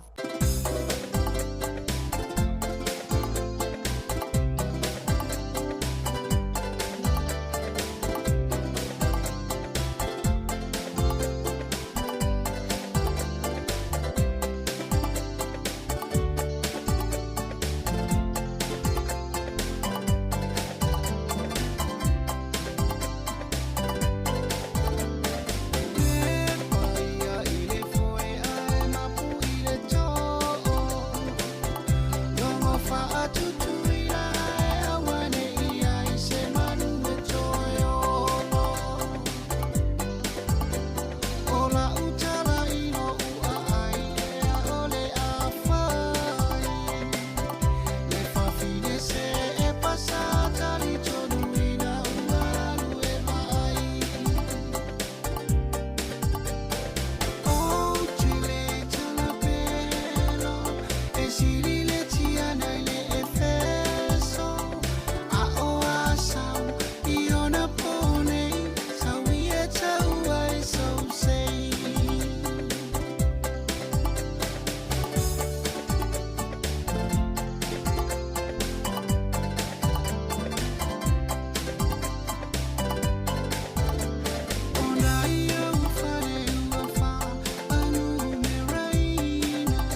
Pespesenga ale punia lava aile nei foi vaenga o le taiao malo lava le fafong mai pe le tautua ale si ufonga la moelo no ofisa utui pori rua nei malo lava ile nei vaenga o le taiao o le ua toe luas fulfitu minute le to las fulmalua Charles fulmalua toe fafonga le tatu talfobe no fafonga yel taiao an leila fa pe fo ia tatu tala mai Sāmoa ai o e sele whaano noi nei vaenga i pe mata watu e me sela vai i te tonu o kapiti o lea e le whaamatalanga e whaapeawa e whaaluas fulfitu i le tausanga o na whainga luenga whaale leia se i tulau lava i whale ui o whale le tā ua i i tono kapiti coast i pe o ngā luenga lea alpule ngā nuolo o taum whai e whaim whaale leia la tau whale ui e whaongai tangata lau tele. O nei e whaaleanga e tangata. Ia o Pe o se ngā luenga whaale e tasi pe tu sale ma le 5 awhe tāla. I tele nau atu e male pelepe whai tutoa. E atu ta kiki whai tutoa. Ia pe ta eimo meo tioata. Ia whape nā fo i tu laua i ipu. Ia le wha o ngai e le lautele, tangata lautele. Ia pe au i whale ui. Ia e matua male pelepe a maleanga. Ia o le whaalinga la le pulenga nuu le a Kapiti Coast. Ia o atu lava i le se lau wono sifulu awhe tāla. Atu pe whaalu tau sanga i toi whaale leia ia. Ia whale ui e whaongai tangata i tonu e le ngata o whale ui. E whapena i botu Yesu i tangata o mo meo community halls. Ia e ele si vaenga e tasinan whaale leia, tasile mena whaale leia. Ai wha se fulu awhe tāla atu pena whaalu ina ai le ngaluenga e tasi. Tūsalau tono sfulu masina o mail masina nei o iulai. E lua sfulu fitu le leile au whainga o mena whaaleanga ina i tatonu o whaleui e whaanga ina e tangata lau tele. Pela na tā uai o isi mea e whaangofi a poloka mo meo paipai e whaia ma le iloa. Paipa nei tono o whaleui. Ia o nisi fo ia ele whaatasi ona leanga se whale e tasi i isi taimi. Peila o vaengana o leola o mawhatia nei sipule ngā nu ole le tu malo nei o Kapiti ia ona o le tele o vaenga o whaaleanga ina. Ia e umai lewa iaso, toi titi awa iaso umai e whaaleanga ina ia la tau no whangawhai tele nei o lo o whaonga e tangata lau tele. Ia tonu e le leifo i ona mata i tū whaatasi. Ona o mea nei e alua i tupe. Wa tupe ala au whai la fonga i e alua i wa o tupe nei a pule ngā nuu. Le whai e whaalea ia me whaaleanga i nei tono le tū malo. Ia pe o nei vaenga na o le e whaanono ai tele le tū malo le pule ngā nuu le tono Kapiti. Ona o le alua i tupe. Ia le tau whainga o nei ngā luenga e tangata ni au tu whaaleanga whaapea ia nei no whang whai tele lo whaongai le lau tele o tangata. So e luas ful whaminu te le tu lais ful malua, nei sio pespesenga, mai le o whai pese a le koude na li is, le pese te in Sāmoa, so o toi le malwhawhiwhianga le a Leone High School, ia malwhawhiwhianga le Fifi College, il nei vaenga o le tai au.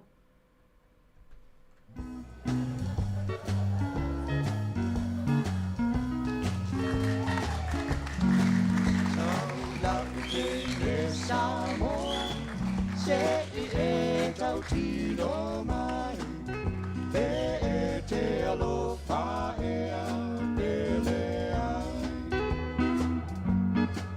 Ina ne I o utawa nau Unai no mawhau whau Ai le tau wane a I ta I se whatatau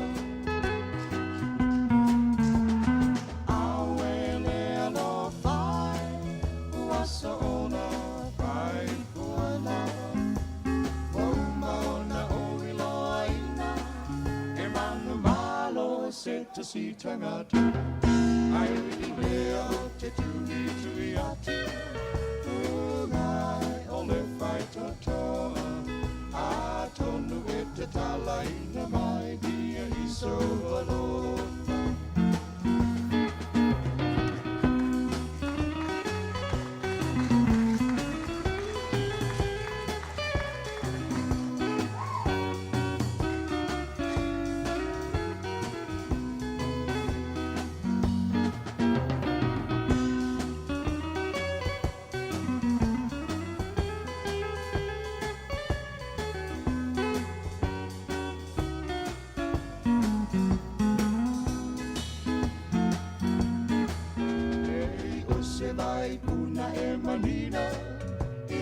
te patu isi o tino ai le tau ma te watili ai lo ino ino ai lea o le pau palai ona o alu atu e te ina Sāmoa ni o alofa anga moa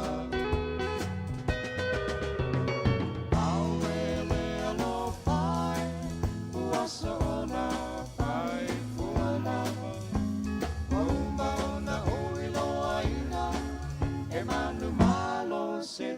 tangata ai ui leo te tui tui ati mai o le whai totoa a tonu e te talaina mai dia I so aloha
Si tangata ai ui leo te tui tui atu mai o le whai totoa a tonu e te talaina mai dia I so aloha a tonu e te talaina mai dia I so aloha a tonu e te talaina mai dia I so aloha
valley means go for a walk.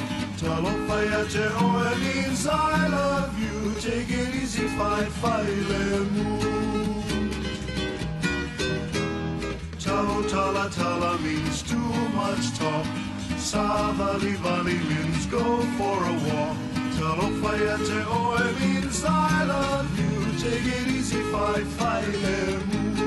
Wamali e o, amane ile malo.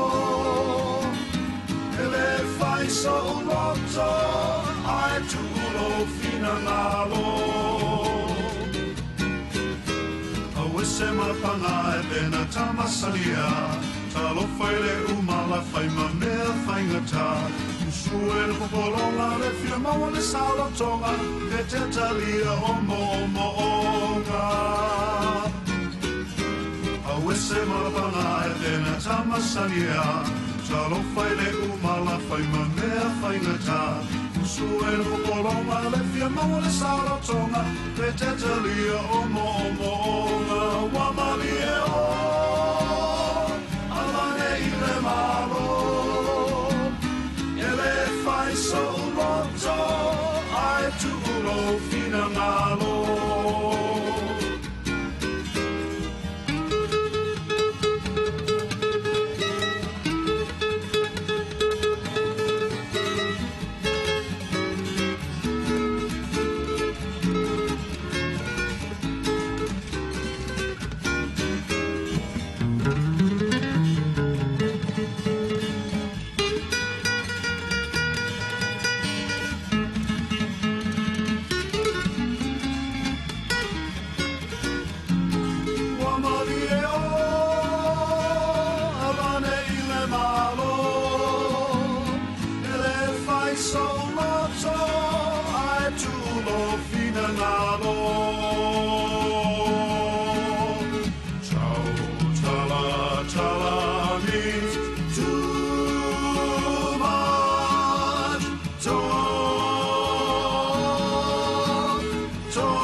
Ele ai se fungala awata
uhani e ai maseisi na o manu o le langi tale lava e lofo to atasi tunga mau ua si o mi ai funga o la au ole po ua lingo a toa lo uma fau ilo wingoa amu ielela e susulupea a oi tanei ua tau valea lau mana mea ta ilo po fea ea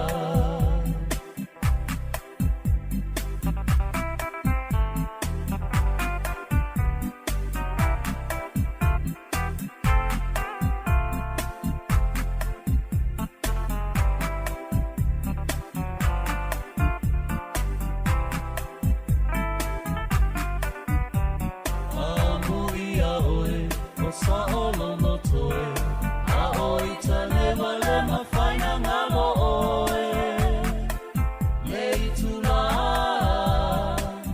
Ia pea o moe Tunga mau ua si o mi ai funga o la au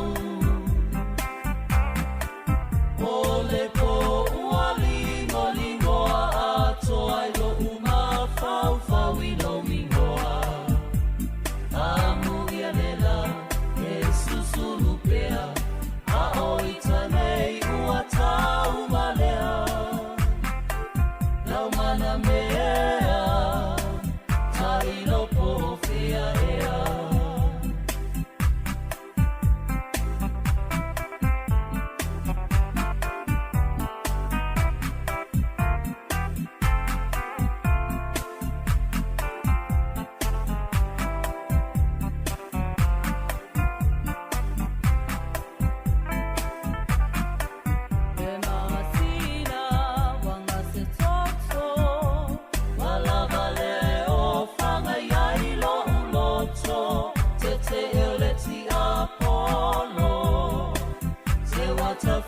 Sāoloto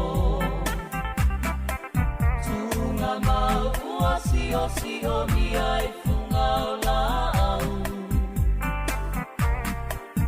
Ole po ua lingo a toa i lo uma fau ilo wingoa Amu ialela e susulupea a oi tanei ua tau malea Lau mana mea, ta ilo po fea ea Tunga mau ua si o mi ai funga o la au Ole po ua lingo a toa i lo uma fau ilo wingoa Amu ialela e susulupea a oi tanei ua tau malea lau mana mea ta ilo po fea ea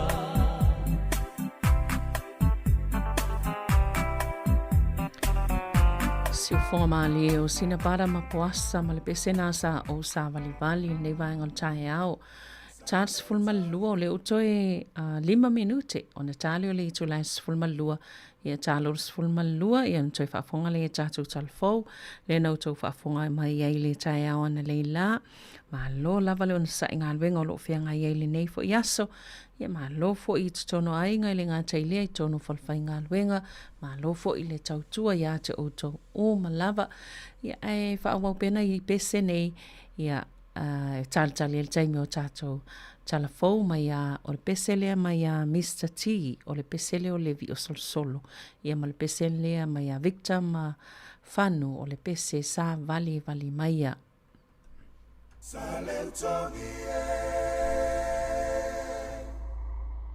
Sauna e alu Ua umatama ua taitasi male no foanga Sauna e nofo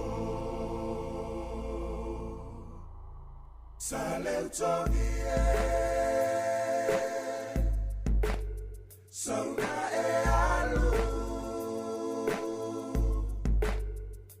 Ua umatama ua taitasi male nofo anga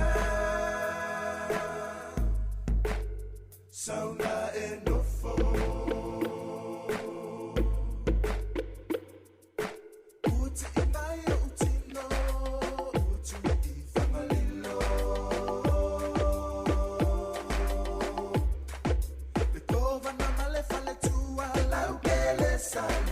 Sāmoa e o mai a tato fia ua taunu leli poto sa fatali tali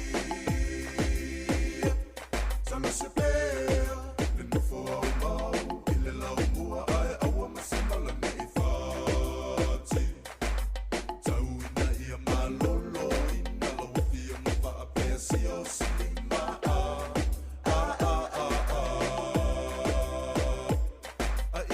Sāmoa mo whanau whamaoni Ele umale whasaru Ele umale mo'omo Le ko wanai tātou tino nofo Whanoa mo tani Lufi lufi talo whai Ai lau savalinga ua ngase Whanoa mo tani Lufi lufi talo whai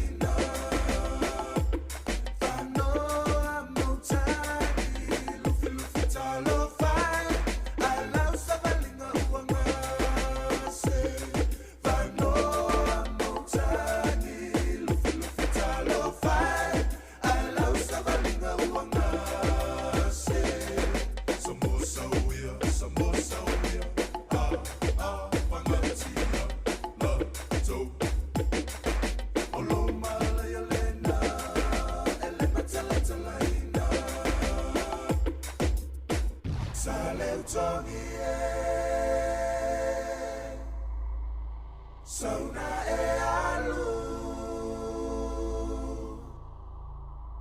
Ua umatama ua taitasi male nofo anga Sauna e nofo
Whaatalo whātu I le nei fo I vaenga o telefou a le si ufonga o le lau mua.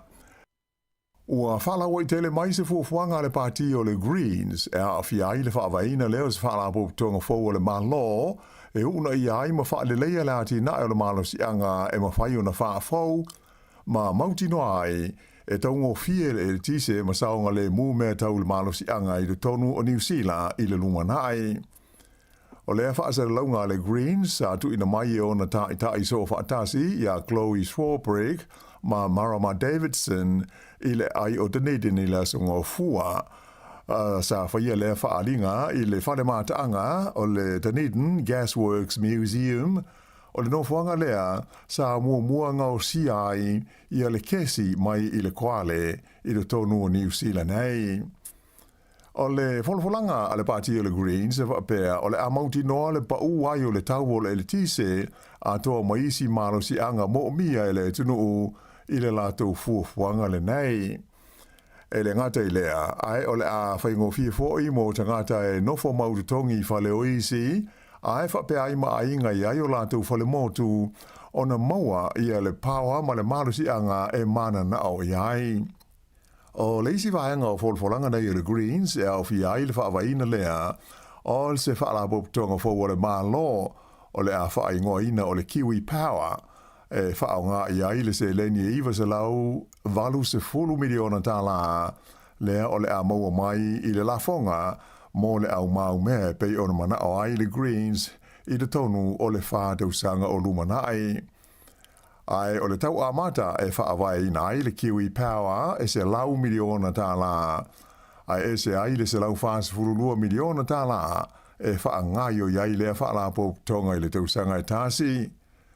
O lo o fia fōi lea polisi e le Greens ni whaaune ngā tupe le aini tului e whaapipi i nai solar panels a tōma batteries mo le iwa se 10% o whale o ainga. Ma whaatanga i nai le whaongaina lea isi tangata o solar panels e palaka i le tise a toa ma le valu se 10 miliona tā la o maaro si anga e ma whai o na wha fau mo whale o tangata Māori. O le nei fuafuanga le pāti o le Greens o se vaenga o la tau pōr kalame whaatosina o le whainga pāno te tele i a Novema. E iai se tina sa whaia i o na tongu fitinga le chemotherapy, whapea ai masona tautonga whaapitoa, ai loane muli muli, e se ma le saol i a lona biopsy na whai, e lea a fia o ia i le mai o le kānesa.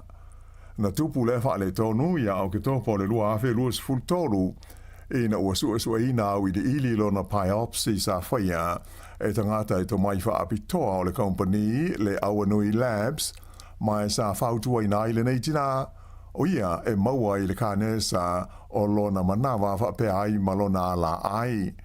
O le mafuanga lea na whai ai i ona tonga fitinga o le chemotherapy, so ai ma le whai o sona tautonga na ave se ai i ani vaenga o lona manawa whapea malona ala ai.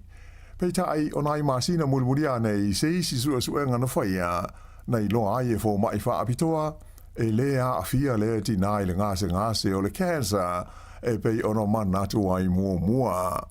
O le lipoti sa whalawa i tele mai lea songo fuan nafi, e le komisina lango o le ofisa o le Health and Disability, o Dr. Vanessa Caldwell, wa iloa ai isa ililinga na whaia, e soli tu la fono le company a le Awanui Labs, ai whapea ai ma se fōma isinia o sa ililinga tau le soifua manuloina, i le whaatamala, i le whaatinoina o lātou tiu te whai, whaalia e le komisina lango, o le nei whaale tonu, e tele maonga i ni mawhatianga, sa whapea o nā awhia i le nei tina, ai mai se olona ainga. E si lia i le tolu se fulu la whai o leo New Zealand, o lo whaia ne i ai ni suenga i le teimi nei, ona o ni tua inga a awhia ai ni a mionga le whitaui i le wā o li i mata mai tai. O ia o fwoi numera, o whaai lo mai e le wales whaasara laua New Zealand, lea sa o lātou whaataro sangaina ia wha maunga i lalo le tū la whono whaamtalanga aloa ia le Official Information Act. Oi loa ai e ono le a whainga o suenga ua sidia tunei ma le 5 se lau aso talu o na amata o na whaia ia sa ili linga. Ta uai e le ofisa o le leo, o le a whainga o le leo o loa a fia i sa ili linga nei, wana o se vaenga i titi lea, o le au whainga luenga a toa le matanga luenga o leo o New Zealand. Mai le o iaise tele tununga o le matanga luenga, o ia whainu mela e atangi iaise tūlanga whaale tonu, pe ua whaatupula ia fo ile nei tu a inga o whaafita auli le tonu o le matanga luenga leo.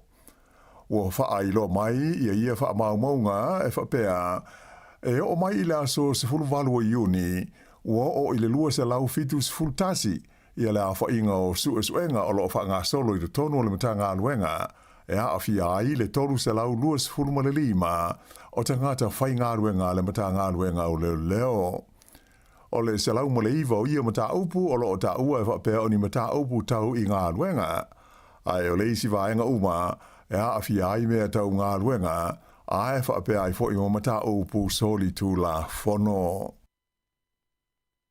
E onus 4 miliona tā la le vai ngā tupe ua viso Australia tuai le malo New Zealand i le company si mā o le Golden Bay Cement ina ia mautinoa e whaaua o pēa na ngā ruenga i le tu malo Northland. O le tūlanga sa whailoa i le NZX le whaata waise o company mo businessi i le tae ao le sungofua e le company o le Fletcher Building lea e ona ina pe la te pulea i le Golden Bay Cement. O se whaamtalanga tusia sa tu ina mai le company na ta awai whapea e ono se 4 miliona tā la le vai ngā tupe ua whaamatu atu i le Golden Bay Cement e le malo New Zealand e langolongo ai i ana ngā luenga whai. Ta ua fōi e le Fletcher Building wātangi ai i lea malienga i le tā ua o le ngōsia o le si mai le tonu o New Zealand ei whaatusa lea i le si mā mai whafo. O le whale ngōsi si mā le nei o le Golden Bay Cement i Northland e nā o le paule o le company e ngāsi ai le si mai le tonu o New Zealand i le teimi nei mai o lo o maua mai ai le ono se 4% o si mā uma o lo o wha ngā ina i le tonu o le tunu o. Ua fola mai e le teitai o le partia le Labour ia Chris Hipkins le so loia uma o swinga o whaia le whainga malo so whaatasi i le whainga e le stala i nai tangata pālota. O ia swinga o le a le toe tari ai e pālota i a tangata whaato a le stala i le aso o le pālota. O te sema leana pāsi ai le whainga malo so whaatasi i a swinga nei o le tūla whono ma ualo e ai swinga i le stalaina o le au pālota ma whaia e te tau na whaafoe ai whainga pālota i le lumanai. O ia swinga e awhi ai le whaamuta ina lea e le mwhaina le stala stangata pālota i le aso tonu lava o le pālota tele. Mai o whaasa i fōio na pālota i a pāngota, ai whaatanga i ani fōa i tupe te tele mō pāti e au noa ma le whaailoa o le ngol tangata po le whaapo tonga na whaia lea fōa ai, ma sanga whaalaua i tele ina i a le sā o loo iai i le whaia leo ni tāu mawha po ni mea inu i totonu o no whanga po whale pālota. Sa whasingi ai e lau whaasara lau ma lau tu stala Chris Hipkins i la songofua. Pe whaamata e ono whaia se la tu whitu na inga ma le pāti whau o le Opportunities Party i le tu malo o Mount Albert i Aukilani. Whaalia manino ai e teitai o le Labour o le lato pāti e lea a fia ini whetu na inga wha porokiki ai ave le lato langolango i ona suita wā uma mō le whainga pālota. Whaalia mai e le Minister o Whaamsinonga ia Paul Goldsmith lea sa taula mua i teu teunga o le tūla whono whainga pālota o le mea o loo mana o ai le malo e da tau i tangata pālota uma o na wha mautu le stalaina o la tau swafa i le lisi pālota i le vailuanga o le pō leo sā a o lumana iai le amatalia o pālota mua po advance voting i so o se whainga pālota tele a New Zealand. Sa ia whaalia fōi o swinga nei sa whautua ina mai le suenga lea na whaia e se komiti tūma oti na hilo ina ma sila i le tūlanga na whaafoina ai i a le pālota tele o le lua awhe luas fultolu. Peitai e le Italia le malo i a stasio whautuanga ia awhi ai le te tau leo na whaapa i te sfuruono te usanga le matua o le tangata e anga wa ai e pālota. Ato ai fōi ma le whaatangaina o pāngota e pālota ma avea ma sui tau wā ai maise o le sitia i le whāte usanga le umi o le nofo inga a le pāle mene. I le lalolangi whafo o lea ua filfilia le li e swafa ia Andy Burnham e avea ma pāle mia fau o le malo o Peletania tele ua sui tu langa atu o ia i a Sir Keir Starmer lea na wha mawai tarwai nei ai whaato a lua tu sanga talua na tula ai i le tofinga teitai o le whainga malo a le Labour. O le ri pāle mia faula ua i nei o Peletania ia Andy Burnham e limas furuono te usanga o le soi fua. O lana ngā yo inga mua ua whaeilo mai, o le whaasiri leo se Paul Kalame, se furu tau sanga le umi molo nā tino o whaamoe e tau wha ai le tau ngutao le soifuanga, ma whaititia, le au whainga o te ngāta e momoe solo i awala ona o le ai o ni whale mani ai ngai whaamautu i ai. Ua lipatia mai le iai leo se talo sanga mai whafo, mo le fia pule ina ma le whafo ina o le tau langa ma le wafu au pito i te le i le motu saute, mai o se mata upu o lo o ngulu ai talanoanga i le vau uni ma tangata o le ai o Littleton i Christchurch. Whalia e whapea o le company tele e ingoa o le TP World, a le malo le UAE, United Arab Emirates, lea wala tau fia pulea ma whaafoina le tauranga i Port Littleton i se whainga whaalisi. O le TP World e pei ona whaailo mai o se company le malo Dubai e pulea ma umia e le ainga tupu o Dubai. O le tauranga ma le wafu le nei Port Littleton e pulea ma whaafoia le company o le Littleton Port Company LPC ai o se mea tino a tangata whailafonga o Christchurch i lalo le wainga le pulenga po le City Council. O le nei tauranga ma le wafu o le taunu unga autu lea o oloa mai whafo ai o le o ngā tonu fo i lea o loa e awe i whafo mai lea vaenga o lea tunu. O le tausanga wha le tupe na mawai atu nei e sidi atu le fitu ma le awha piliona tā la le tau o loa sa au ina atu i whafo mai Littleton Port e au fiai o ngā la au o le koale whapea ma mea aitu aisa e pei o ano o manufasi. Whaalia mai e whapea o le tālu sanga nei mai le TP World e pei o na taranoina le teimi nei e langolango ina malosi e whaala tonga autu o tangata Maori. E au fiai le te hapu o Ngati Wheke, te nai tuahiri i runanga, ma le te tauamutu runanga. O lo fuafuaina se fontanga whalau i tele les foreile, e saanga tala noi nai i a lea mata upu. E awha miliona tā lalewa ngā tupi o le awha alu le pulenga o le aio abahat, e ati na e ai le ata mai whaafolinga po le AI mo ana ngā luenga whai. O lea se leni o se vaenga lea o se ai tā lafu po se whaaune ngā tupe, e wha te si 4 miliona tā la, mai i le ofisa o pulenga o whainga mālong whaalau tui whale, le Local Government Funding Agency. O lea whaaune ngā tupe pei ono pasia, e au fiai le lua te si ma le 8 miliona tā la, e toi whaale le iai au wala sa vali po footpaths, i le tonu lava o le aio apahat. Malaysia 5 se laus fultolu wafe tā la, mo le whaonga ina o le polkalame o le AI. O loo whamoe le City Council a apahat, e whaonga ina le AI, e whaale le iai la tō ngā luenga, e mai se lava o le tō mai o tangata whai ngā luenga. O le teimi nei, o loo la tō whaonga ina, ia le ChatGPT, ma le co-pilot le Microsoft, i le tele o ngā luenga whai. Ai tusa e fitus fulu 5 ave tā la, o le awha alu i le tusanga, e whaatawina i le isene mo polkalame, e whaonga ina i systems i e lua. O le isi vaenga o le ai tā lafu po le whaone ngā tupe, o le a whaalele iai i awala inu uitua o apahat, e toe whaatai fōi ma awala o le tauranga, sui ai mo me pu e ata CCTV, ia o loo whaonga ina nei i te tonu o le ai. E o atu i le se lau ono se furu afe, tā la, i le tausanga, le tau mo le au tutongi la fonga i le tu malo le Kapiti Coast, o mea tō tino e pei o whale ese, le ana o i le luas fulfitu taimi na talepe ma wha leanga ina i tangata i lea fo i vaenga o le tunu o. O se tasi i e whaale velave, e 5 afe tā la le tau sa to e whaale le iai, ia ni mea na whaalenga ina i o sa whainga tangata ia e le o iloa po ai.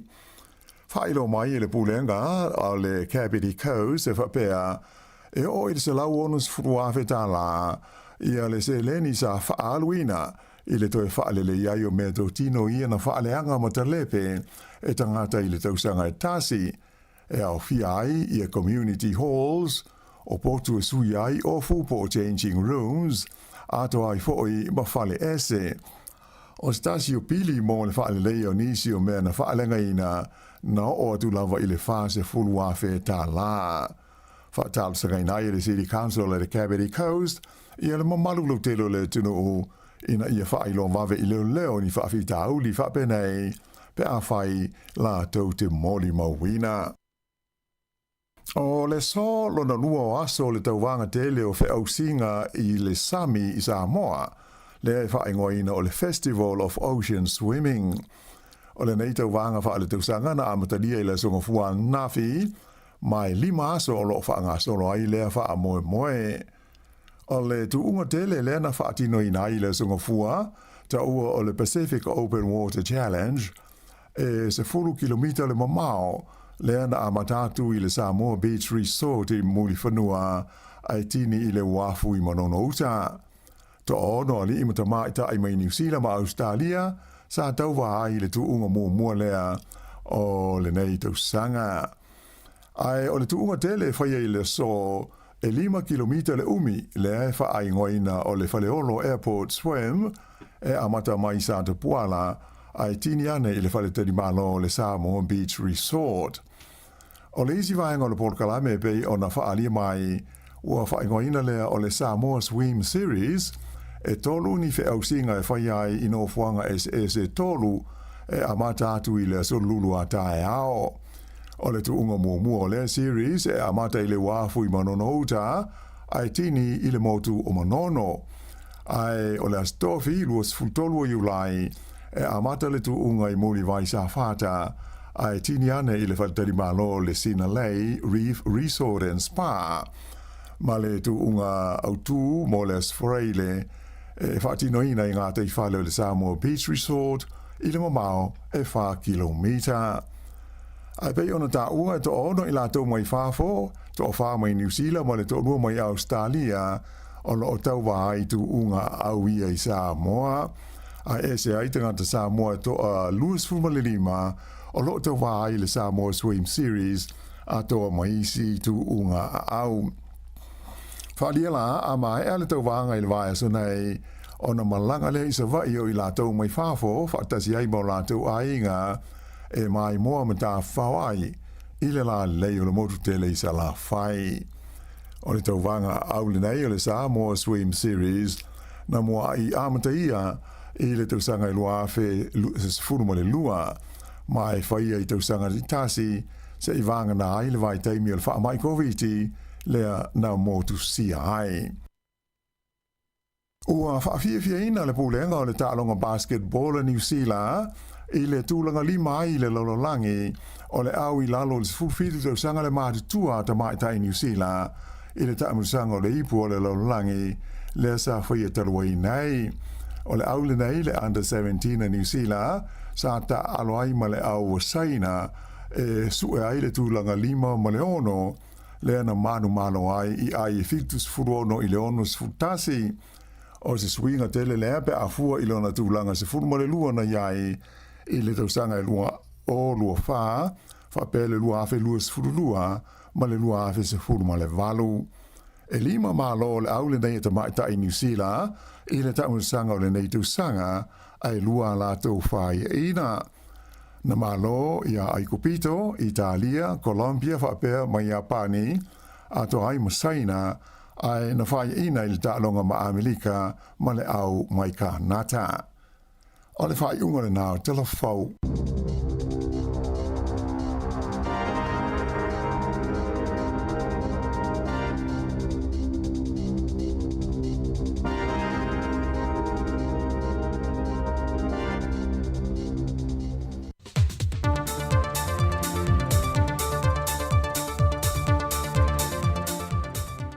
So i fua manuia lo tātua tunu i leisi fo i le nei wha au popongo tala fau mai Sāmoa u se mai elo wha fonga.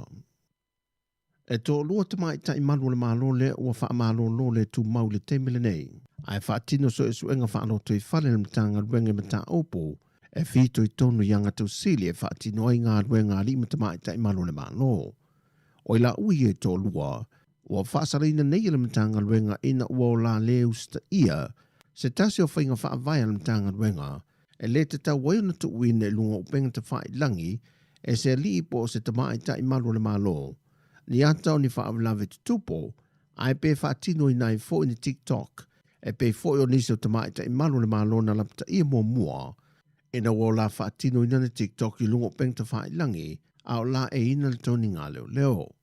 O tamai tai o to lua whaasala ina nei, e na wola tu ina i lungo le apio fōlinga, le whaawalawe tu lai mai na pue ina me pue ata malu le malo i le pea, le teimi na so e nei se ta avale se malu le malo o tiute moli, e whaatontonu le ngā solongo ta avale afi na wapisi i le vai aso o mawai. Ai mole li e lusful whātau sanga le matua na ia whaafuina le ta avale tūlai me ie le whaawalawe, o lo ia whaafitia fo ia mōlianga e whaasanga ia te ia, o lo ia whina winai mōlianga leo, na oso whaafua se ilo na ngase i le teimi na tupo i le whaawalawe. Ia toi ti mata le upenga. O le sini le male autu wa tau lai ne i eil whaati nongo polo keti ma whaanga yo inga umamport kalame. Ale mtanga rengo a inga maanga fesotai, whaapatua mo vaenga tupulanga te lavou. O manatu le malo e ta wala le mtanga renga, e ta pue i nailo lato soi fuati nae, e le ngate ina i manuilo lato lumanai, ai ia tofu sao umu le whaanga ino le teimi mal te tau, mo le ati na o le atunu o i Sāmoa. E le te tala loa e no le neita i ala mo tupulanga televou al mtanga ruenga, o le fionga na sui pāremia, mo le pola ana rosa ale mo dio o, na sau no le sau nanga au tū, e whaama ite ma whaama pue ai, le aunga ma le au tū o le whaamue moe. Ia o tātou whaamauti no aina, o loo iai le avanoa mo tupulanga televou. Tupulanga televou uma e sau whanga ai i le ati na e ngalau tele. O anga fse o tae, ma le tamau a inga o le atunu. Tupulanga televou o le malosi o le nu. O lātou o le malosi anga o fio anga. E whai maleo o e kālesia. O lātou o le whaamoe moenga o a inga. O lātou fo o le lumanai, ma le tamau a inga o le tātou watunu. Ele o tu ua lava tupulanga televou i le tau muli o le vaa. O lo tātou ape foe, ma alo foe whatasi, ma i lātou. Ai petai, o lo o tele lava whaafita auli, o lo o a fia ai tupulanga televou. E au fia ai le uti, ma le ai o ni avanoa whai ngā luenga. Whaafita auli o fuala au whaasaina ma le ava malos. O lo i tau le soifua malo loina o le mawhauwhau, o sauwanga, o a fianga o swinga le tau. Ma le lava o avanoa, e ati na e ai o lātou tō mai mataleni. O le te iala ua langolango i nei whainga whaavai mo tupulanga televou, ua whaata atia le malo mo le lua whelua ono lua whetoutu se fumatasi, wa au fie le wha malo sia leo ainga, wha malo sia fio anga mai tu malo, wha teleina vano whainga luenga ma pisinisi, pui puia wha nau ma tupulanga televou, whausia i a fio anga saunga le mo, malo loina, ma ia malu pui puia. O le sini au tuolo ave i eile wha mamafa le fionga na sui pāremia le neipolo kalame, o le li whātu leo le whaata ua ma le wha mua, e le sio manga wha le ainga, e wha vai mai ese talavou kerisiano, wha maoni, alofa, ma o ina le lei. O tolo po atu le wha masino nga mawalunga, leilo i longa o tālo sanga e lua, o le tālo sanga lea le whaipule i a le ala le pule rimoni a yafi, e whaasanga le fionga le pāremia, i tua inga lava i le maliwa o se tāmaititi a onga o le University o Sāmoa i Papengana ngala. O se tālo sanga o lo te iei i le fionga le loia sili, ina ia whaalea o ngā ina, pe o na sila fio le unga le loilongo ia mata upu o maia, na whaalea o ngā ina i mōlianga i whaasanga le fionga le teitai o le atunu a toai maisi, whaatasema le fionga le whaipule i a le ala le pule. O le tasi o tāna sanga e luaita lo sanga le fionga le ala le pule, e tawalantu lana loia, o lo iei ma le tau sanga leo e ui ua pāsia le teimi whaatulunga inga sā te tau o na whaia le a tālo sanga, le ua tālo sanga le loia le ala le pule, ina ia toe suia le tālo sanga. Mai watu ina tuai le masino se tema, e whaia i seu le longa wha le tūla fono i a tālo sanga. Watu uele au tā aloa Sāmoa, Mo ta alonga malo le taupulenga I Glasgow. O le whainga malanga lo te ia le whionga le minista o ta alonga le whionga sewa muli fasitoma. O lo malanga fo ima le whionga I le minista ia fiufa o le tani Bonifacio ma le whionga le ofisa sili o mtanga luenga o ta alonga mfie fianga o tangata. Mai o lo malanga whaatasi le whionga le minista ma se tasi o nalo le talavou ia ma reko fasitoma. O nana whaamanina se tasi o suisi ni o le mtanga luenga. O awanoa ia ma sani o malanga whaatasia I le whionga I minista mo lato whalitua. Ai ona wa whai I langi le wholaunga le whalitua. Ma o le awanoa le watu inatu e sui tūlanga I se tasi o nalo. E to whasa fuma le whale au whai le au malanga, e au fia le aua Sāmoa, tai malanga, whai a onga, mō ta alonga lima wa whaatūlanga, wa na o le pauhi o ta alonga I whaatasi eia tātou tama whanau. E au fietu unga au le a wheleti, se isi wa mea mamafa, whai pelenga, whaatase ma le judo. O tala fowia, anga leile tue fōwhanga le yaso, whaasoi foia.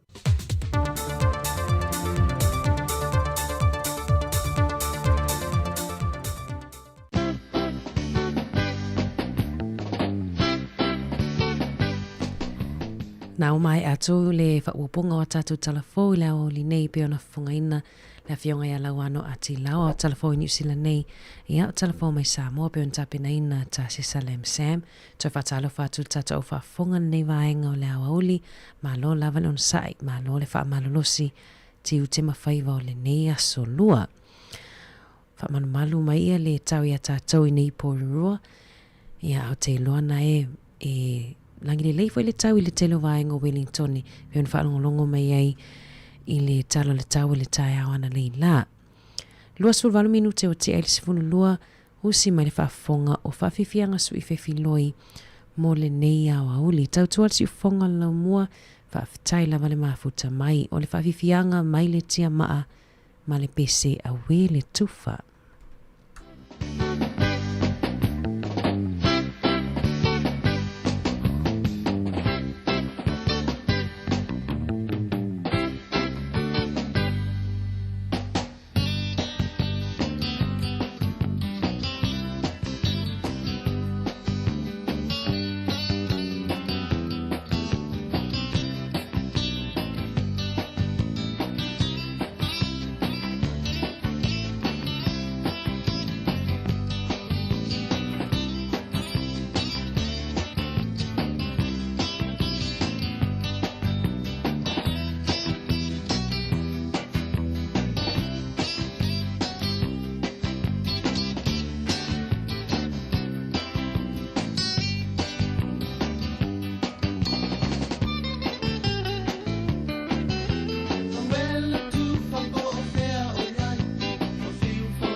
whawhiwhianga mai le tia maa.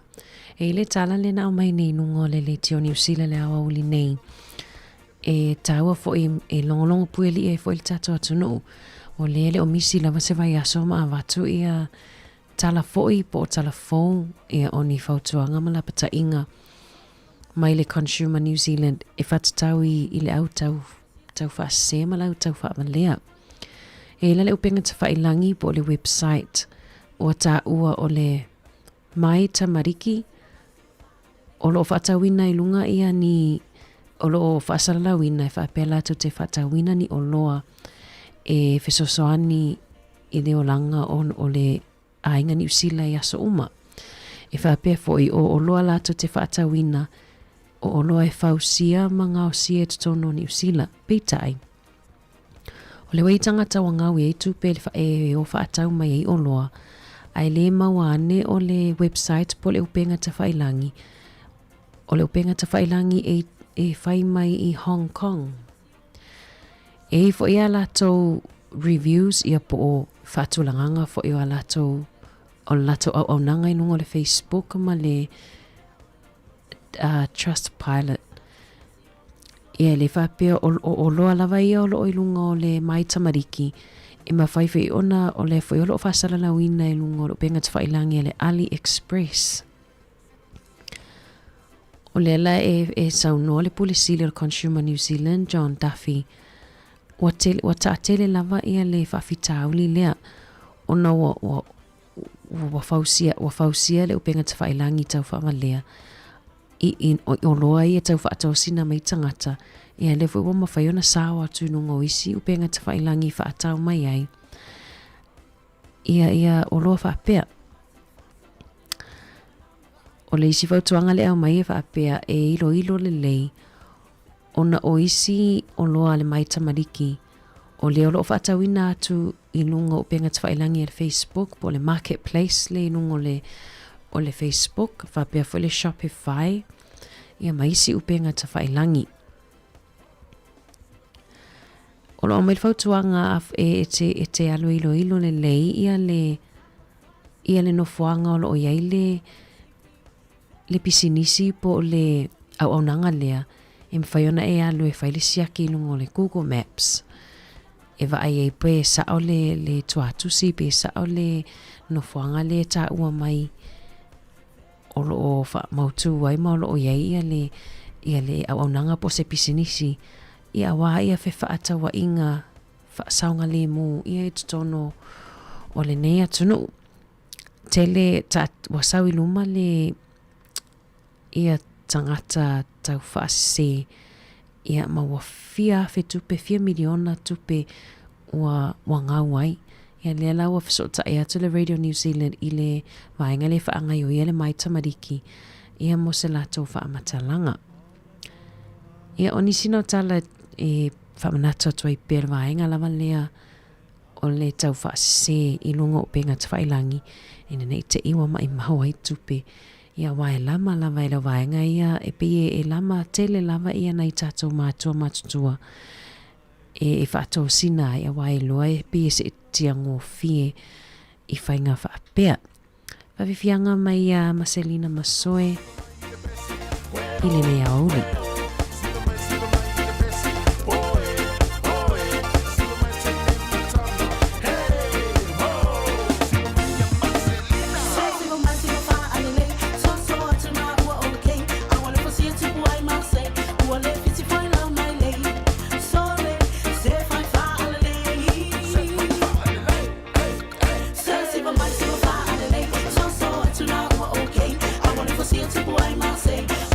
Foi lá, my lady.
o se mea manoni oe ina ia whai o se pile whaama sa o musu le ile tau laua omo omo onga a o alo atu laua fionga pele ia o a onga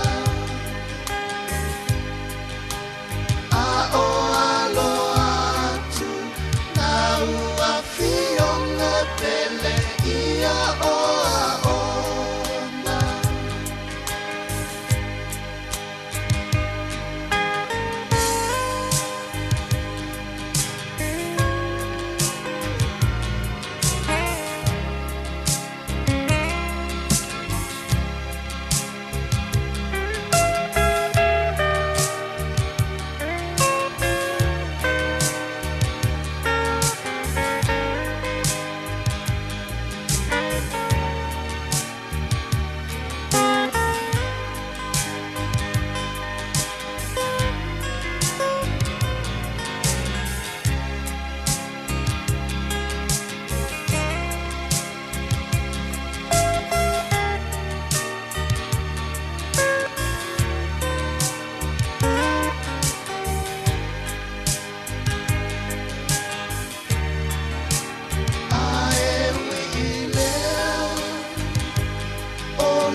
Walu ole po atoa e maua sa umoe ilo manatu atu ya oe ua e tua ai ua sili atu se ta silo manatu Afaiolea, afaiolea, ua lavalea, afaiua e musu sau se pai mai se upu, ne te wape ole tasi upu. Moa moa lulu, niu niu bulu, asili ona faa pupu.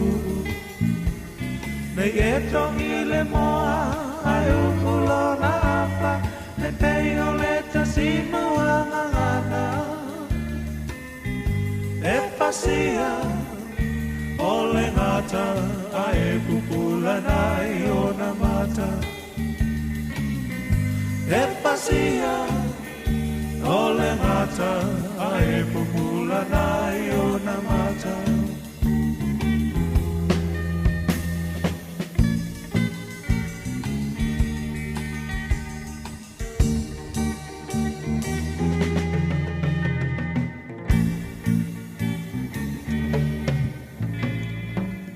te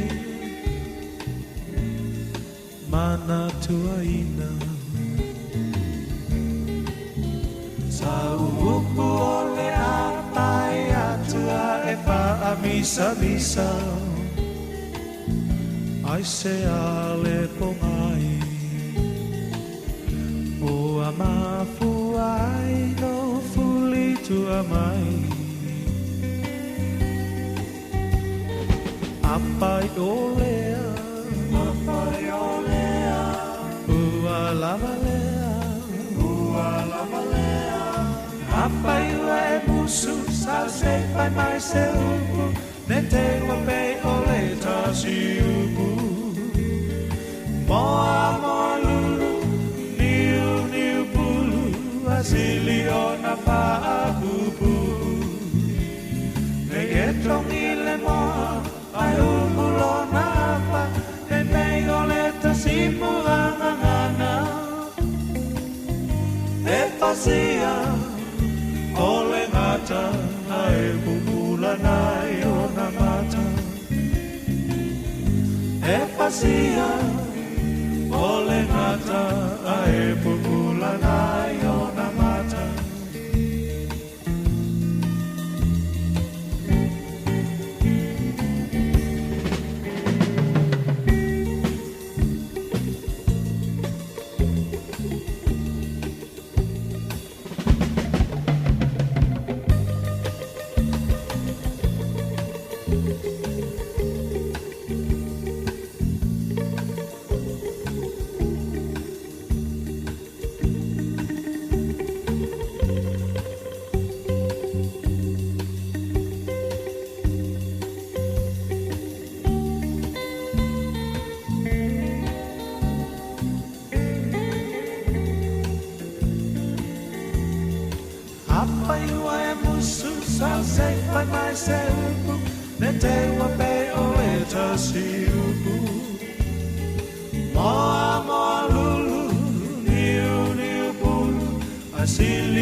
Tois full tasi minuti ona tali o le tasi wha mai al tato tautua in lungo le tato wala leo, tasi ono decimal tasi wha mo, e wha awa watu bel tato tautua in lungo le YouTube ma le Facebook i le nei awa uli.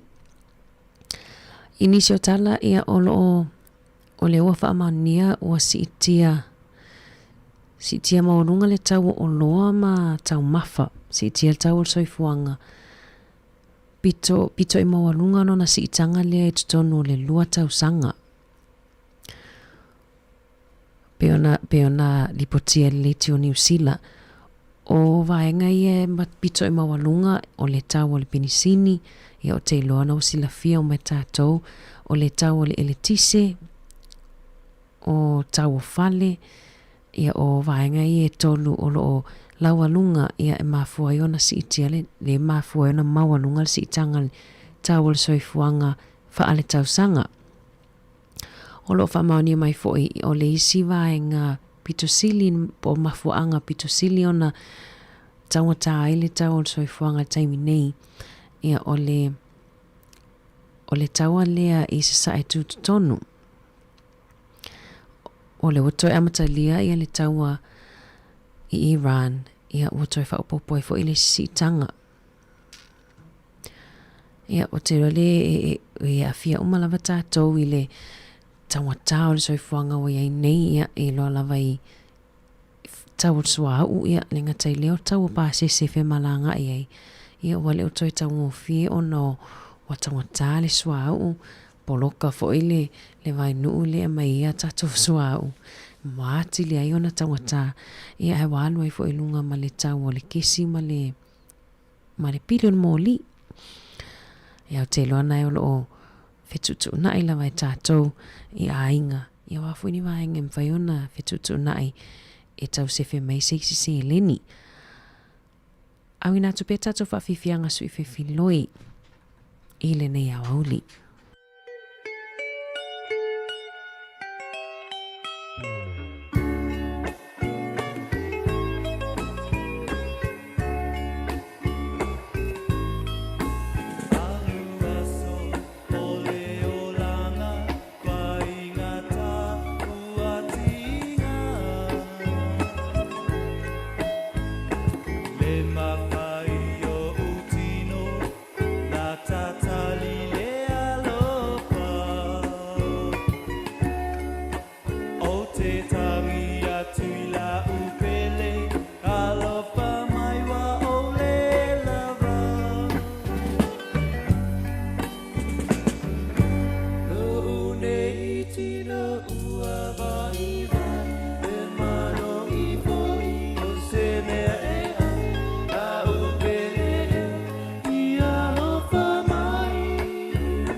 Ia, whaamawai atu nei tatou womba anga umalawa nunga le tasi ona te isi mal tasi whaamo, whaamangalo wha le tautua le nei aso, pe au iei se upua le longo maa lia lau whaafonga.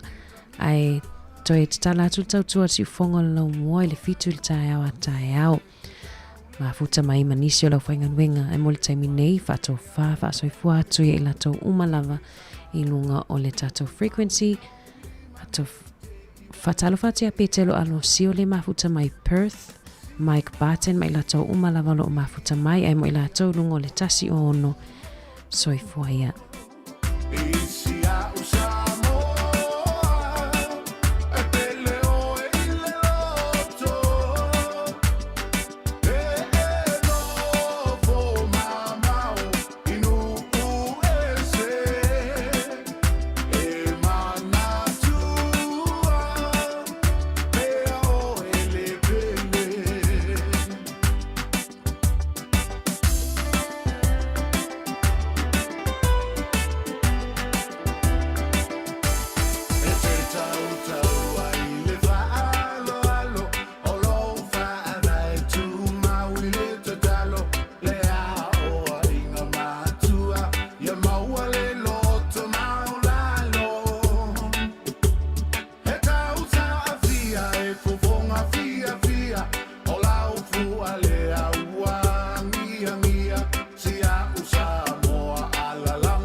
Whaatalo whātu I le nei fo I vaenga o telefou o le si ufonga o le lau mua.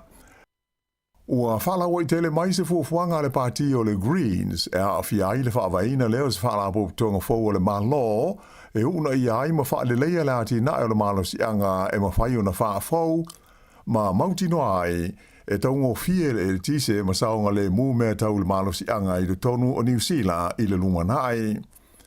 O lea whaasa le launga le Greens, sa tu ina mai e o na tai so whaatasi, ia Chloe Swarbrick, ma Marama Davidson, I le ai o Dunedin I le songo fua. Sa whaia lea whaalinga I le whale mātaanga o le Dunedin Gasworks Museum, o le nofuanga lea sa mua ngau si ai I le kesi mai I le koale I le tonu o New Zealand nei. O le wholawholanga a le pāti o le Greens e whapea o le amauti noa le pau ai o le tau o le tise a toa maisi maro si anga mo mia e le tunu I le lātou fuafuanga le nei. E le ngata I lea, ai o le a whaingo fie fōi mo tangata e nofo maututongi whale o isi, ai whapea ai ma ainga I ai o lātou whale motu o na maua I le pāwa ma le maro si anga e mana na o I ai. O le isi vaenga o wholawholanga nei o le Greens e au fi ai le whaavaina lea, o le se whaalabop tonga fōu o le mālo o le a whaingoa ina o le Kiwi Power, e whaonga I ai le se leni e iwa se lau valu se fulu miliona tāla lea o le a maua mai I le lafonga mo le au mau mea pei ona mana o ai le Greens I le tonu o le whātausanga o lumanai. Ai o le tau amata e whaawai ina ai le Kiwi Power e se lau miliona tāla. Ai e se ai le se lau whāsifurulua miliona tāla e whaangai o iai lea whaalapo tonga I le tausanga e tāsi. O lo fia foi le polisi le Greens ni whaau ngā tupe le ai ni tului e whaapipi nai solar panels a toma batteries mo le iwa se 10% o whale o ainga. Ma whaatanga nai le whaonga ina lea isi tangata o solar panels e palaka I le tise a toa ma le 10 miliona tā la o maro si anga e ma whai o na whaafou mo whale o tangata Māori. O le nei fuafuanga le pāti o le Greens o se vaenga o lātou pōr kalame whaatosina o le whainga pāno te tele I a Novema. E iai se tina sa whaia I o na tongu fitinga le chemotherapy, whapea ai ma sona tautonga whaapitoa, ai loane muli e se ma le saol I a lona biopsy na whai, e lea a fia o ia I le mai o le kānesa. Na tupu le wha le tonu ia au ke topo le lua awhi lua sifuru tolu, e na ua sua ina au I le ili lona biopsy sa whaia, e tangata I to mai whaapitoa o le company le Awanui Labs, mai sa whautua ina I le neitina, o ia e maua I le kānesa o lona manawa whapea ai malona ala ai. O le mafuanga lea na whai ai I ona tonga fitinga o le chemotherapy, so ai ma le whai o sona tautonga na ave se ai I ni vaenga o lona manawa whapea malona ala ai. Peita ai o nai masina mulmuria nei se isi suenga na whaia, nei loa ai e fō mai whaapitoa, e lea a fia lea ti nai le ngase o le cancer, e pei ono manatu ai mua. O le lipoti sa whalawa I tele mai le asongo fuan nafi, e le komisina lango o le ofisa o le Health and Disability, o Dr. Vanessa Caldwell, wa iloa ai isa ililinga na whaia, e soli tu la fono le company a le Awanui Labs, ai whapea ai ma se fōma isinia o sa ililinga tau le soifua manuloina, I le whaatamala, I le whaatinoina o lātou tiu te whai, whaalia le komisina lango, o le nei whaale tonu, e tele maonga I ni mawhatianga, sa whapea o nā awhi ai le nei tina, ai mai se o lona ainga. E si lia I le tolu se fulu la whai o leo New Zealand, o lo whaia nei ai ni suenga I le teimi nei, ona o ni tuua inga a awhi ai ni a mionga le whitaui, I le wā o li I mata mai tai. O ia o fwoi numera, o whaai lo mai le wares whaasara lawa New Zealand, lea sa o lātou whaataro sangaina ia wha maunga, I lalo le tū la whono whaamtalanga alo ia, le Official Information Act. Oi loa ai e ono le a whainga o suenga ua siria tunei ma le 5 se lau aso talu o na amata o na whaia ia sa ililinga. Ta uai e le ofisa o le leo O le awha inga o leo o lo a fia I sa I linga nei, wana o se vaenga I titi lea, o le awha inga luenga atoa le matanga luenga o leo o New Zealand. Mai le o iaise te le tununga o le matanga luenga, o ia fwa inu mela e atangi iaise tūlanga wha le tonu, pe ua wha atupula ia fo ile nei tu a inga o wha fita auli le tonu o le matanga luenga leo.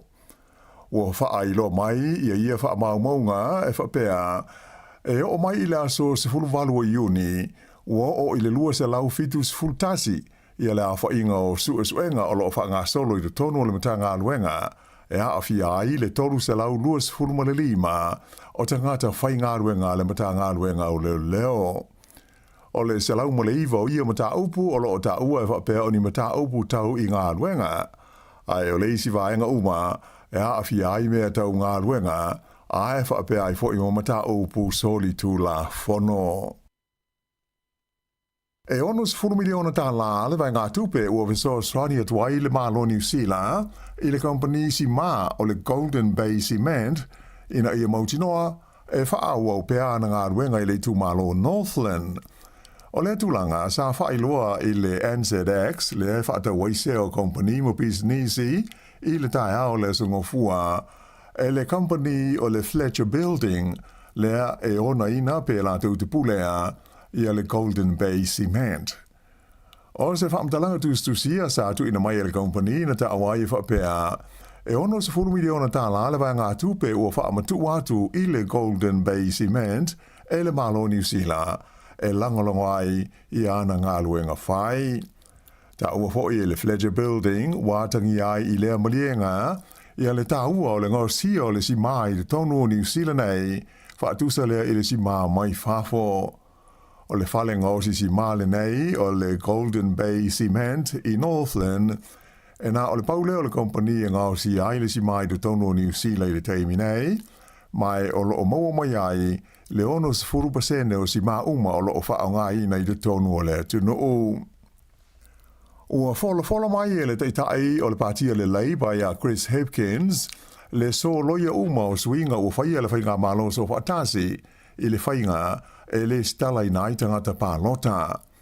O ia swinga o le a le toe tari ai e pālota ia tangata whaato a le stala I le aso o le pālota.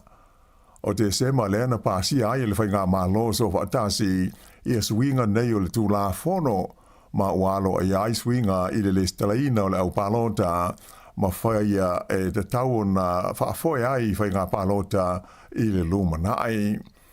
O ia swinga e au fia I le whaamuta ina lea le mwhai na le stalas tangata pālota I le aso tonu lava o le pālota tele. Mai ua whaasa I fōio na pālota ia pāngota, ai whaatanga ia ni fōa I tupe te tele mō pāti e au noa ma le whaailoa o le ngōle tangata po le whaapo tonga na whaia lea fōa ai, ma sanga whaalaua I tele ina ia le sā o loo iai I le whaia leo ni tāu mawha po ni mea inu I tutonu o nōwhanga po whale pālota. Sa whisingi ai e lau whaasara lau ma lau tu stala Chris Hipkins I la sungofua. Pe whaamata e ono whaia se lātou whitu na inga ma le pāti fau o le Opportunities Party I le tu malo o Mount Albert I Aukilani. Whaalia manino ai e teitai o le Labour o le lātou pāti e lea a fia ini whetu na inga wha porokiki ai ave le lātou langolango I ona sui tau wā uma mō le whainga pānota. Whaalia mai e le minsta o whaamsinonga ia Paul Goldsmith, lea sa tau la mua I teu ngā le tūla whono whainga pānota, o le mea o loo mana o ai le mālo, e da tau I tangata pānota uma, ona wha mautu le stalaina o lātou suafa I le lisi pānota, I le vailuanga o le pō leo sā, a o lumana iai le amatalia o pālota mua po advance voting I so o se whainga pālota tele New Zealand. Sa ia whaalia fōi o swinga nei sa whautua ina mai le suenga le ana whaia e se komiti tūma oti na hilo ina ma sila I le tūlanga na whaafoi ina ai ia le pālota tele o le lua awhe luas full tolu. Peitai e le Italia le malo ia stasio whautuanga ia awhiai le te tau leona whaapa ui te sfuru ono tau sanga le matua o le tangata e anga wa ai e pālota Ato ai fo I ma le whaatangaina o pāngo tae pālota, ma avea ma sui tau wā, ai mai se o le si tia I le whātau sanga le umi, o le nofo inga a le pāle mene. I le lalolangi whafo o lea ua filifilia le li e soafa ia Andy Burnham, e avea ma pāle mia fau o le malo peletani tele, ua sui tu langa atu o ia Sir Keir Starmer, lea na wha mawai tadwai nei, ai wha ato a lua tu sanga taluana tula ai I le tofinga teitai, o le whainga malo a le Labour. O le pāle mia faula ua I nei o peletania ia Andy Burnham, e limas furuono tu sanga o le soi fua, o lana ngāio inga mua o whaeilo mai, o le whaasirisira leo se Paul Kalame se furu tau sanga le umi molo nā tino o whaamoe e tau whaamā ai le tau ngutao le soifuanga, ma whaititia, la o whainga o tangata e momoe solo I awala ona o le aio ni whale mani ainga e whaamautu I ai. Ua lipatia mai le iai leo se talo sanga mai whafo, mo le fia pule ina ma le whaafo ina o le taulanga ma le wafu au pito I te le le motu saute, mai o se mata upu o lo o ngulu ai talanoanga I le vau uni ma tangata o le ai o Littleton I Christchurch. Whalia e whapea o le company tele e ingoa o le TP World, a le malo le UAE, United Arab Emirates, lea wala tau fia pulea ma whaafo ina le tauranga I Port Littleton I se whainga whaalisi. O le TP World, pe o na whaailo mai, o se company le malo Dubai, e pulea ma umia e le ainga tupu o Dubai. O le tauranga ma le wafu le nei Port Littleton, e pulea ma whaafoe le company o le Littleton Port Company LPC, ai o se mea tino o tangata whailafonga o Christchurch, I lalo le wainga le pulenga po le City Council. O le nei tauranga ma le wafu o le taunu unga autu lea o oloa mai whafo, ai o le o ngā tonu fo I lea o loa e awe I whafo, mai lea vaenga o lea tuno o. O le tausanga wha le tupe na mawai atu nei, e sidi atu le fitu ma le awha piliona tā la, le tau o loa sa awina atu I whafo mai Littleton Port, e au fiai o ngā la au, o le kwale, whapea ma mea aitu aisa e pei o ano o manufasi. Whaalia mai e whapea o le tālu sanga nei mai le TP World, e pei o na taranoina le teimi nei, e langolango ina malosi e whaala woptonga au tū o tangata Maori, e au fiai le te hapu o Ngati Wheke, te nai tuahiri I runanga, ma le te tauamutu runanga. O lo fuafuaina se fontanga whalau I tele les foreile, e saanga tala noi nai ia lea ma tā upu. E awha miliona tā lalewa ngā tupi o le awha alu le pulenga o le aio apahat, e ati na e ai le ata mai whaafolinga po o le AI mo ana ngā luenga whai. O lea se leni o se vaenga lea o se ai tā lafu po o se whaaune ngā tupi, e wha te si wha miliona tā la, mai I le ofisa o pulenga o whainga malo whaalau tui whale, le Local Government Funding Agency. O lea whaaune ngā tupe pei ono pasia, e au fiai le lua tesi ma le 8 miliona tā la, e toi whaale le iai au wala savali po footpaths, I le tonu lava o le aio apahat. Ma leisi 5 se laus fultolu wafe tā la, mo le whaonga ina o le polkalame o le AI. O loo whamoe moe le City Council la apahat, e whaonga ina le AI, e whaale le iai la tō ngā luenga, e mai se lava o le tō mai o tangata whai ngā luenga. O le teimi nei, o lo lātou whaonga ina, ia le ChatGPT, ma le co-pilot le Microsoft, I le tele o ngā luenga whai. Ai tusa e fitus fulu 5 ave tā la, o le awha alu I le tusanga, e whaatawina I le sene mo Paul Kalame, e whaonga ina I systems I e lua. O le isi vaenga o le ai tā lafu po le whaaude ngā tupe, o le a whaalele iai I awala inu uitua o apahat, e toe whaatai fo I ma awala o le tauranga, sui ai mo me pu e ata CCTV, ia o loo whaonga ina nei I te tonu o le ai. E o atu I le se lau ono se furu afe, tā la, I le tausanga, le tau mo le au te tongi la fonga I le tu malo le Kapiti Coast, o mea tō tino e pei o whale ese, lea no o ile luas fulfitu taimi na ta lepe ma wha leanga ina i tangata e lea fo i vaenga o le tunu o. O stasi ia wha lawe e li maafe tā lane tau sa to e wha le ai, ia ni mea na wha leanga ina i o sa wha inga tangata ia e le o i loa po ai. Wha ilo mai e le pulenga a le Capity Coast e wha pea e o i se lau onus furuafe tā la, ia le se leni sa whaaluina i le toi whaalele iai o mea tō tino ia na whaaleanga ma ta lepe e tangata i le tausanga e tasi e au fiai i a community halls o potu e sui ai o fupo changing rooms ato ai foi ma whale ese. O stasi o pili mo le whaalele o nisi o mea na whaalenga ina na o atu lava i le fase fuluafe tā la. Whaatal sa gai nai le City Council at the Capity Coast ia le mamalu lo telo le tunu o ina ia whailo wawe i leo ni whaafita au li whapenei pe a whai la tau te moli mawina. O le so lona lua o aso le tauwanga tele o whe au singa i le Sami i Sāmoa le e whaingoina o le Festival of Ocean Swimming. O le nei tauwanga wha le tausanga na amatalia i le songofua nafi mai 5 aso o lo whaanga solo ai lea wha moe moe.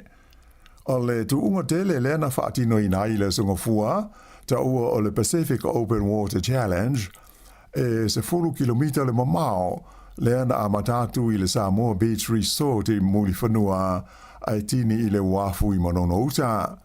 To ono ali i matamaita i mai New Zealand ma Australia sa tauwa ai le tuunga mua lea o le nei tausanga. Ai o le tuunga tele whaia i le so e 5 kilomita le umi le e wha ai ngoina o le Whaleolo Airport Swim e amata mai sa te puala ai tini ane i le whale tani malo le Sāmoa Beach Resort. O le isi vaenga o le Port Kalame pei o na whaalia mai ua wha ai ngoina lea o le Samoa Swim Series e tolu ni whi au singa e whai ai ino fuanga SS e tolu e amata atu i le solulu a tae ao. O le tuunga mua o le series e amata i le wafu i manono uta ai tini i le motu o manono. Ai o le astofi luas fultolu o Julai e amata le tuunga i muli vai sa fata ai tini ane i le faltari malo le Sinalei Reef Resort and Spa. Ma le tuunga autu mo le Sfreile e whaatinoina i ngā te i whale o le Sāmoa Beach Resort i le mamao e 4 kilomita. Ai pei ona tā ua e to ono i la tau mai whafo, to o wha mai New Zealand ma le to onua mai Australia, ono o tau wa ai tu unga au ia i Sāmoa. Ai ese ai tangata Sāmoa to a luas fumalilima, o lo tau wa ai le Sāmoa Swim Series, a to a maisi tu unga au. Whaalia la, a mai ale tau wanga i le vaia so nei, ona malanga le isa vai o i la tau mai whafo, whaatasi ai mau la tau ainga, e mai moa ma tā whawai, i le la lei o le motu tele i sa la whai. O le tau wanga au le nei o le Sāmoa Swim Series, na moa i amata ia, i le tau sanga i lua awhe, furu ma le lua, mai whaia i tau sanga i tasi, se i wanga na ai le vai teimi o le wha mai koviti, lea na motu sia ai. Ua whaafia ina le pulenga o le tālonga basketball New Zealand, i le tūlanga 5 ai le lololangi o le au i lalo le fulfitu tau sanga le mātutua ta maitai New Zealand i le taamusanga o le ipu o le lololangi le sa whaia taruai nei. O le au le nei le under 17 New Zealand sa ta aloai ma le au saina e sue ai le tūlanga 5 ma le ono le ana manu malo ai i ai fitus furono i le ono sfutasi o se swinga tele le ape a fua i lona tūlanga se furu ma le lua na iai i le tausanga i lua o lua wha pele lua afe lua sifuru lua, ma le lua afe se furu ma le valu. E 5 malo le au le nei ta maita i New Zealand, i le tausanga o le nei tausanga, ai lua la tau whai e ina. Na malo ia ai Kupito, Italia, Colombia, whapea mai Japani, ato ai Masaina, ai na whai e ina i le ta'alonga ma Amerika, ma le au mai Kanata. O le whai unga le nao, te la whau.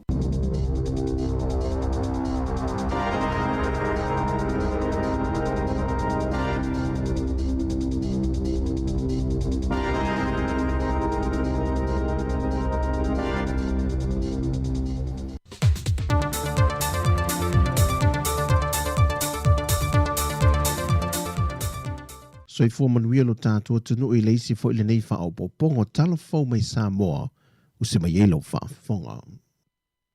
E tō lua tamai tai malu le malo le ua wha malo lo le tu mau le temile nei. Ai wha tino so e suenga wha alo tui whale le mtanga ruenge mta opo e fito I tonu yanga tau sili e wha tino ai ngā ruenga li tamai tai malu le malo. O ila ui e tō lua, ua whaasarina nei le mtanga ruenga ina ua o la leu sta ia se tasi o whainga wha avaya le mtanga ruenga e le te tau wai na tu uine lunga upenga te whai langi e se li po se tamai tai malu le malo. Ni atau ni wha avlave tutupo, ai pe wha tino I nai fo ni TikTok, e pe fo o niso tamai tai malu le malo na lapta ia mua, e na wo la wha tino ina ni TikTok I lungo peng te wha langi, au la e ina le toni ngā leo. O tamai tai e to lua wha sala ina nei, e na ua o la tu ina I lungo le apio fōlinga, le wha avlaven tu lai mai na pue ina me pue ata malu le malo I le pea, le teimi na so ai nei se ta avale se malo le malo o tiute moli e fa tonu ngā solongo ta avale afi na wapisi I le vai so o mawai. Ai mole li e lusful fata usanga le matua na ia fa foina le ta avale tu lai me ye fa lave o lo ia fa fitia fo ia molianga e fa sanga ia te ia o lo ia fina wi nai molianga leo na oso fa fo se ilo na ngase I le teimi na tupo I le fa lave. Ia toiti mata le upenga. O le sini le male autu wa tau lai ne I eil whaati nongo polo keti ma whaanga yo inga umamport kalame. Ale mtanga lwenga o a inga maanga fesotai whaapitoa mo vaenga tupulanga te lavou. O manatu le malo e tawala le mtanga lwenga e ta poe I nailo lato soi fuati nae e le ngate ina I manuilo lato lumanai ai ia tofu sao o le whaanga ina o le teimi mal te tau. Mo le ati na o le atunu o I Sāmoa. El te tala aloa e no le neita I ala mo tupulanga televou al mtanga luenga, o le fionga le sui pandemia, mo le pola ana rosa ane mo di o, na sau no le sau nanga au tu, e whaama ite ma whaama poe ai, le aunga ma le au tu o le whaamoe moe. Ia o tātou wha amauti no aina, o loo iai le avanoa mo tupulanga televou. Tupulanga televou uma e sau whanga ai I le ati na e ngalau tele. O anga so tai, ma le tamao a inga o le atunu. Tupulanga televou o le malosi o le nu. O lātou o le malosi anga o fio anga. E whai maleo o e ka lesia. O lātou o le whaamoe moenga o a inga. O lātou fo o le lumanai, ma le tamao a inga o le tātou watunu. E le o tu ua lava tupulanga televou I le tau muli o le vaa.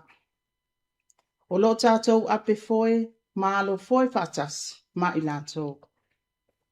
Ai petai, o lo o tele lava whaafita auli, o lo o a fia ai tupulanga televou. E au fia ai le uti, ma le ai o ni avanoa whai ngā luenga. Whaafita auli o fuala au whaasaina ma le ava malos. O lo I tau le soifua malolo ina o le mawhauwhau, o sauwanga, o a fianga o swinga le tau. Ma le lava o avanoa, e ati na e ai o lātou to mai mataleni. O le te iala ua langolango I nei whainga whaavai mo tupulanga televou, ua whaata atia le malo mo le lua whelua ono lua whetol se fumatasi. Wa au fie le wha malo sia leo ainga, wha malo sia fio anga mai tu malo, wha teleina vano whainga luenga ma pisinisi. Puia whanau ma tupulanga televou. Fausia ia fio anga saunga le mo, malo loina, ma ia malu puia. O le seni au tuolo ave i eile wha mafa le fionga le sui pandemia le neipolo kalame, o le lifa atu leo le wha ata ua ma le wha mua, e le sio manga wha le ainga, e wha vai ma yese talavou kerisiano, wha maoni alofa, ma o ina le lei. O tolo po atu le wha masino nga mawalunga, leilo I longa o tālo sanga e lua, o le tālo sanga lea le whaipule I a le ala le pule rimoni a yafi, e whaasanga le fionga le pandemia, I tua inga lava I le maliwa o se tamatiti a onga o le Universite o Sāmoa Papengana ngala, o se tālo sanga o lo te ei I le fionga le loia sili, ina ia wha lea o ngā ina, pe o na sila fio le unga le lui longo ia mata upu o mahea, na whaalea ngai nai mōlia ngai whaasanga le fionga te tai o le atunu a toai maisi whaatase le fionga le whaipule ia lea le pule. O le tasi o tāna sanga luai tālo sanga le fionga lea le pule, e tawalantula na loia, o lo iei ma le tau sanga leo ui ua pāsia le teim whaatuna inga sā te tau o na whaia lea tālo sanga, lea o tālo sanga le loia lea le pule, ina ia toe suia le tālo sanga. Mai watu ina tuai le masino se tema, e whaia i siu le longa wha le tūla whono ia tālo sanga. Watu uele au tā alua Sāmoa, mō tā alonga mālo le taupulenga i Glasgow. O le whainga malanga lo te ia le whionga le minista o tā alonga, le whionga sewa muli fasitoma. O lo malanga fo ima le whionga i le minista ia fiufa o le tani poni fasio, ma le whionga le ofisa sili o tanga luenga o tā alonga mwhia whianga o tangata. Mai o lo malanga whaatasi le whionga le minista ma se tasi o nalo, le talavou ia ma reko fasitoma. O nana whaamanino se tasi o suisi ni o le tanga luenga. O awanoa ia ma sani on malanga whaatasia i le whionga i minista mo lato whalitua, ai ona wa whai i langi le whaulonga le whalitua, ma o le awanoa le watu i nato e sui tūlanga i se tasio na alo. E tō whasa fuma le whale au whai le au malanga, e au fia e le aua Sāmoa, tai malanga, whai a onga, mō tālonga i 5 mo whaatūlanga, wa na o le pau i o tālonga i whaatasi e ia tātou tama whanau. E au fietu unga au le awheleti se isi ua mea mamafa whaipelenga whatasema le judo. O talafowia anga leile tue fōwhanga le yaso whasoifoia.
mautala Wasa ona fai e nei tangata I lo uholanga Pe ana e lo une alofa I aso umalava Tongi ia Sāmoa pe a fai e Pe ai so anga sala So se ia la fo I fonga Va a tele O lo alofa o tele tau fia Mo o e lau pele Peole manino ole moana I lo une anganga E tasi halasi lo une au eo ole whaavavau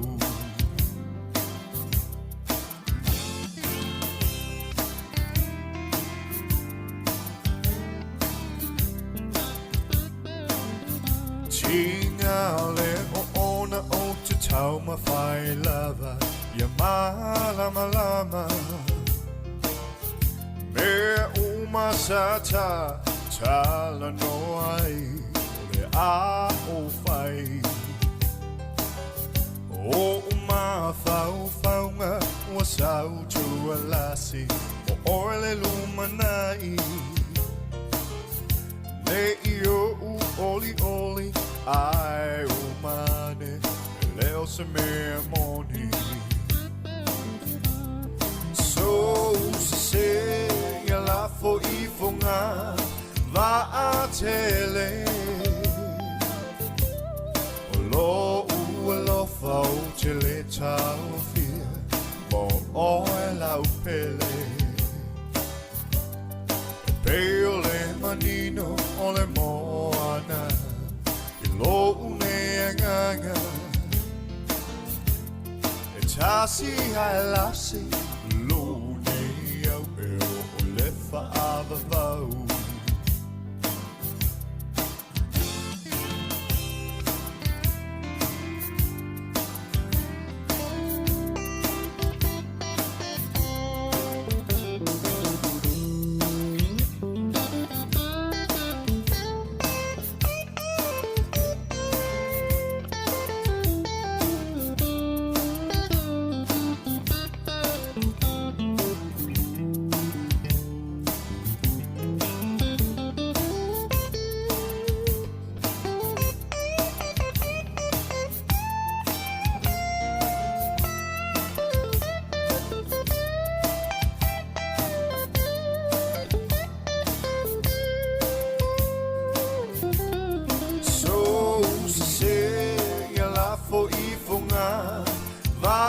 tele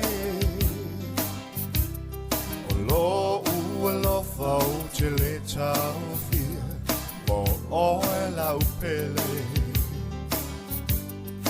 Peole manino o le moana I lo une anganga E tasi halasi lo une au eo o le whaavavau Tasi halasi lo nei au eo o le whaavavau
le po atoa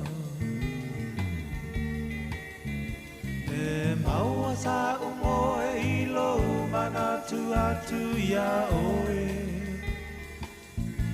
ua e tu ua u ai ua sili atu se ta silo mana tu Afai o lea ua lava lea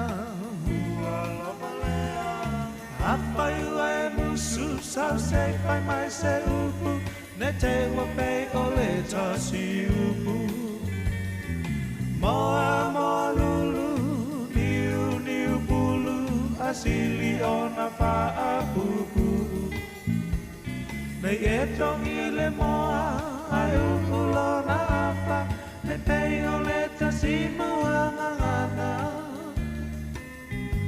E pasia o le ngata ai pupula nai o na mata E pasia o le ngata ai pupula nai o na mata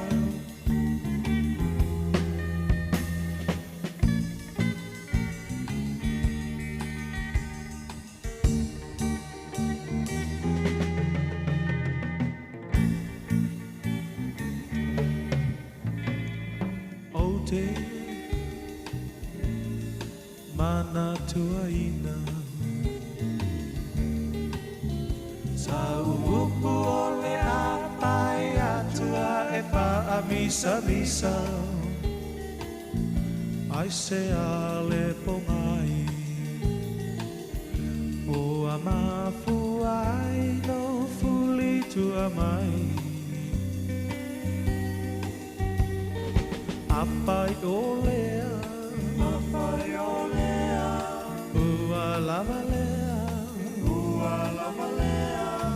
Apai ua e musu Sau se pai mai se upu Ne te ua pei o le tasi upu Moa moa lulu Niu niu pulu Asili ona paa pupu Ne e tongi le moa Ai upulo na apa Ne pei o le tasi muangangana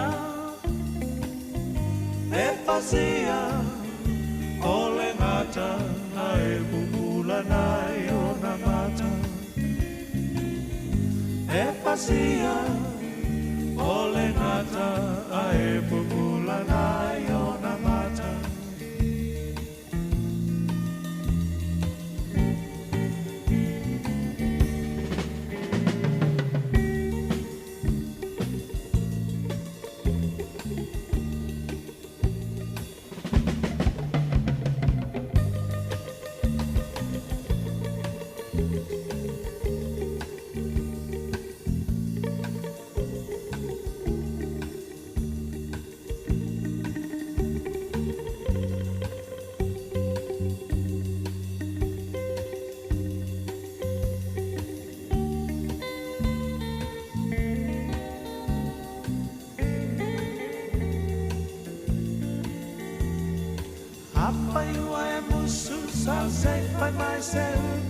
Ne te ua pei o le tasi upu Moa moa lulu Niu niu pulu Asili o na paa pupu Nei e tongi le moa Ai umulo na apa Ne pei o le tasi muangangana E pasia o le ngata Ai pupula nai o na mata E pasia o le ngata Ai pupula nai o na mata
Whawhiwhianga I whaasolo mai o mawhauwhaunga nei vaenga o leo auli. Le o taurunga toi fo I mal tautua si ufonga lau mua nei aso. Whawhitai lava le mafuta mai. Tato toi whiloa I le tai au toi amatalia toi tautua si ufonga lau mua manuia tele la fofuanga o tutoi nei aso.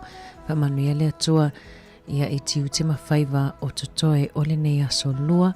Malo whaaloa lava, whawhitai, mai la whionga I le ipule ma lau whenga luenga. Mātou te whato whāsoi fua atu I le nei taimi.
Sāmoa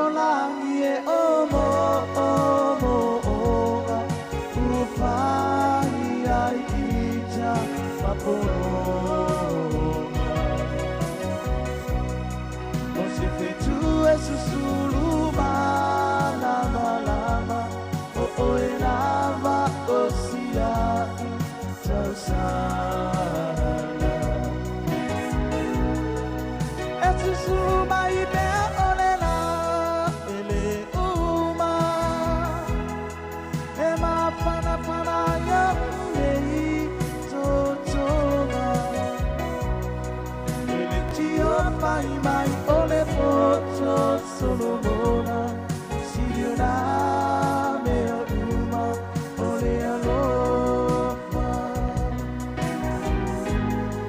ele tio mai mai ole poto solomona siriona me uma ole alofa